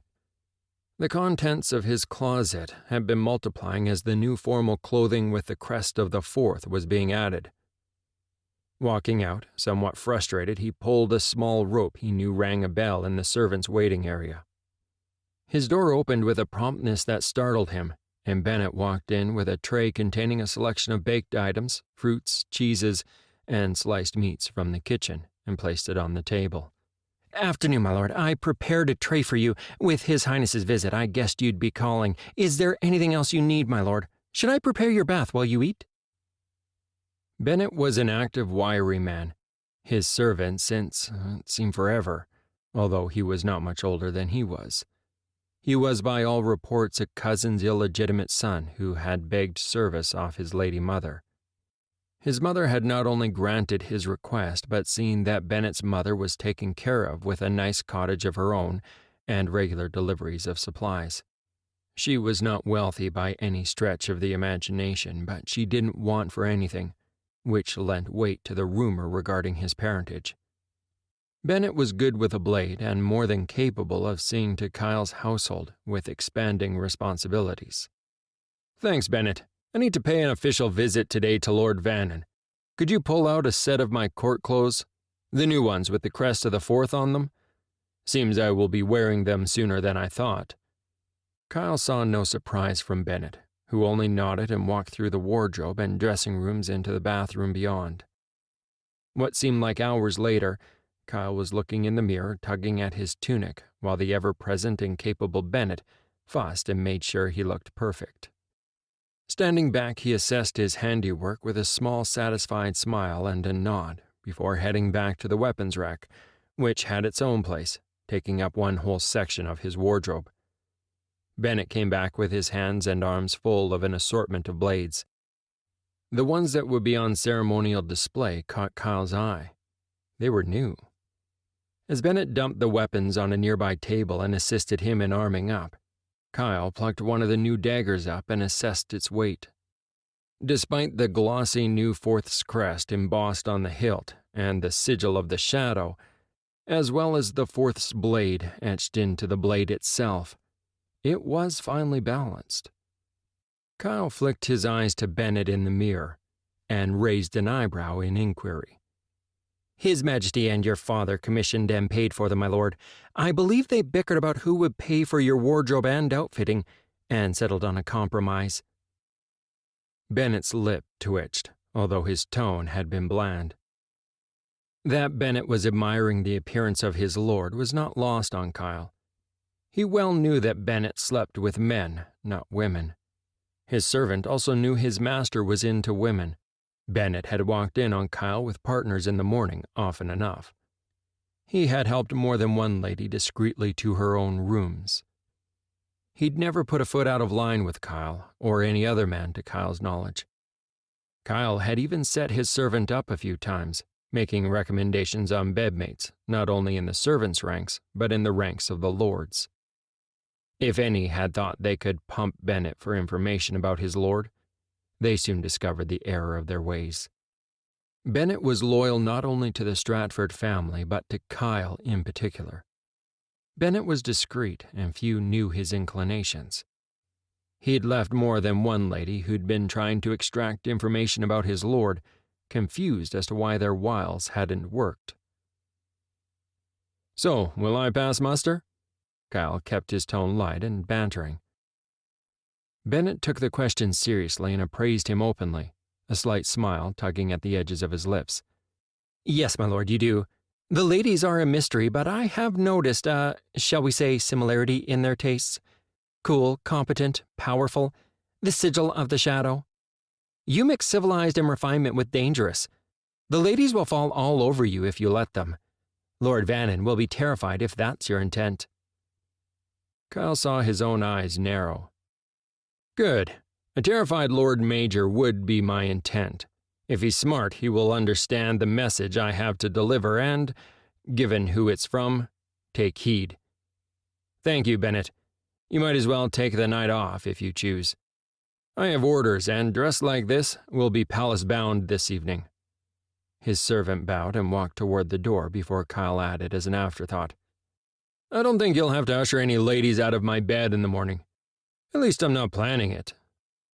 He grinned as he surprised a laugh out of Bennett. "You never do, my lord. I will check anyway. Still, it will be easy for a lady to get back to her rooms unnoticed should she spend the night with you here, unlike in the case with your previous suite." With that last parting shot, Bennett departed his lord's rooms, intent on his own pursuits. Kyle knew precisely which wing Lord Raymond Vannon was housed in when he was at the palace. While he was a Lord Major and wealthy, at least now he knew where the wealth came from. He was in one of the more remote wings of the palace, since he wasn't particularly influential. Or, at least on the surface, he had never appeared to be. Now, given what he'd found out, he wondered if Lord Major Vannon had more influence on some lords than he'd known of. Kyle approached the door and observed the household guards without weapons outside the door, surveying with some alarm the approach of an armed lord with elite in tow. Kyle didn't pause as he approached the door, giving a flat stare to the guards, who looked likely to object. "I wouldn't if I were you." Kyle didn't wait for an answer. He simply walked past them, opening the door and indicating that James and Matthew could remain outside. Both men acknowledged his order and took a wall opposite the household guard, who looked panicked to be facing off against the Fourth's elite. Kyle entered the small reception room without ceremony, only to see a housegirl, who squeaked in alarm and dropped the glass of wine she'd been carrying, its red liquid spreading all over the floor. Kyle smiled at the symmetry of the spreading wine and the likelihood of blood spilling if the Lord didn't like the message he received. Assessing the room, he moved and sat in what he determined was the most comfortable chair and the one that Lord Vannon had claimed as his own. "Tell Lord Vannon his presence is required." Kyle kept his gaze flat, his tone commanding. The hapless serving girl looked at him wide-eyed, mumbled something that sounded like, "Of course, my lord," and almost ran inside the inner doors to the bedroom. There was some loud commotion in the bedroom, then Lord Vannon came strutting out with a hunting blade strapped to his waist. It didn't match his dress and wasn't something he should be seen wearing in the court, given it would be deemed treason. The lords and their guards had to hand in their weapons to the armory on their arrival at the palace. Only certain lords had the permission of the crown to bear arms in the royal palace. Lord Vannon wasn't one of them. Kyle smiled humorously. "James!" Kyle's voice was loud enough to carry through the doors to the guards beyond. James entered the room with what sounded like a slight scuffle outside. Kyle glimpsed Matthew through the door holding a blade to the throat of one of the guards before the doors closed. By the sound of booted feet drumming down the hallway, extra guards were on their way. Kyle smiled. His guards knew him well enough already, it seemed. Then the doors closed with the competent elite guardsman James Caldwell on his side of the doorway. "My lord?" While James addressed Kyle, his eyes were on Lord Vannon and the knife he carried at his waist. "James, I think the Lord forgot to declare weapons you might have. If you could be so good as to seize the dagger and alert the King's Guard, they may want to consider a search of the Lord's rooms, goods, and people for other contraband." Kyle appeared relaxed, but he was watching the Lord for any sign he might do something stupid, like attack James rather than hand over his weapons. While he knew and trusted James's skill with both hand-to-hand combat and the blade, he still stood ready to intervene. James turned his attention to the Lord, who swallowed nervously, having not thought out his course of action. "By the command of the Fourth's blade, you'll draw your blade, slowly, and drop it on the ground, Lord Vannon." James was all business, not taking his eyes away from the Lord as he slowly drew his knife and dropped it as instructed on the floor. "Now, take 2 steps backward, turn slowly, and place your hands where I can see them on the wall." James watched calmly as the terrified Lord followed instructions. "Stay still, Lord Vannon. I will retrieve the knife. If you move, I will kill you. I don't want to do that, so please just stay put until you're given permission to do otherwise."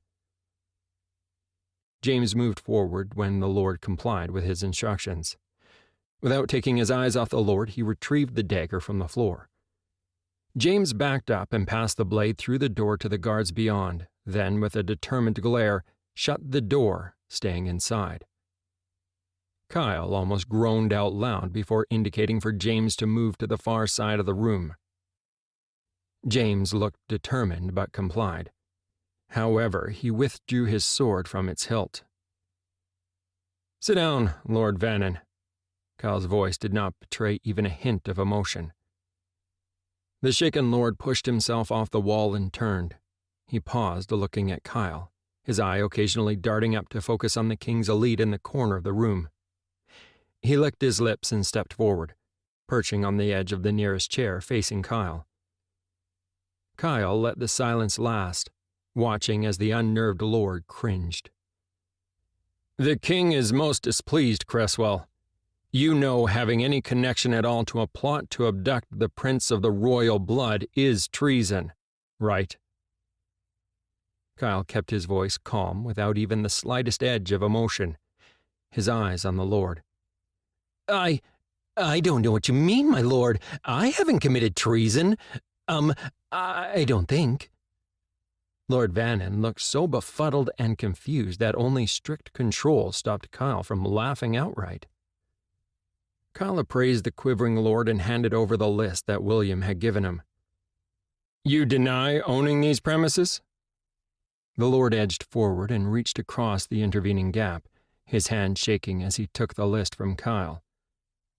Raymond's eyes scanned down the list of local houses of pleasure and gambling dens. As he read down the list, he went even paler than Kyle thought was possible. "Yes, they all belong to my family. They have for generations. I have little to do with them. My house staff administer them. It's a legacy from my Lord Grandfather's day." Lord Vannon looked like he was almost pleading for understanding. "It matters not, Cresswell. You will quit your interest in those businesses. You have been found to be closer than the King cares for in the plot to abduct Prince Alexander. The 2 women who drugged the prince and myself, and the male who drugged Lady Jesselyn, have proved to come from one of your houses of pleasure, with connections to the League of Skulls. If you do not comply, your whole family will be found to have committed treason. As a family line, you will cease to exist." Kyle didn't wait for an answer, taking the written note from the shaken Lord's fingers. He walked from the apartment, James following behind him, not bothering to close the door. The King's Guard, who were waiting outside, allowed Kyle to get clear before entering the room to begin their search without being told. Kyle walked down the hall without giving it a second thought, both James and Matthew falling in behind him. Kyle vowed never to wear the Fourth's court gear again unless he was ordered to, then grimaced as he realized that wouldn't be possible. While he usually could pass through the courtiers without hindrance, this evening he found himself in the middle of a gaggle of ladies and lords who seemed to be with him no matter where he moved. His only consolation was that Alex, up on the main dais for once near the king and his brother, the crown prince, looked equally miserable, although he doubted any but he or Jess could tell. Jess looked calm but was dealing, it seemed, with a never-ending supply of lordlings, who seemed to think that with Alex out of the way, stationed by the king, and Kyle being contained by his followers, they could partition the lady for her favor with no hindrance. Kyle paused briefly on his way across the courtroom. If he hadn't been surrounded by a gaggle of ladies trying to gain his attention, he would have smacked his forehead as he suddenly understood that together, the three of them seemed way too formidable to go near. It looked like the courtiers felt they stood a chance only while they were alone. All of them had noticed the Fourth's crest, and he had been deflecting or just plain ignoring questions from his peers about it and Alex all evening. Kyle realized he was out of practice since the healers had exempted him from official duties while he had been sick. Fed up from being polite, Kyle excused himself and waded his way through the crowded ballroom toward the king. Reaching the stairs, the king's elite parted to let him through, leaving the unwanted entourage behind. Kyle could almost feel the guards' amusement. They had just observed everything and likely been warned of the events in the hapless Lord Bannon's apartments just before the dinner.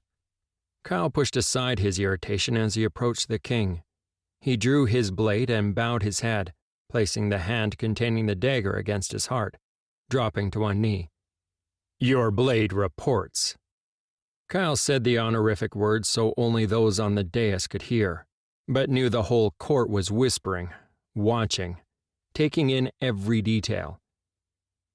"Report to our king, Fourth's blade," Alex replied, as was customary, which caused even more whispers.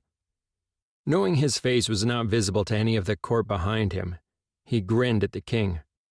"My liege, you have a very shaken Lord Major. I think he will divest himself of any interest in the businesses you stipulated.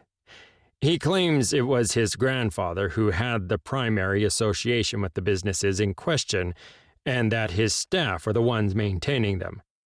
He will bear watching, though. I don't believe him. As pathetic as he may seem, he came out armed to meet me.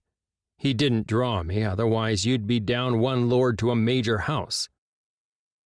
Kyle saw the king, William, and Alex stiffen at the last piece of information, and all their gazes tracked across the ballroom to the location where Kyle was sure the Lord Vannon was standing. "He's still alive." William's eyes were wide as he looked at the Lord. Kyle couldn't help but grin at the incredulous tone in William's voice. "Well, you told me not to kill him. I took that as an order from His Majesty." Kyle didn't turn to look at Vannon, but was sure that there were elite guard near him, called in by his own guard after the discovery of one of the lords bearing arms without the king's prior approval, in a severe breach of protocol. Kyle grinned again and drew the attention of the three back to him. "Let me guess. When the three of you looked from me over to him, he nearly collapsed in a dead faint?" Kyle was feeling amused despite the circumstances. "You would be correct, Kyle. What on earth did you do to the man, or is he that spineless?" William looked back to the Lord, then back to Kyle. Keeping his voice low so only those on the dais were party to the conversation, Kyle couldn't help the chuckle that escaped his lips. "That's just it. I didn't do much except inform him you knew about his involvement. James disarmed him. Matthew held his guards at bay. I think there is a fair amount of posturing in him. Still, I think he was shaken to have his interests uncovered." "You must appease your lady mother. She looks a little distressed.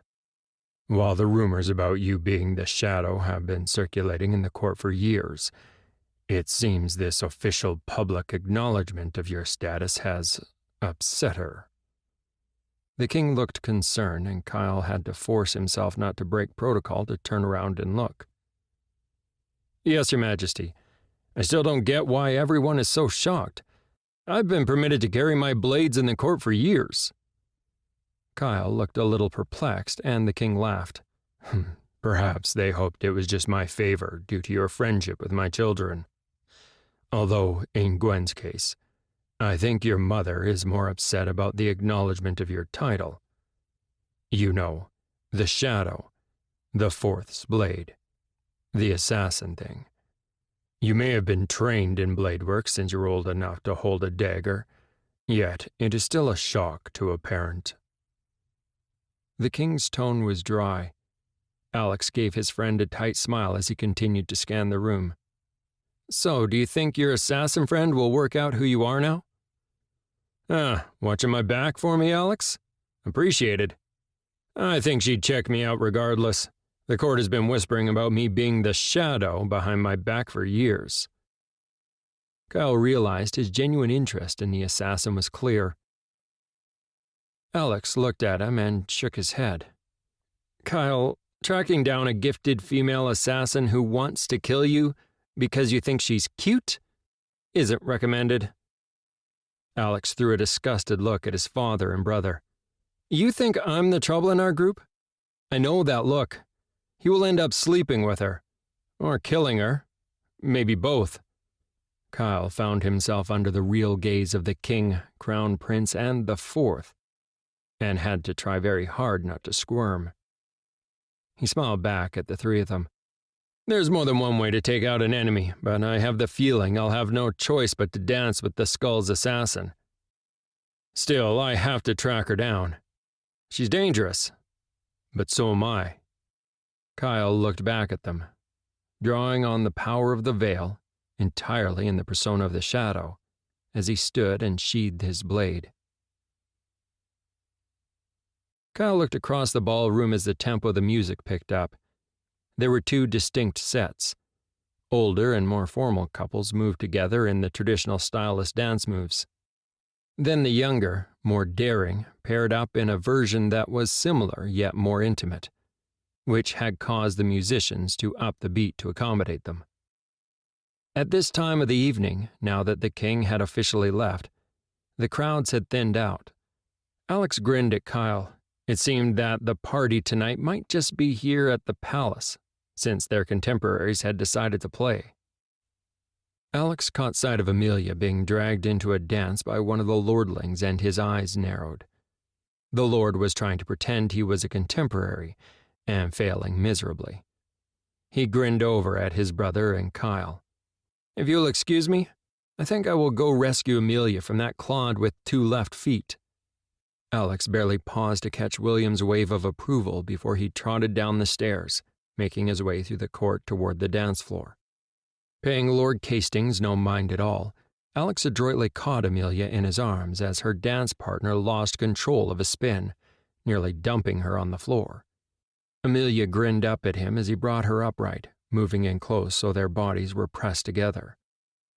Alex moved them around the dance floor, knowing they were the object of attention. Still, given the laughter at Lord Hastings' expense when he had intervened, Alex doubted anyone had guessed he had any real interest in Amelia. Jealous, Alex? Amelia whispered in his ear, her arms around his neck moving in sync with him as if they had done this 100 times before. Couldn't resist the opportunity. Besides, would you rather have hit the floor?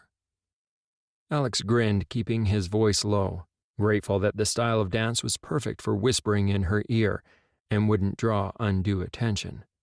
No, definitely not. Amelia's dark eyes sparkled in amusement. Alex noticed that Kyle had dragged Elizabeth up to dance and Jess had co-opted William for a dance partner, although he had a sneaking suspicion that Jess was leading, since William tended to opt for the more traditional dance forms. Alex spun Amelia expertly back into his arms as the music changed into a slower dance. She laughed, a little breathless. Looks like the party's about to split and start to move elsewhere. Alex looked down at her small petite form, loath to let her go. Join me tonight? When all this breaks up? It would be remarked on if you suddenly started mixing with our set." He was rewarded as a grin spread onto her lips. "Of course." As the music ended, they reluctantly parted. Then Kyle was on one side and Jess on the other, drawing him away in the direction of the doors to wherever it was the others had decided to party. He had a sneaking suspicion they were headed to the mirror stateroom, with doors leading to the courtyard and gardens. "Come on, Alex, let's go." Kyle clapped Alex on the back as he herded him out of the ballroom. Alex caught Amelia's eyes as she moved off in Elizabeth's wake and rolled his eyes. He was rewarded by her grin and chuckle, as well as a dry look from William, who caught the exchange. That almost made him groan. He knew that look. William somehow seemed to find out about everything. If William knew about his liaison with Amelia, then their father knew too. Still, the fact that he hadn't intervened at all meant a tacit approval, which was a first. Alex felt his eyebrows raise and traded a glance with Kyle as William obviously decided to have one of his rare nights off and join them. His arms snaking around Jess's waist, it was obvious how he intended the night to go. 15. The Order reconsiders. Lord Vannon paced in the study of his old run-down family home near the docks in Valentia. The area had once known better times but had long fallen into disrepute. He was agitated, and the fact that everyone else appeared to be calm infuriated him. Then again, they were not the ones who'd had their lives threatened by Lord Kyle. "What are we going to do now? How did everything go so wrong? I thought the drug stopped them from being able to do their tricks and either kill them or brought them under your control." He glared around at the men and women in the room. Bane shook his head, his disgust clear. "Calm down, Vannon. Panic will not help. I hope you all have something else up your sleeve. My master reminds you that the court is about to leave the Winter Palace for the Summer Palace. Things are a little more relaxed on the road than they are in the palace itself." Vannon turned and glared at Bane. "I notice your master is missing again. What is his excuse this time?" Bane chuckled. "Careful, Vannon. You wouldn't want me to think that you were a threat to my master. It should be evident that the king is a little unsettled by the attack. Until things calm down, any movement my master makes from the palace would be noted." Scholar Clemens snorted, and all eyes turned to him. "Yes, I am thinking it would be noticed. Bane is correct, Lord Vannon. Calm down. You survived the encounter with Lord Kyle. If he knew your involvement, you'd be dead. We have an asset in contact who is, shall we say, talented. It needs time to play out." Scholar Clemens smiled. "We also have a group that can take action when the court is on the road, given the habit the prince and his friends have of riding separately from the party of the king and court." Bane nodded at the old man. "I shall pass that on to my master, Scholar Clemens. By the way, he sends his regards. I must go. Even my absence will be noticed if I stay away from my duties for too long." With that, Bane dipped his head to the old man, the only one in the group he had any regard for, and left, with Vannon's indignant spluttering behind him. Bane was grateful that this new approach didn't have him painting himself up to look like one of the Skull's mercenaries. The League of Skulls took people impersonating their ranks a little personally. He had no doubt that, regardless of his position in the court, if they ever worked out it had been him, he'd end up dead. That was a circumstance he'd rather avoid, no matter how much he owed his master. 16. Relocation to the Summer Palace. Damn it, Father, why wasn't I consulted about this? Alex plucked at his vest with the crest of the fourth emblazoned on it, a look of disgust on his face. You know the whole legend of the fourth is based on a lie? Instead of ignoring all the rumors and muttering, you lend weight to the whole thing by acknowledging the title. Alex stood and paced, running his right hand through his hair, annoyance and frustration clear in every line of his body. It had been a tough couple of weeks for them all, with the added attention thrown their way due to being acknowledged as the fourth. It didn't help at all that Alex felt like a total fraud. It had also made his tryst with Amelia a lot more difficult to arrange. I'm no kind of hero or protector of the realm, so I'm a wonder with this sword and superb at partying, drinking, and can give you an expert opinion on the various pleasure houses in Valencia. I'm just one of the tainted. One of the kind that the general population would kill if they knew. I'm one of the monsters that killed Mother. The bitterness was clear in his voice. Alex, you are not responsible for your mother's death. Tainted, yes, but not one of the Sundered ones.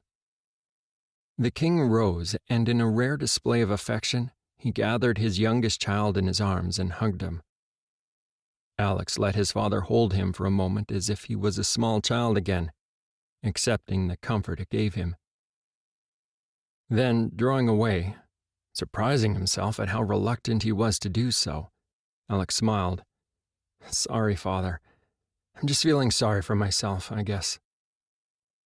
Alex walked back to his chair and, pausing long enough for his father to take his own seat, slumped back into his own. There would be even more talk if I didn't acknowledge you as the fourth, complete with installing you in the fourth's complex when we get to the Summer Palace, Alex. The king sighed. I was already fending off questions as to why that hadn't happened. Besides, along with the negative of all the extra attention, as a positive side effect, you get a lot more freedom. I'm sorry, Alex, I couldn't delay any more. It would have gained more attention if I had. Your elevation to the fourth was expected. It's your role by birth, just as it's William's role to be the heir to the throne. It's not a choice, I'm afraid. Kyle watched as the tension drained out of Alex. He traded a quick look with Jess and William. I didn't mean to snap or whine like a child. Just when I think I've grown out of that, I behave like I'm a 3-year-old having a tantrum. Alex shook his head and sighed. Kyle couldn't help but laugh. I guess we're all a little guilty. It's not that much extra attention than we used to get. The court has always watched us all. Jess smiled. Can't complain about the new accommodations either. At least the courtiers find it way harder to get to us in the royal wing. That will become even harder when we get to the Summer Palace, I imagine. We can play this fiction of the fourth and his companions. After all, it is true, just not in the way some people imagine. Alex smiled at his friends. I'm sorry. You've all been saddled with this legend of the fourth crap because of me. Alex shook his head and sighed. Although if I'm being fair, you would both attract your fair share of attention all by yourselves anyhow. They all turned to look at William, startled as he threw back his head and laughed, his whole body shaking. Alex, Kyle, and Jess all looked at each other, smiling in response, then back at William, who was still laughing. Finally, he controlled himself, wiping tears of laughter from his eyes. The 3 of you were always destined for trouble, even without that damn legend to contend with. I'm not sure you see the power that moves in the court, the way the courtiers gravitate toward you. Alex, you are still the son of a king. I don't think you understand how many of the lords try to gain your favor. You seem oblivious to it. I'm not oblivious. I ignore them as it's obvious they only seek me out to get at you and Father. Alex frowned. It was yet another reason he was friends with Kyle and Jess. They liked him for himself, not because they sought favor with the king. William nodded, exceeding the point. He turned his gaze to his next target. Kyle is one of the most important and influential lords in the realm, blade master and rumored to be assassin trained. They'd be calling Kyle the Shadow, even if he wasn't mixed up with you, Alex. You were an obvious connection to the king and your father. Then William turned to Jess, smiling as he regarded her. She was dressed in her customary hunting clothes of finer make than any hunter he'd ever met, and with the crest of a companion of the fourth on the vest. Her booted feet were up on the table in a very unladylike pose. Jess's own parentage may not be as high, but if it wasn't for hanging around you two all the time, she'd be fending off her suitors with a stick. Or rather, her sword. She is not only regarded as one of the most beautiful women in the court, she is well known as one of the best hunters as well, which terrifies most of the lords into behaving themselves. Add that to your close connection to the royal family, and you are a real power in this court, with only the need of a powerful family name. Alex and Kyle and Jess all stared at each other wide-eyed, in shock at William's blunt assessment of them, not knowing how to respond. So Alex changed the subject, since Jess was wearing her hunting clothes as a subtle reminder. It was hunt season, her favorite time of the year, and if he was honest, it was his as well, since that meant they were allowed out of the palace for a space of time and could get out and about around the countryside. His father glanced at William, who nodded. There is also a rising number of reports of the Sundered. I've kept you out of it due to the recent events, but you, all of you, are ideally placed to help us investigate and sort it out. It was the traditional role of the Fourth and his companions, before historic events turned it into a legend. Alex closed his eyes and nodded. So, tomorrow we head off, starting the progression to the Summer Palace. I'll behave, Father. Although, as has become customary for us, we'll leave a little later and join up with you all at the first camp. Alex didn't make it a request. He wasn't about to turn into the perfect son, meek and mild, agreeable. To his shock, his father laughed. I wouldn't expect anything else, Alex. I would ask that you at least keep your guards with you. With the implication of the League of Skulls in the kidnapping attempt and all the recent reports of the Sundered roaming the wild areas of the kingdom in groups, I'd rather you err on the side of caution. The king's tone held no hint of a request either. Alex knew a royal order when he heard one, even if it wasn't phrased as one, and nodded agreement. As you wish, Father. I'll behave that much, I promise. I've been keeping track of the reports of the Sundered, despite your best efforts to shield me from them. Alex shrugged. We'll keep our eyes open. With the three of us together, I don't think we'll have much to worry about with the Sundered ones, as most would. But it would give away to everyone we're tainted if we wielded the veil blatantly in front of everyone. Or at least give it away to those who haven't guessed. Alex knew his father, brother, and council were becoming worried about the increased reports from all over the kingdom regarding the sightings of the Sundered. Alex wasn't worried since the Sundered could move around as the three of them could, using the power of the veil. It was likely that there were not as many of them as his father had feared. Probably just a small handful moving around, causing mayhem wherever they appeared. Between the three of them, they had kept their own counsel regarding what they had learned about the Sundered and their own ancestors. Alex had the growing impression he wasn't quite being told the truth, or at least being kept away from certain information. That Kyle had been searching for the Sundered assassin most nights, they had kept to themselves for now. What the king and William didn't know, they couldn't forbid them to do. Alex grinned at his friends in anticipation, then he nodded to both Jess and Kyle before leading them to the door of the private courtyard of the royal wing.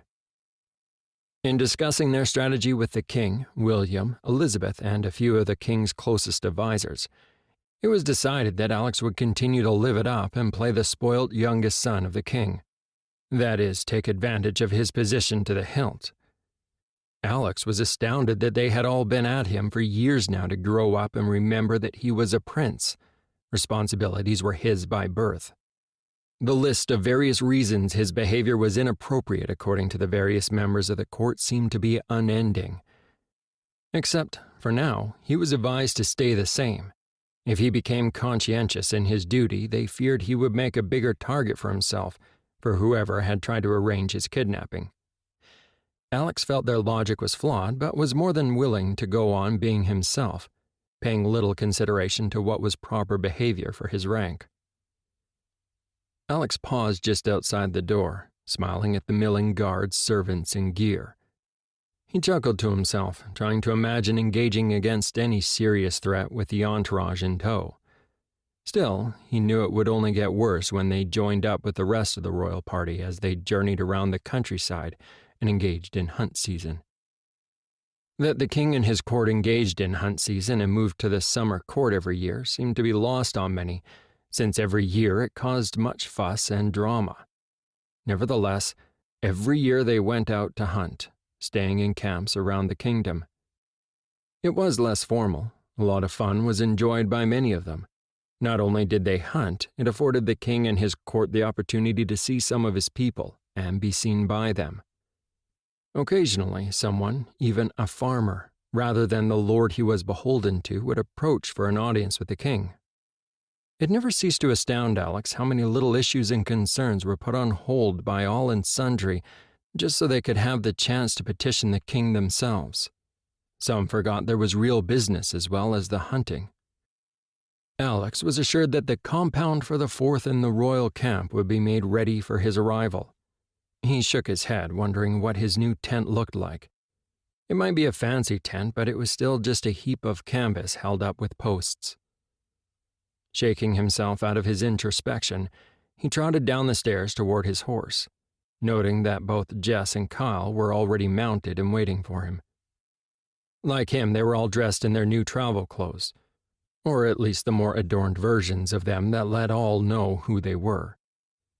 They'd be emblazoned with the new royal crest, the one that only the 4th child and his companions could wear. Still, although their new travel clothes were a little more ostentatious than any of them would have liked, he knew that they were far more practical than they showed. He also knew their plain, by comparison, hunting and evening wear were packed within their baggage, should they choose to go into a village unannounced and remain as inconspicuous as they could. Mounting his favorite horse, he spurred him forward, as was his usual fashion, with no warning to anyone. As always, these days both Kyle and Jess were in sync with him and spurred their own mounts, riding to either side of him as his guards and servants trailed behind. Although he noticed that since this was all scripted, their core guard unit were quickly forming up in their standard defensive formation around them. Alex appreciated the private entry and exit to the royal wing at the Winter Palace, and guessed he would grow to appreciate it even more when they arrived at the complex of the 4th. Seeing his own crest emblazoned on his guard unit, horses, and their equipment still took getting used to.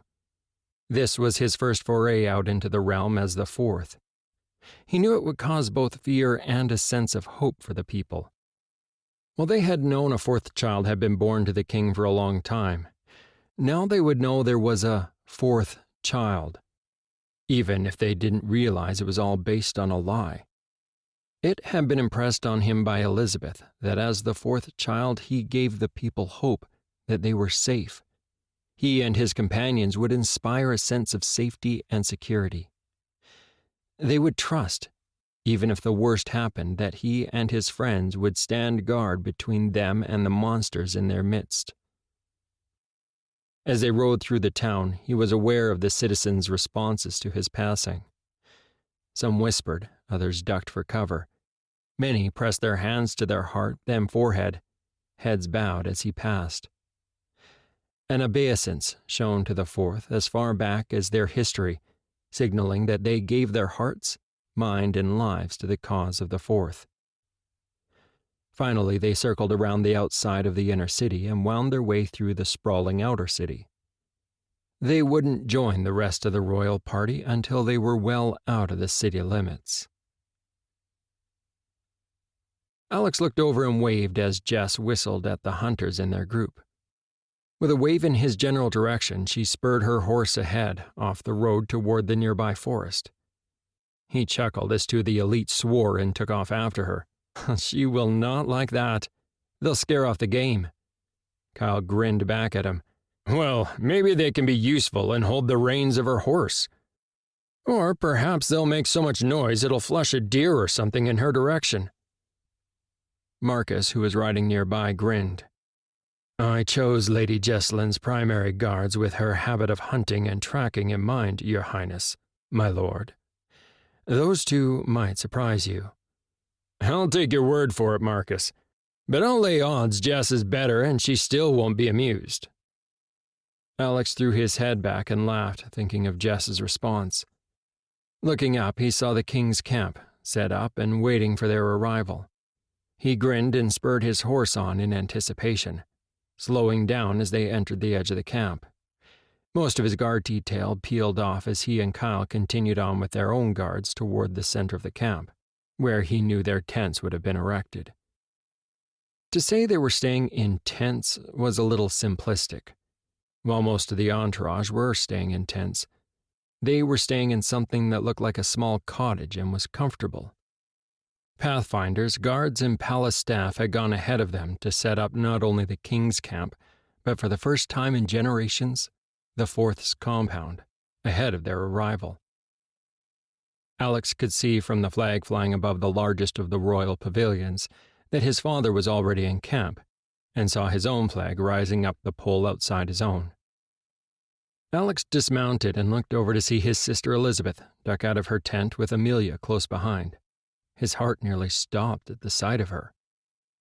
As Alex walked forward, she curtsied, placing her hands against her heart, then forehead. Your Highness? Alex, forgetting himself, found he was captivated. A slight smile touched his lips, and he closed the distance between them, capturing one of Amelia's hands as she rose out of her curtsy. He raised her hand to his lips and kissed her palm, watching as she blushed to her hairline. There's no need for such formality, Amelia. After all, we've grown up together, and this, well, it's the camping equivalent of the royal wing. Alex couldn't believe he was flirting so outrageously with Amelia in front of everyone, but he couldn't seem to help himself. He smiled, losing track of time in that moment while they gazed at each other. Alex found himself lost, drinking in her long dark hair that fell in waves to her shoulders, drowning in her dark chocolate eyes that seemed to drill into his soul. He could feel the veil swirling around them both, forming a bond between them in that moment, just as Kyle cleared his throat. No greeting for your big brother, Amelia? Kyle stepped forward and claimed Amelia in a hug, swinging her around like she was a little girl. Amelia snapped out of her focus on Alex and laughed. Kyle, put me down. Amelia laughed and swatted at her brother as Elizabeth smiled. Alex shook his head and stepped forward again, this time leaning forward to brush his lips against his sister's cheeks. Sister, I hope the journey today was not too tiring for you. Alex raised an eyebrow at Elizabeth and hoped she'd realized he was trying to regain his composure, breathing a soft sigh as he saw her grin.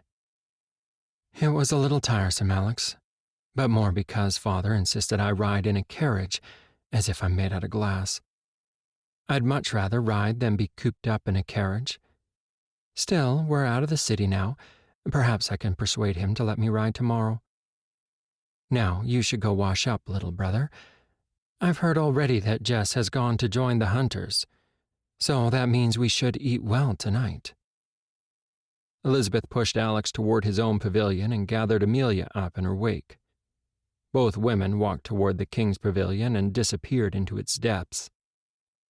Alex watched Amelia depart before he sighed and turned to see Kyle, his arms crossed, watching him. Come on, Alex. Let's go to your pavilion and have a chat. Alex was alarmed as his friend turned his back on him and stalked over to his pavilion, disappearing inside. Alex shook his head and, with one last look in the direction Amelia had gone, followed him inside, a rueful expression on his face. Alex walked in and found Kyle sitting in one chair and accepting a drink from Miranda, looking troubled, but not like he was about to stick a dagger into his best friend's heart. Alex accepted a goblet from Miranda and thanked her, before sitting and relaxing back in his own chair. He wasn't certain how the crafters had made the camp chairs and footrests comfortable, but somehow they did. Alex kept his peace, knowing Kyle would let him know what was troubling him when he was ready. Alex watched as Kyle ran a hand through his hair, taking one more sip from his goblet before looking at him. Amelia is my little baby sister, Alex. I'm not silly enough to believe she hasn't been breaking various lords' hearts throughout your father's court. Just promise me you won't hurt her. Alex choked on his drink and picked up a napkin from a nearby table to wipe his mouth.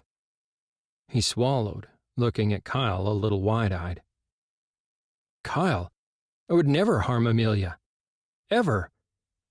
I know in the past I've been a little irresponsible. I have no excuse. I'm sorry. I dragged you out here with me every single time. I'm sorry. Kyle smiled. I understand that. I'm not saying don't pursue Amelia. Heck, wouldn't work even if you agreed. I know my little sister. Just don't hurt her. She's not as strong as Jess. I don't think Amelia knows the world of hurt that will head in her direction by falling into your world. Our world. Alex took a breath and nodded. I'm sorry, Kyle. I don't know what came over me. I must have seen Amelia a million times, but just then, when she walked out of Elizabeth's tent, it was like the world stopped still. I would lay waste to entire nations to protect Amelia. Alex shook his head as Kyle looked at him, the silence stretching between them. Who am I trying to kid? You know already, don't you? How did you find out? We've been careful. Kyle laughed. Yeah, you've both been careful until now. But after that little display out there, it's likely already all over the camp. To answer your question, I've known since just after I recovered from being sick. I came down to see you and, as was normal practice, just walked in to wake you up. Imagine my surprise to see you sound asleep with your arms wrapped around my little sister.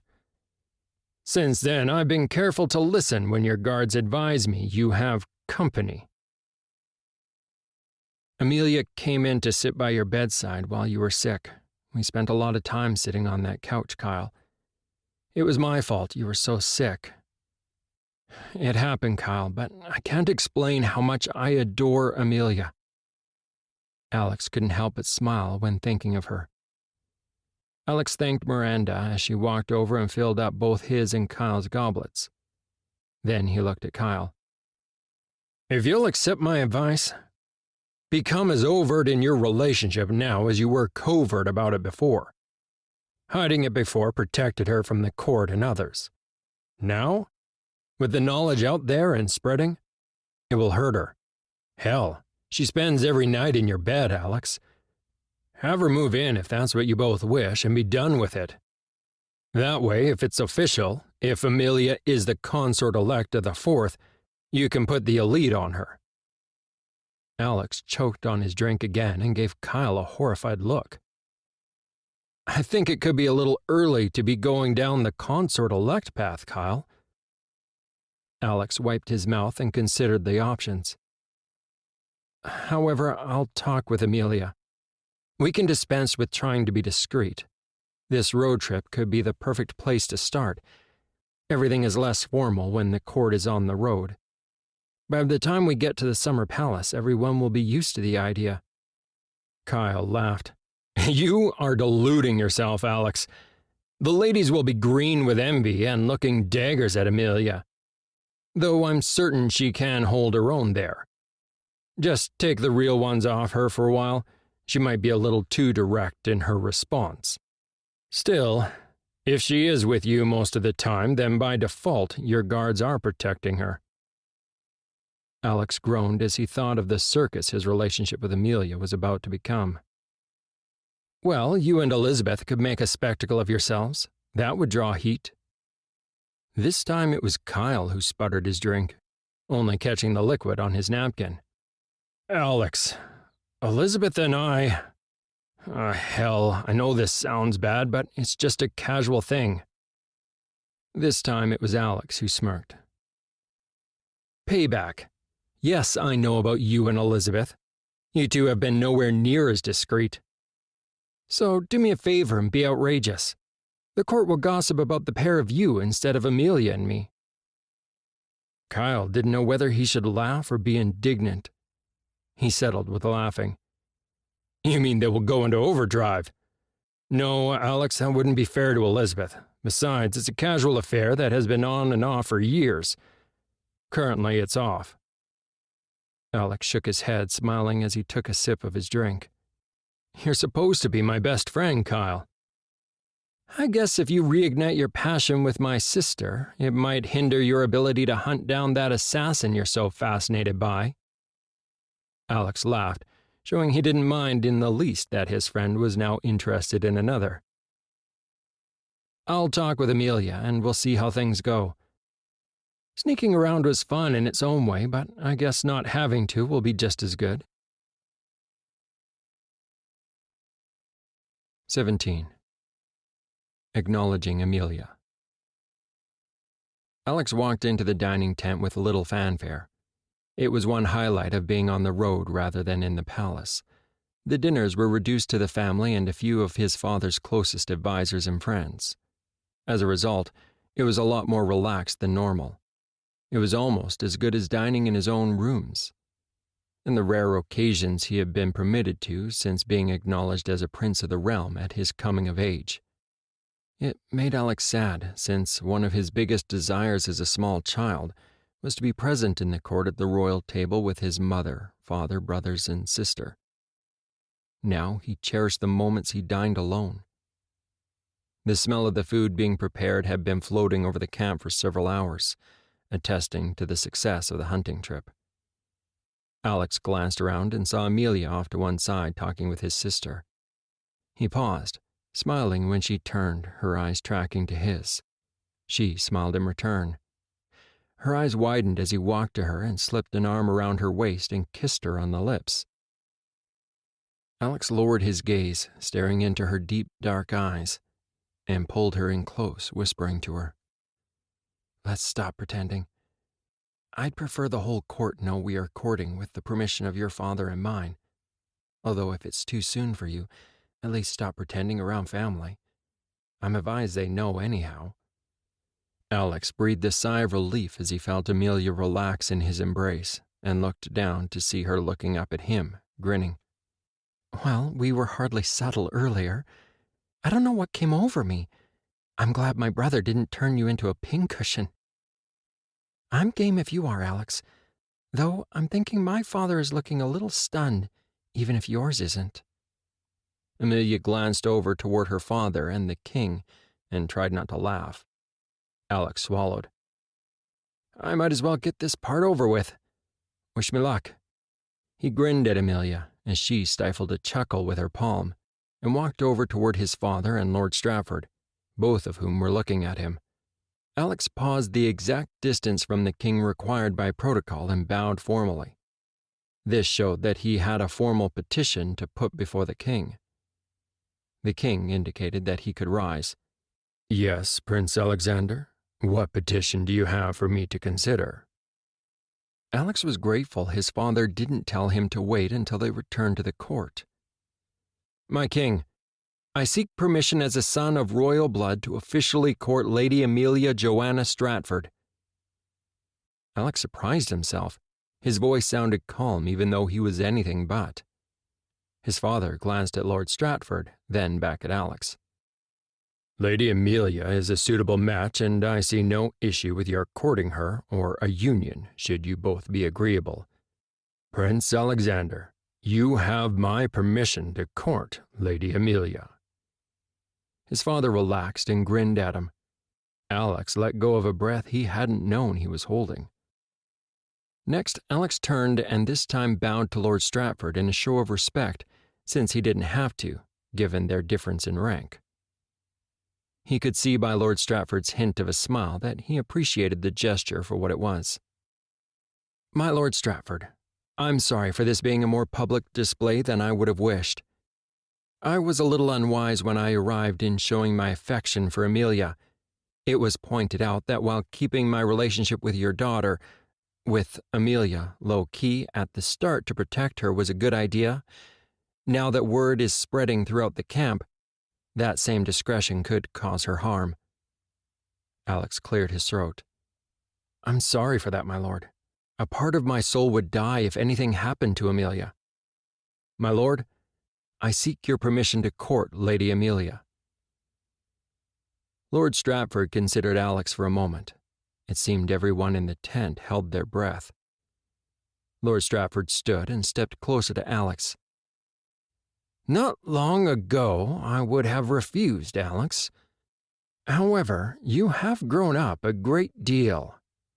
Lord Stratford looked over toward Amelia and beckoned her over to him, ignoring Alex and his request for the moment.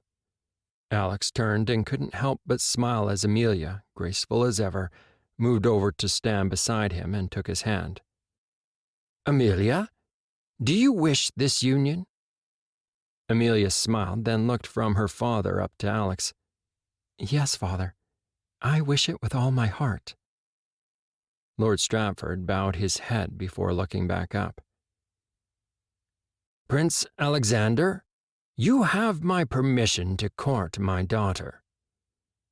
Lord Stratford then took the last step forward and hugged them both, his manner relaxing. "I hope that one day I'll get to call you my son."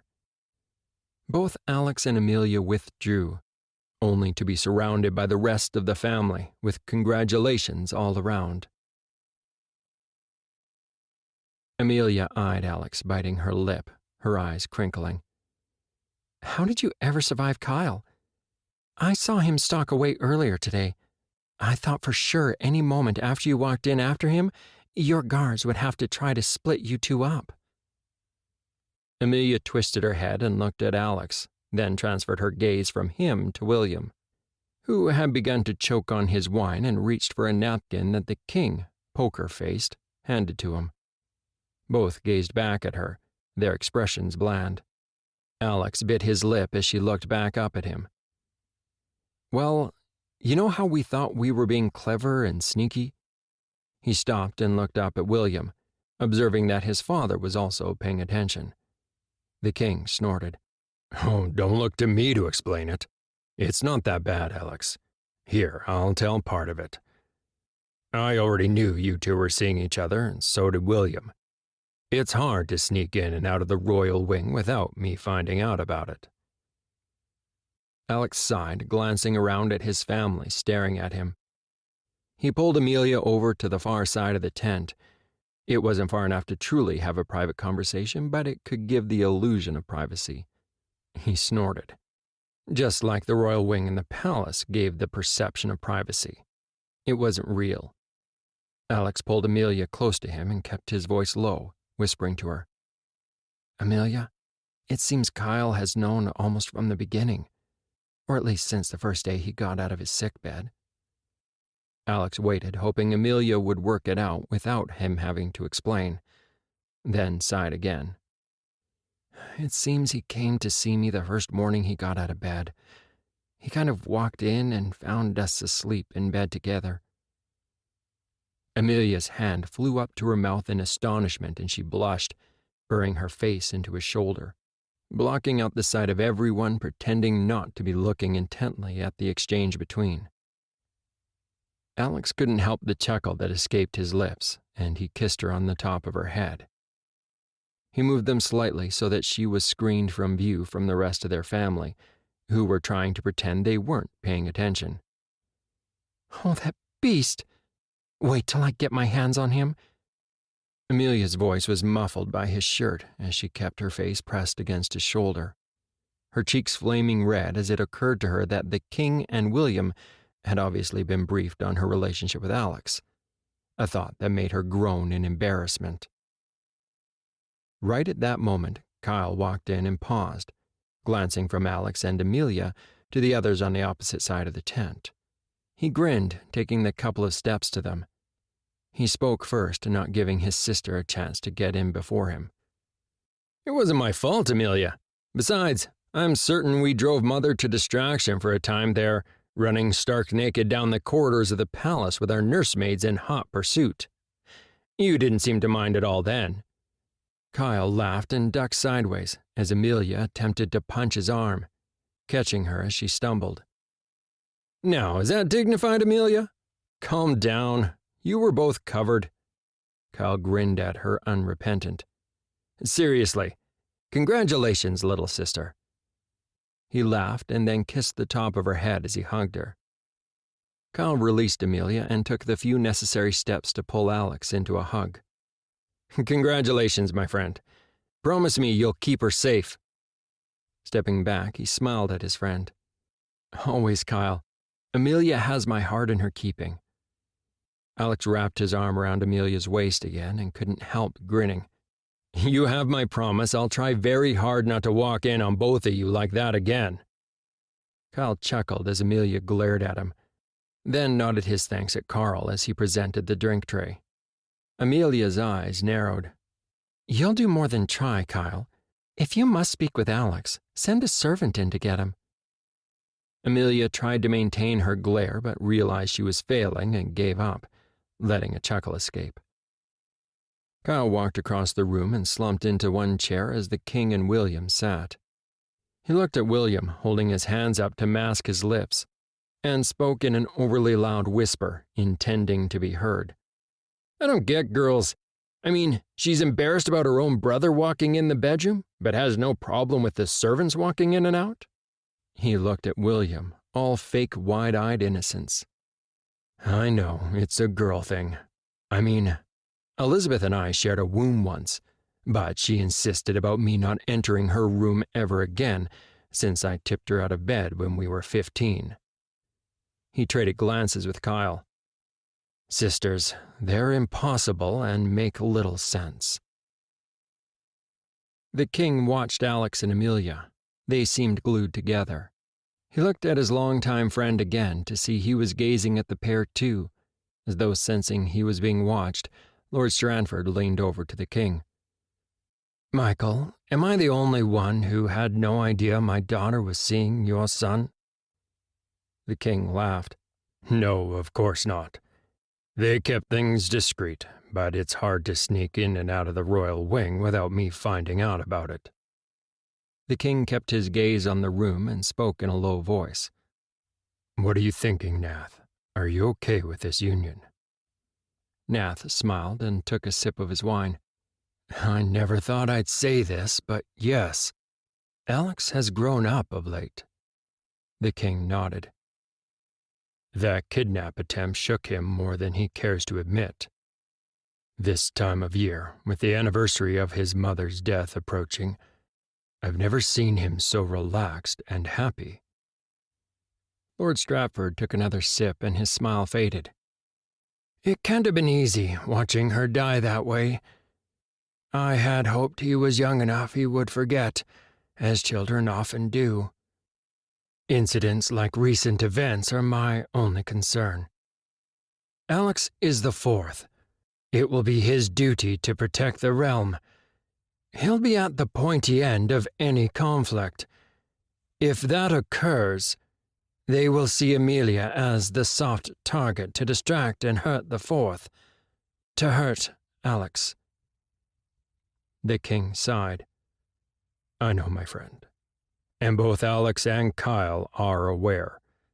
Amelia was at risk from the first moment she and Alex started exploring the possibility of a relationship.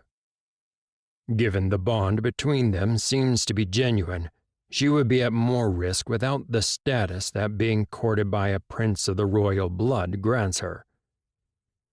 Should she become consort-elect, I have no doubt that this is Alex's intent, or he would have not made this official.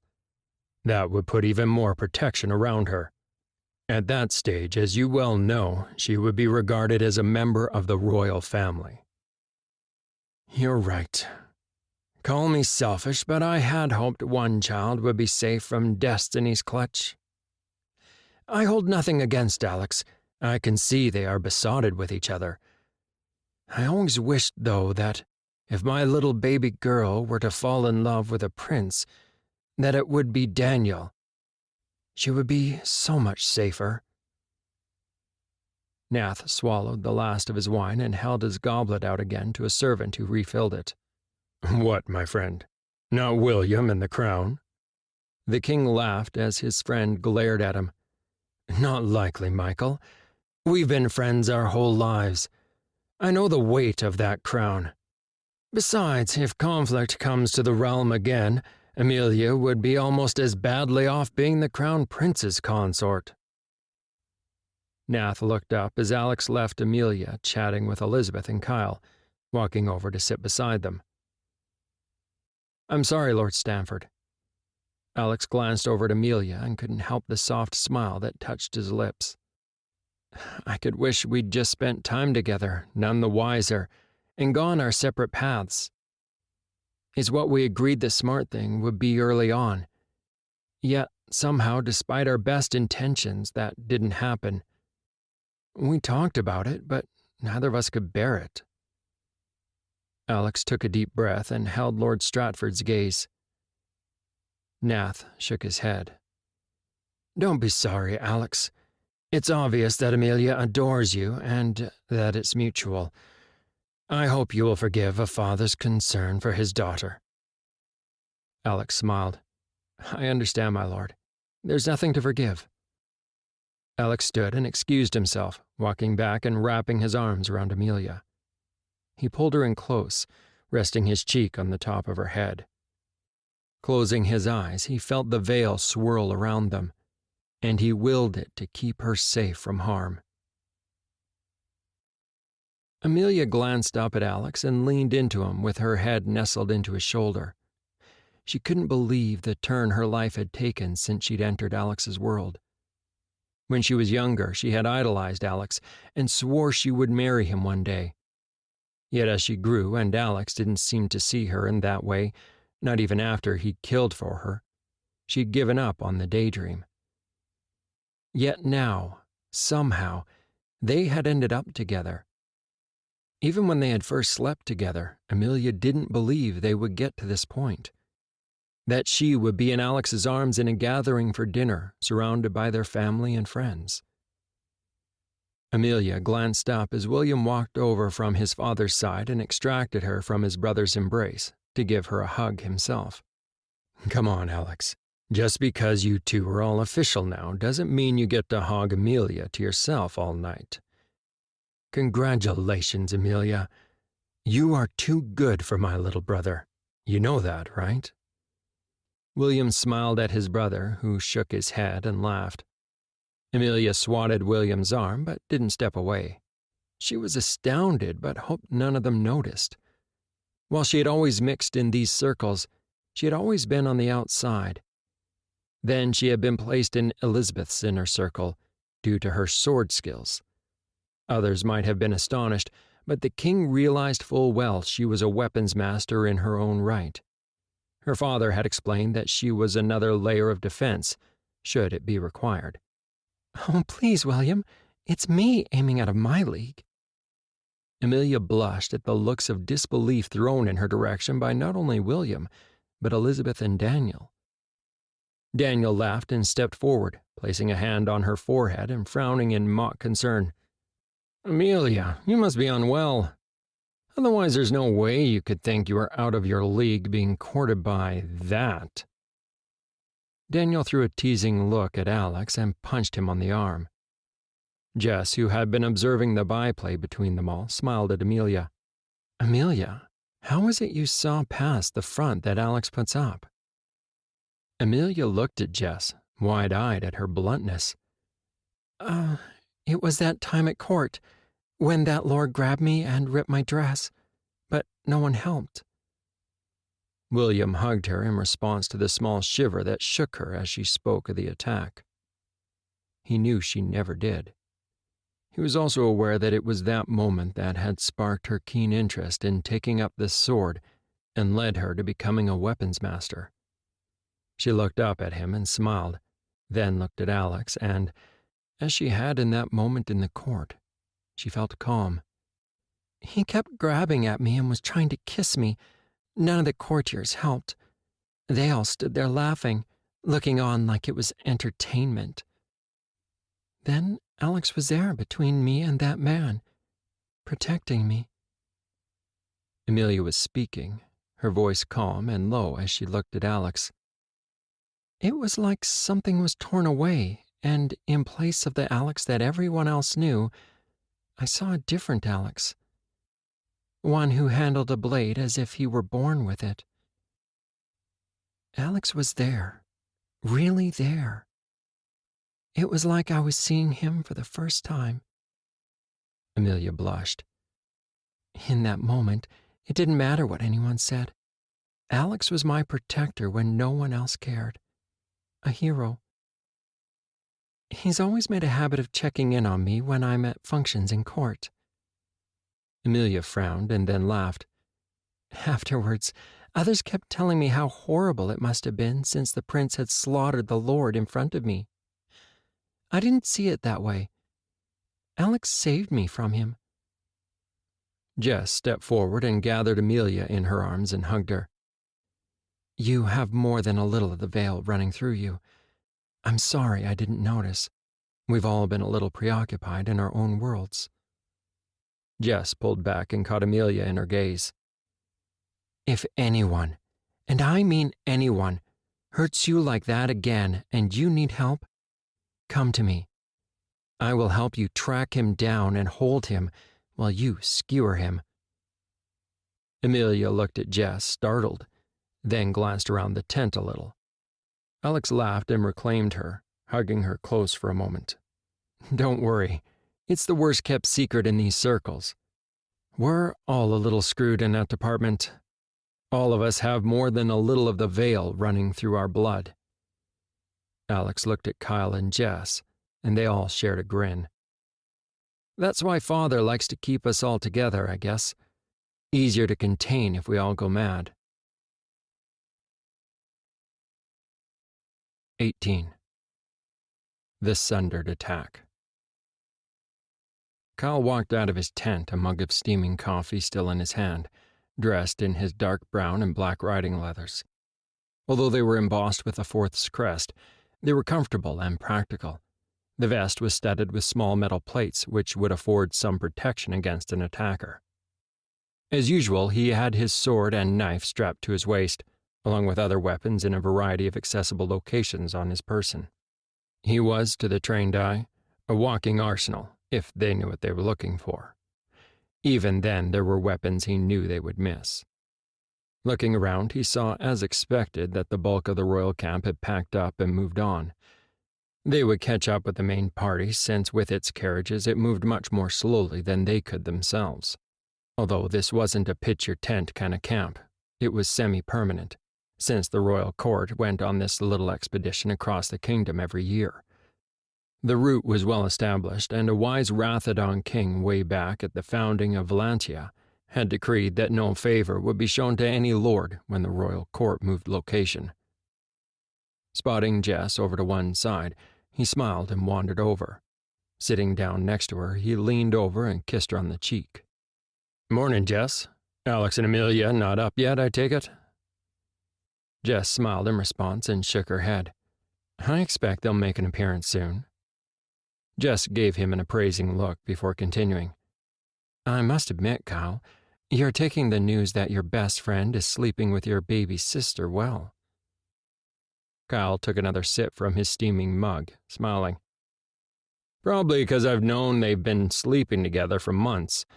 Besides, Amelia has always had her eye on Alex, ever since we were both children.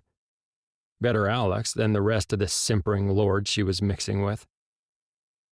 Jess laughed, but was cut off. Her eyes widened, and she groaned. "What is my sister wearing? And what is she doing here? She should be in the carriage with the king's party."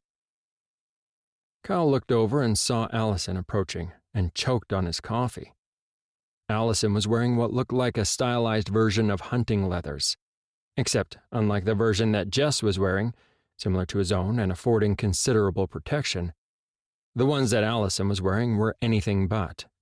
She wore what looked like halfway between pants and a long flowing skirt, matched with a top that looked like a corset, bound in the middle with leather laces and thin straps over the shoulders.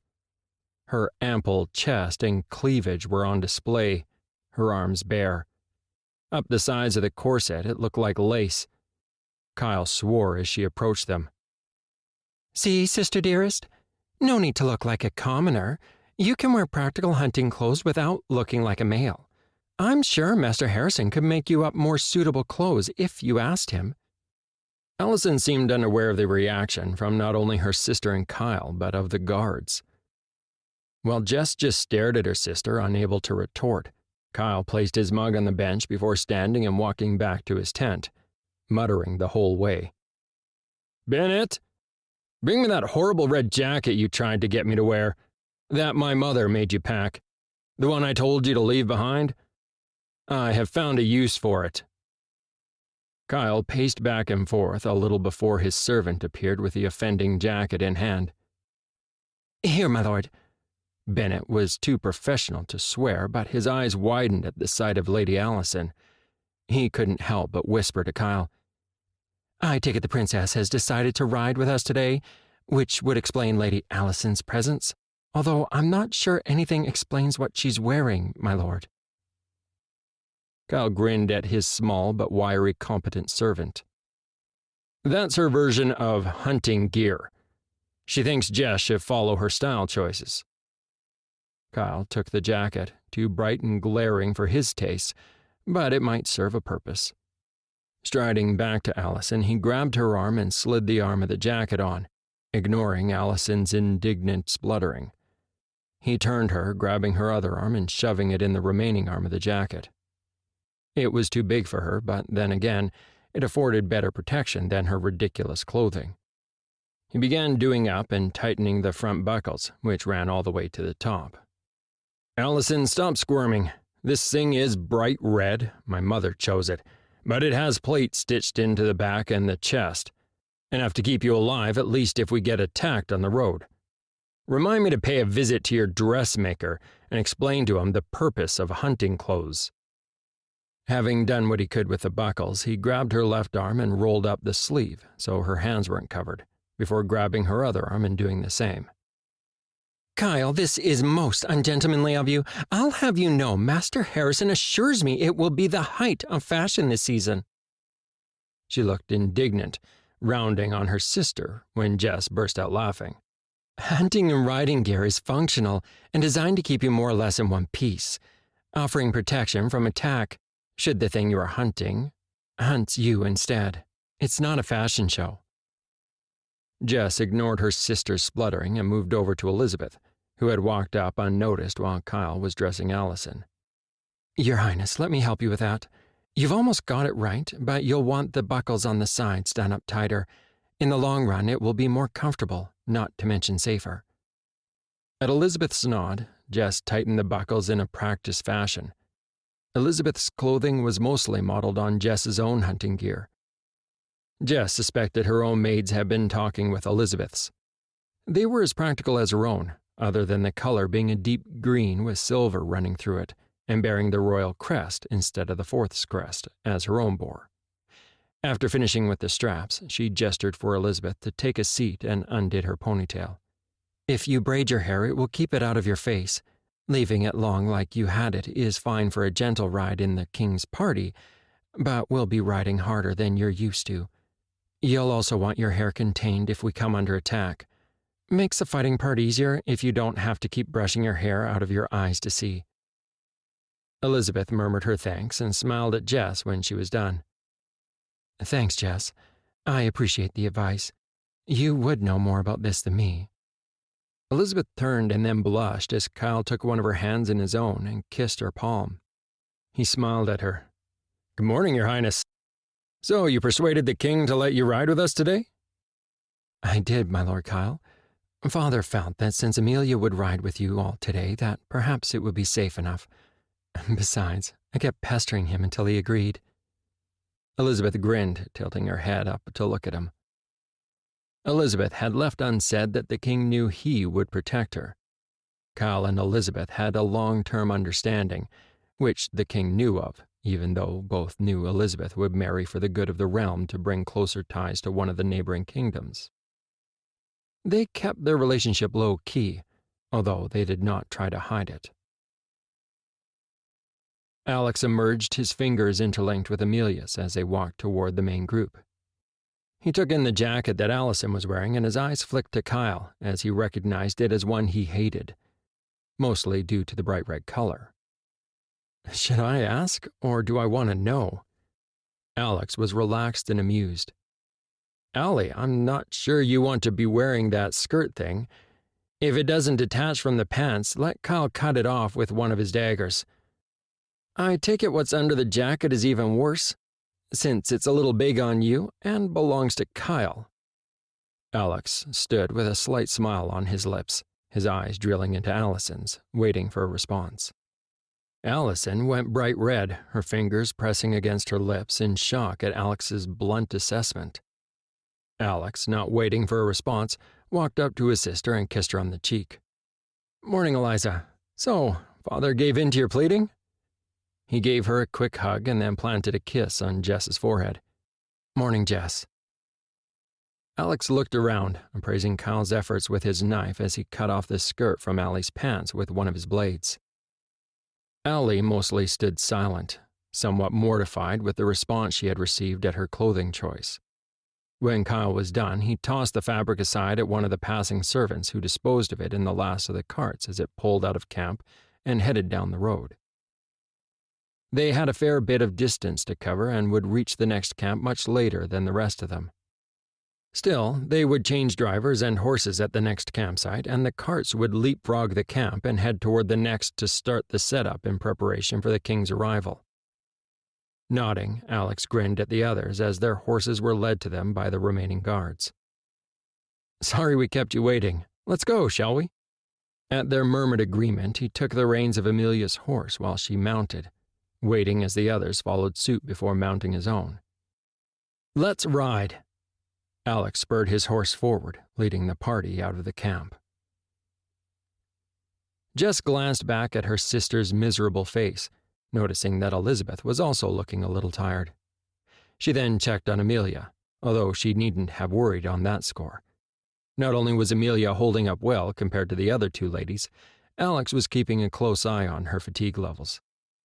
Trying to hide her impatience at their slow pace, and not succeeding all that well, Jess captured Alex and Kyle's attention and drew their attention to a suitable spot to rest. Kyle looked as irritated as she felt, but indicated agreement with a gesture that Alex mirrored. Jess sighed and spurred her horse into a gallop toward the forest edge. It was off their usual path, but they didn't require as many regular breaks as they had been having. She could hear her guards, who'd followed her. They were getting used to her now. Jess glanced either side and with some simple hand signs, let them know she was checking out the side ahead. Both guards acknowledged and passed the message back. Or Jess thought they must have, since more of the guards broke away from the main party and spurred their horses to catch up, or at least follow in their wake. Jess breathed a sigh of relief to get away from the main party, or rather, her sister. That Allison had joined them today instead of riding with the king's party was painful. Allison was everything their mother thought a lady should be, and looked down on her little sister with disdain. Jess smiled. This was her element, not her sister's. She was more wild, along with both Kyle and Alex. They were even seen that way in the palace. Still, where everyone more or less gave her a wide berth due to not only her own reputation, but because of her association with Kyle and Alex, Allison did not. There was the inner power circle. Then there was the three of them, both within that circle of power, yet separate. As she approached the forest edge, Jess slowed her horse to a trot as she searched for a suitable glade, close enough for ease of access, but far enough in that the trees would screen them from view of the casual observer. She knew there was a small village nearby, but the rules governing the moving of the royal court prevented them from utilizing any of the facilities outside of an emergency. So the local tavern in the village was out of the question, which was a shame. Jess grinned at the memory of one occasion where the three of them had gone there despite the rules. That tavern made the best pot pies and had a decent brew that the tavern owner and his wife made themselves. It turned out that they were related to the owner of one of their favorite bars in Taverns Row, the Barrel in Callanhain. Grinning as she came to an idea, Jess drew in a small amount of the veil and reached out to Alex and Kyle. "The Sister's Barrel is in the village over the hill there. How about I take some guards, find a temporary camp, and go get us some food packaged up and 2 skins of their best brew? We can take a longer break so your sister can rest a little, and then still make it into camp before nightfall." She felt Alex's immediate interest, and even Kyle perked up at the thought. It was Kyle who responded. "That sounds like a great idea. Need a hand with the supplies?" Jess considered her options and agreed. "Well, I wasn't planning on walking or riding, so yes, why not? It would be easier. I'll wait for you to get here, and while the others are setting up the rough camp, we'll disappear." Jess heard Alex's chuckle as he appreciated her quip. "Just make sure the others don't see you go." Alex's frustration was clear in his tone. "I'd like to come, but I'll keep your sister and mine distracted." Jess snorted at the likely reaction if everyone saw her disappear into the veiled world. While members of the royal family knew that the three of them had more of the veil running through their blood, she didn't think even they realized how much of what the three of them were capable of. Jess wasn't even aware of when they had kept that information to themselves, or why they had thought it was necessary. As she waited, Jess frowned, glancing around, but could not work out what was making her uneasy. She found a small glade that looked suitable for their party and sent one of the hunter trackers to guide the rest of the party to their location. Jess rubbed the back of her neck and pulled in the veil, scanning her surroundings with not only her eyes, but ranging out with her mind.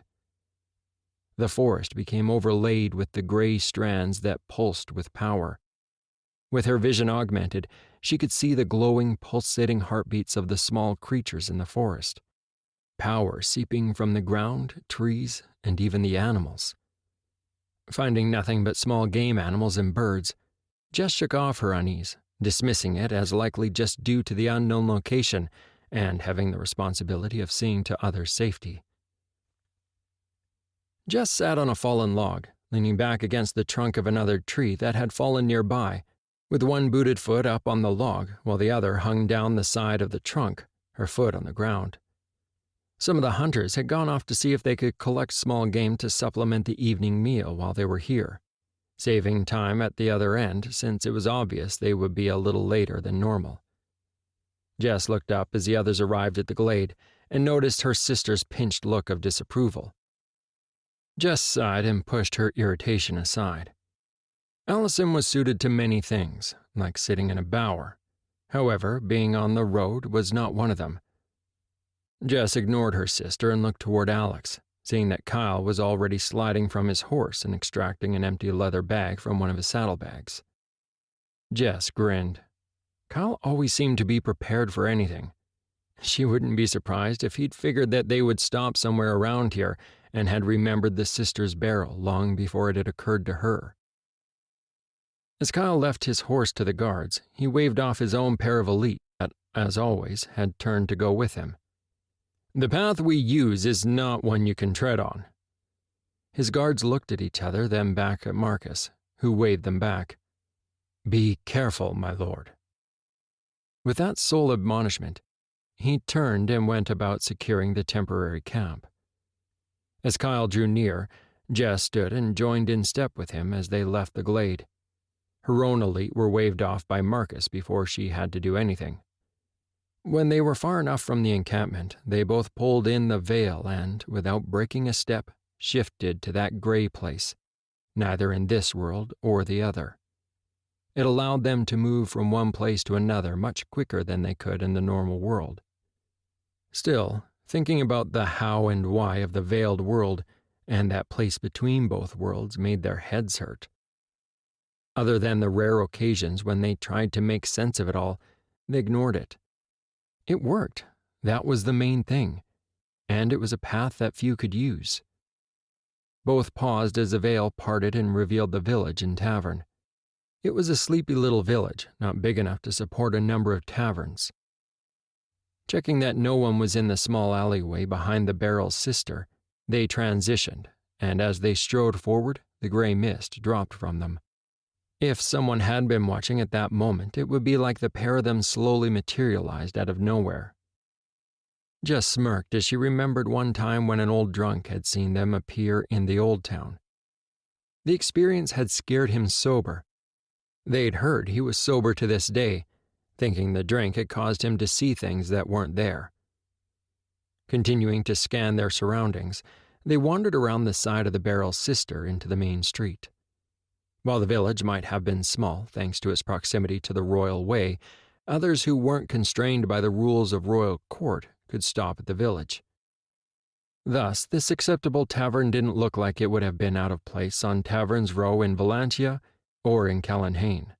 It did a bustling trade not just with locals but with all the through traffic.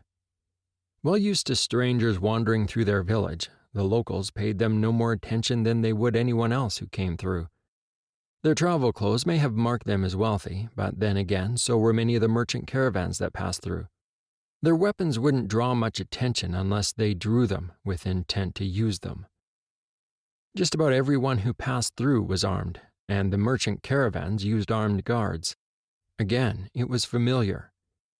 Jess pulled the hood of her cloak further down so it obscured her face within its depths, and the cloak itself hid the sigils of the Fourth from casual observers. She didn't have to look to know Kyle had done the same. They walked into the tavern through the large double wooden doors, pausing just inside by habit to scan the room for any threat. As they expected, the tavern was bustling with an assortment of traders, guards, and a handful of mercenaries, a few of them professional enough to have noted their entrance and, by instinct, checked their own weapons. Jess smiled within the confines of her hood, knowing those in the room couldn't see her face. They saw two well-armed unknown individuals and were assessing them for threat, just as she and Kyle were assessing them. Kyle, she knew, looked dangerous, dressed in his usual dark black tones. His every move was a combination of strength and grace. No one who saw him had any doubt at all he could handle himself. She also knew that most, seeing her dressed this way with the weapon she was carrying and in the company with Kyle, pegged her as being just as dangerous. Moving together, not needing to talk to coordinate their movement, they walked toward the bar, dismissing the assorted people as harmless. Getting involved in a barroom brawl was not their goal today. The tavern owner working behind the bar had noted their entrance and smiled at their approach. "Welcome to the Barrel's Sisters, travelers. What can I get for you?" The man was well-muscled and had scars that proclaimed he had been a swordsman at one stage in his life, and the way he assessed their own weaponry gave away that he'd been a good one, or at least good enough to recognize good weaponry when he saw it. "So formal, Evan? I know it's been some time since we've called in, but I didn't think you'd forget me so soon." Jess smiled and drew back her hood as she settled on a stool. The barman, Evan, looked startled and then grinned. "My, Jess, it's good to see you. I take it you aren't staying given the time of year." Jess grinned. Not only had Evan been a good swordsman, he was a smart one. Kyle chuckled and threw back his own hood, taking the drink that Evan slid toward him. "Thank you, Evan. Yes, we'd like nothing better than to stay, but circumstances prevent it. Could we get trail lunch, whatever it is today, enough for a party of 6 and some extras for, well, let's just say, assorted others. Use your own judgment there. And 2 skins of your finest brew?" Kyle passed the empty satchels both he and Jess had brought across the bar to Evan, who nodded with a grin and disappeared into the kitchen. Jess knew from experience that it wouldn't take long, so she settled in and sipped her drink while they waited. She noted that most of the occupants of the bar, given the barman's reaction to them, had gone back to their own meals and discussions. She'd only just finished her drink when the barman reappeared and passed the full bags back to them. There's beef and wild mushroom pies today, fresh from the oven, and the usual bread, cheese, meat, and some fruit, and 2 skins of our finest brew." Evan grinned at them as Jess slid coins across the bar, not failing to notice she'd paid him well for the food. "Thank you, Jess. Kyle, I hope you all come back when you have some more time to stay overnight. We'll always have room for you all." Evan's smile faltered when he continued in a low voice. "I'd show caution on the road, my friends. One of the farmer's lads went mad the other night, slaughtered the whole family. He's still out there, somewhere. There's been rumors of a few attacks against caravans by the Sundered of late, from the merchant caravans that pass through." Kyle paused and nodded. "Thank you for the provisions and the information. We'll keep our wits about us." Jess swung the pack onto her back and pulled her hood up once more as they left the dark confines of the bar, walking purposefully out into the main street, then around the side to the back alleyway they'd arrived in. Without pause, they both drew in the veil and dissipated from view in a matter of 4 steps down the alleyway, making their way back to the small clearing where they had left the rest of their group. Alex had deflected several questions about where Jess and Kyle had disappeared to, and ignored the rest. While Elizabeth wasn't too bad and took a hint, Jess's sister Allison was getting on his nerves. The only positive thing he could say about her coming on the ride with them was that he doubted she would ever ride with them again. He predicted she would be back in a carriage with the king's party the next day. While he was happy perched on the log he'd seen Jess on earlier with the convenient tree as a backrest and Amelia next to him, that hadn't been good enough for Allison. She'd thrown a fit and insisted that a camping chair be unpacked. Her mood did not improve when Alex countermanded her order, much to the relief of their staff. So she sat on the other end of the same log with a pained and disapproving expression on her face. Elizabeth looked happy and had shrugged and sat on the ground with her back against a log. One guard, seeing her sitting on the ground, smiled, then untied a blanket from the back of his saddle and spread it on the ground next to her. "Here, Your Highness. It's not much, but you're welcome to it." The guardsman blushed when Elizabeth thanked him for his kindness and deposited herself on the blanket, laying down and looking up at the canopy above her. "I can see why you escape the confines of the palace as much as you can, Alex. It's so peaceful out here." Elizabeth cocked her head to one side, looking up at Alex. "It is. Even more so when it's just Kyle, Jess, and me, and the entourage makes it a little less peaceful than it normally is." Alex laughed and then closed his eyes, feeling the power of the veil flow and pulse through him, around him, not trying to control anything. It was peaceful. Controlling and using the power took work. Cutting off from the veil took even more, and was not as easy as the healers seemed to think it was. Alex smiled when he sensed that familiar surge. Each of them had their own signature, and he knew Jess and Kyle were back with their booty from the tavern.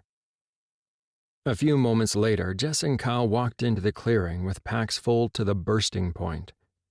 They handed the bags back to the servants, murmuring a few instructions.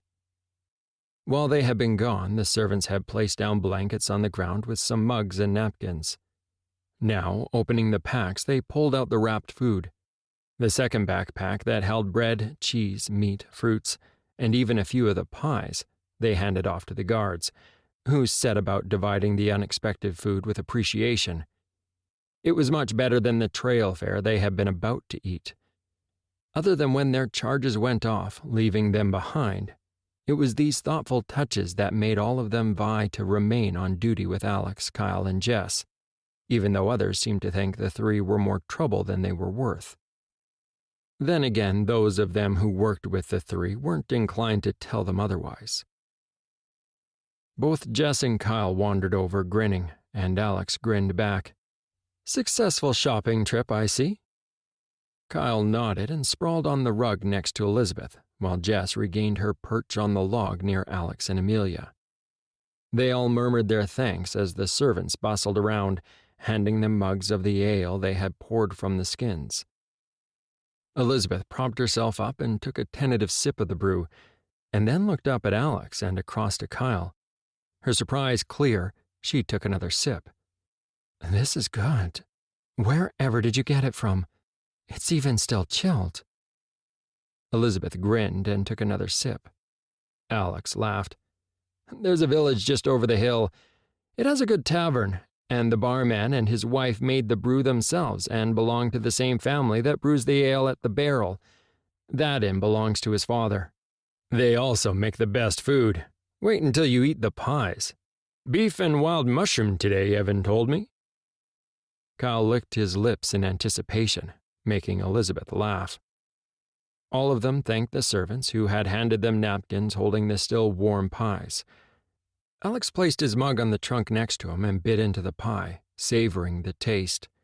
The crisp, flaky pastry and pie filling was just as good as he remembered. Nice chunks of slow-cooked beef, a selection of wild mushrooms and gravy. Alex couldn't help but notice that Allison was about to reject the offering and sighed. She was such hard work. Jess, noticing, shook her head. "You should try them, Allison. Megan, the cook, is the daughter of the chef that works in the king's kitchen. She often gets called to assist at the palace when some bigger functions are being held. Her food is divine." Kyle shrugged and ignored Allison as she nibbled on the edge of the pie. He remembered the warning they'd received in town and gained Marcus's attention, indicating to him that he needed to have a word. "Evan warned us before we left the tavern. One local succumbed to the madness and slaughtered his whole family the other night." Kyle continued to speak, his voice low. "He said there have been rumors of attacks in the area by groups of Sundered." Marcus straightened and glanced around the clearing. "We shouldn't linger here too long then, my lord. The king's party should be warned. Although, given how many there are in it, I think it unlikely that the Sundered will go anywhere near them."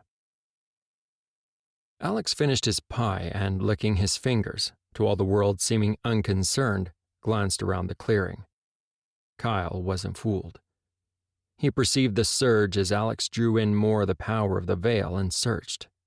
He and Jess were doing the same. The problem was, even if the Sundered were nearby, it was unlikely they would detect them until it was too late.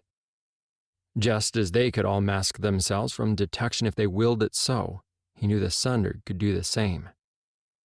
Marcus excused himself and went around alerting his own men and calling them in. Those not on guard duty packed up the few supplies that had been unpacked for the rest break. The servants finished cleaning up, and Alex threw back the rest of his ale and handed the mug to one of them, murmuring his thanks as they collected it from him. Elizabeth looked at them wide-eyed and glanced around the clearing as if expecting one of the Sundered to jump out at them. Surely the Sundered is gone by now. He wouldn't still be in the area. Alex was about to reply when he felt a surge nearby and spun, his sword out before he even realized that he'd reached for it. He yelled, "Allison, run, now!" Alex didn't wait for her to comply. He took the 3 steps to her and, grabbing her arm, flung the girl toward the guards. He spun, his sword rising in a defensive parry, and caught the blade that had been sweeping to take off Allison's head. Alex sensed multiple surges and the movement around him. He knew that the guards were reacting and that both Kyle and Jesselyn were near him with their own blades out, locked in their own battles. He took a breath and drew in more of the veil and pushed with it, catching the shimmering figure of the Sundered, once a man, now consumed by madness. Alex had a moment to be horrified that there were more than one of them before he was too busy fighting to be worried. Even though the Sundered were stronger and more able to use the veil to their advantage, they hadn't spent their entire lives swinging a blade or fighting alongside weapons masters. Alex felt himself struck by a solid ball of power and grunted in pain. His eyes widened as he realized they were using the veil as a weapon. Until that moment, he hadn't even thought of that application. Alex answered the feral grin of the Sundered that he faced off against with his own, and gathering the power, Willing it into a hard ball, he hammered his opponent back with it. His opponent staggered. Throwing his head back, he screamed. It was primal and angry. Alex was shocked. The scream was mental as well as verbal. Rage and pain beat against him. He shook his head. Putting up a mental barrier between him and the Sundered, Alex lunged again, thrusting his blade through the abdomen of the Sundered. He brought his second, smaller knife up, stabbing him up under the armpit. Alex shoved him away, pulling his blade free as the Sundered slumped to the ground. He felt the Sundered's attempts to use the power to heal himself. He could see the blood being held and the skin mending. The amount of power the Sundered was using was astounding. Alex's eyes widened in shock, realizing that a strong Sundered could heal what should be a mortal wound. He plunged his dagger into the creature's heart. Alex shook his head, his breathing ragged. He came back to himself and out of the veiled-induced battle rage. He noted that Jess and Kyle had dispatched their own opponents. "Stab them in the hearts. They heal otherwise," Alex warned his friends before he spun around. His eyes tracked back and caught sight of Amelia and Elizabeth, blades drawn, standing in front of Allison, who was crumpled on the ground sobbing, with Bennett, blade drawn, fighting on the other side. His eyes widened as he saw she was defending herself against one of the Sundered, and he ran to her aid. Alex screamed, his own fury boiling to the surface to see her being attacked. Two of the elite lay unmoving and bloodied on the ground. A third was pressing a cloth he was certain had been ripped from Amelia's own underskirt to a wound in his chest, showing he was in trouble but still alive. All of this Alex noted as he struck the Sundered who was about to attack Amelia and Elizabeth from behind. Kyle did the same thing with Jess just a moment behind. The Sundered didn't stand a chance and, stumbling, fell to the ground dead. Once more the world slowed down around him. Alex saw a few more of the guards and one servant were down or injured. Seeing that the clearing was free of attackers, he took a moment and, ignoring the blood, gathered Amelia to him and hugged her. "You fought well. I would lose my mind if anything happened to you." Alex's voice was soft and only intended for her ears. Amelia smiled up at Alex. "That was my first real fight." She made no move to pull herself from his embrace, content for a moment to rest her head on his shoulder. She was relieved that it was over, although astonished that everything had seemed to happen so quickly. She was exhausted beyond what she thought she should have been for such a short fight. Alex drew his wandering attention back and noted that Marcus was rounding up the rest of his men, and they were applying hasty field dressings to those who needed them. He ordered everyone back on their horses. "I'm sorry, my lord, we must leave the dead for the animals. It's not safe. We need to get moving and get to the king's camp." Marcus looked down at the wailing Allison, not quite knowing what to do with her. Jess turned and grabbed her sister's shoulder, shaking her. "Allison, snap out of it. We need to get out of here. Move!" Jess hauled her sister to her feet and herded her over to her horse, showing her no compassion at all. She knew they didn't have time. The wounded were strapped to their horses with a lead rope tethering them to another guardsman's horse. With a final look around the clearing, they rode from camp without another backwards glance. Unlike the morning's ride, they rode hard, making no concessions for those unfamiliar with hard travel or the injured. For the first time that day, there wasn't a single complaint from Allison. She clung to her horse, and the only thing that they heard from her was the occasional sob.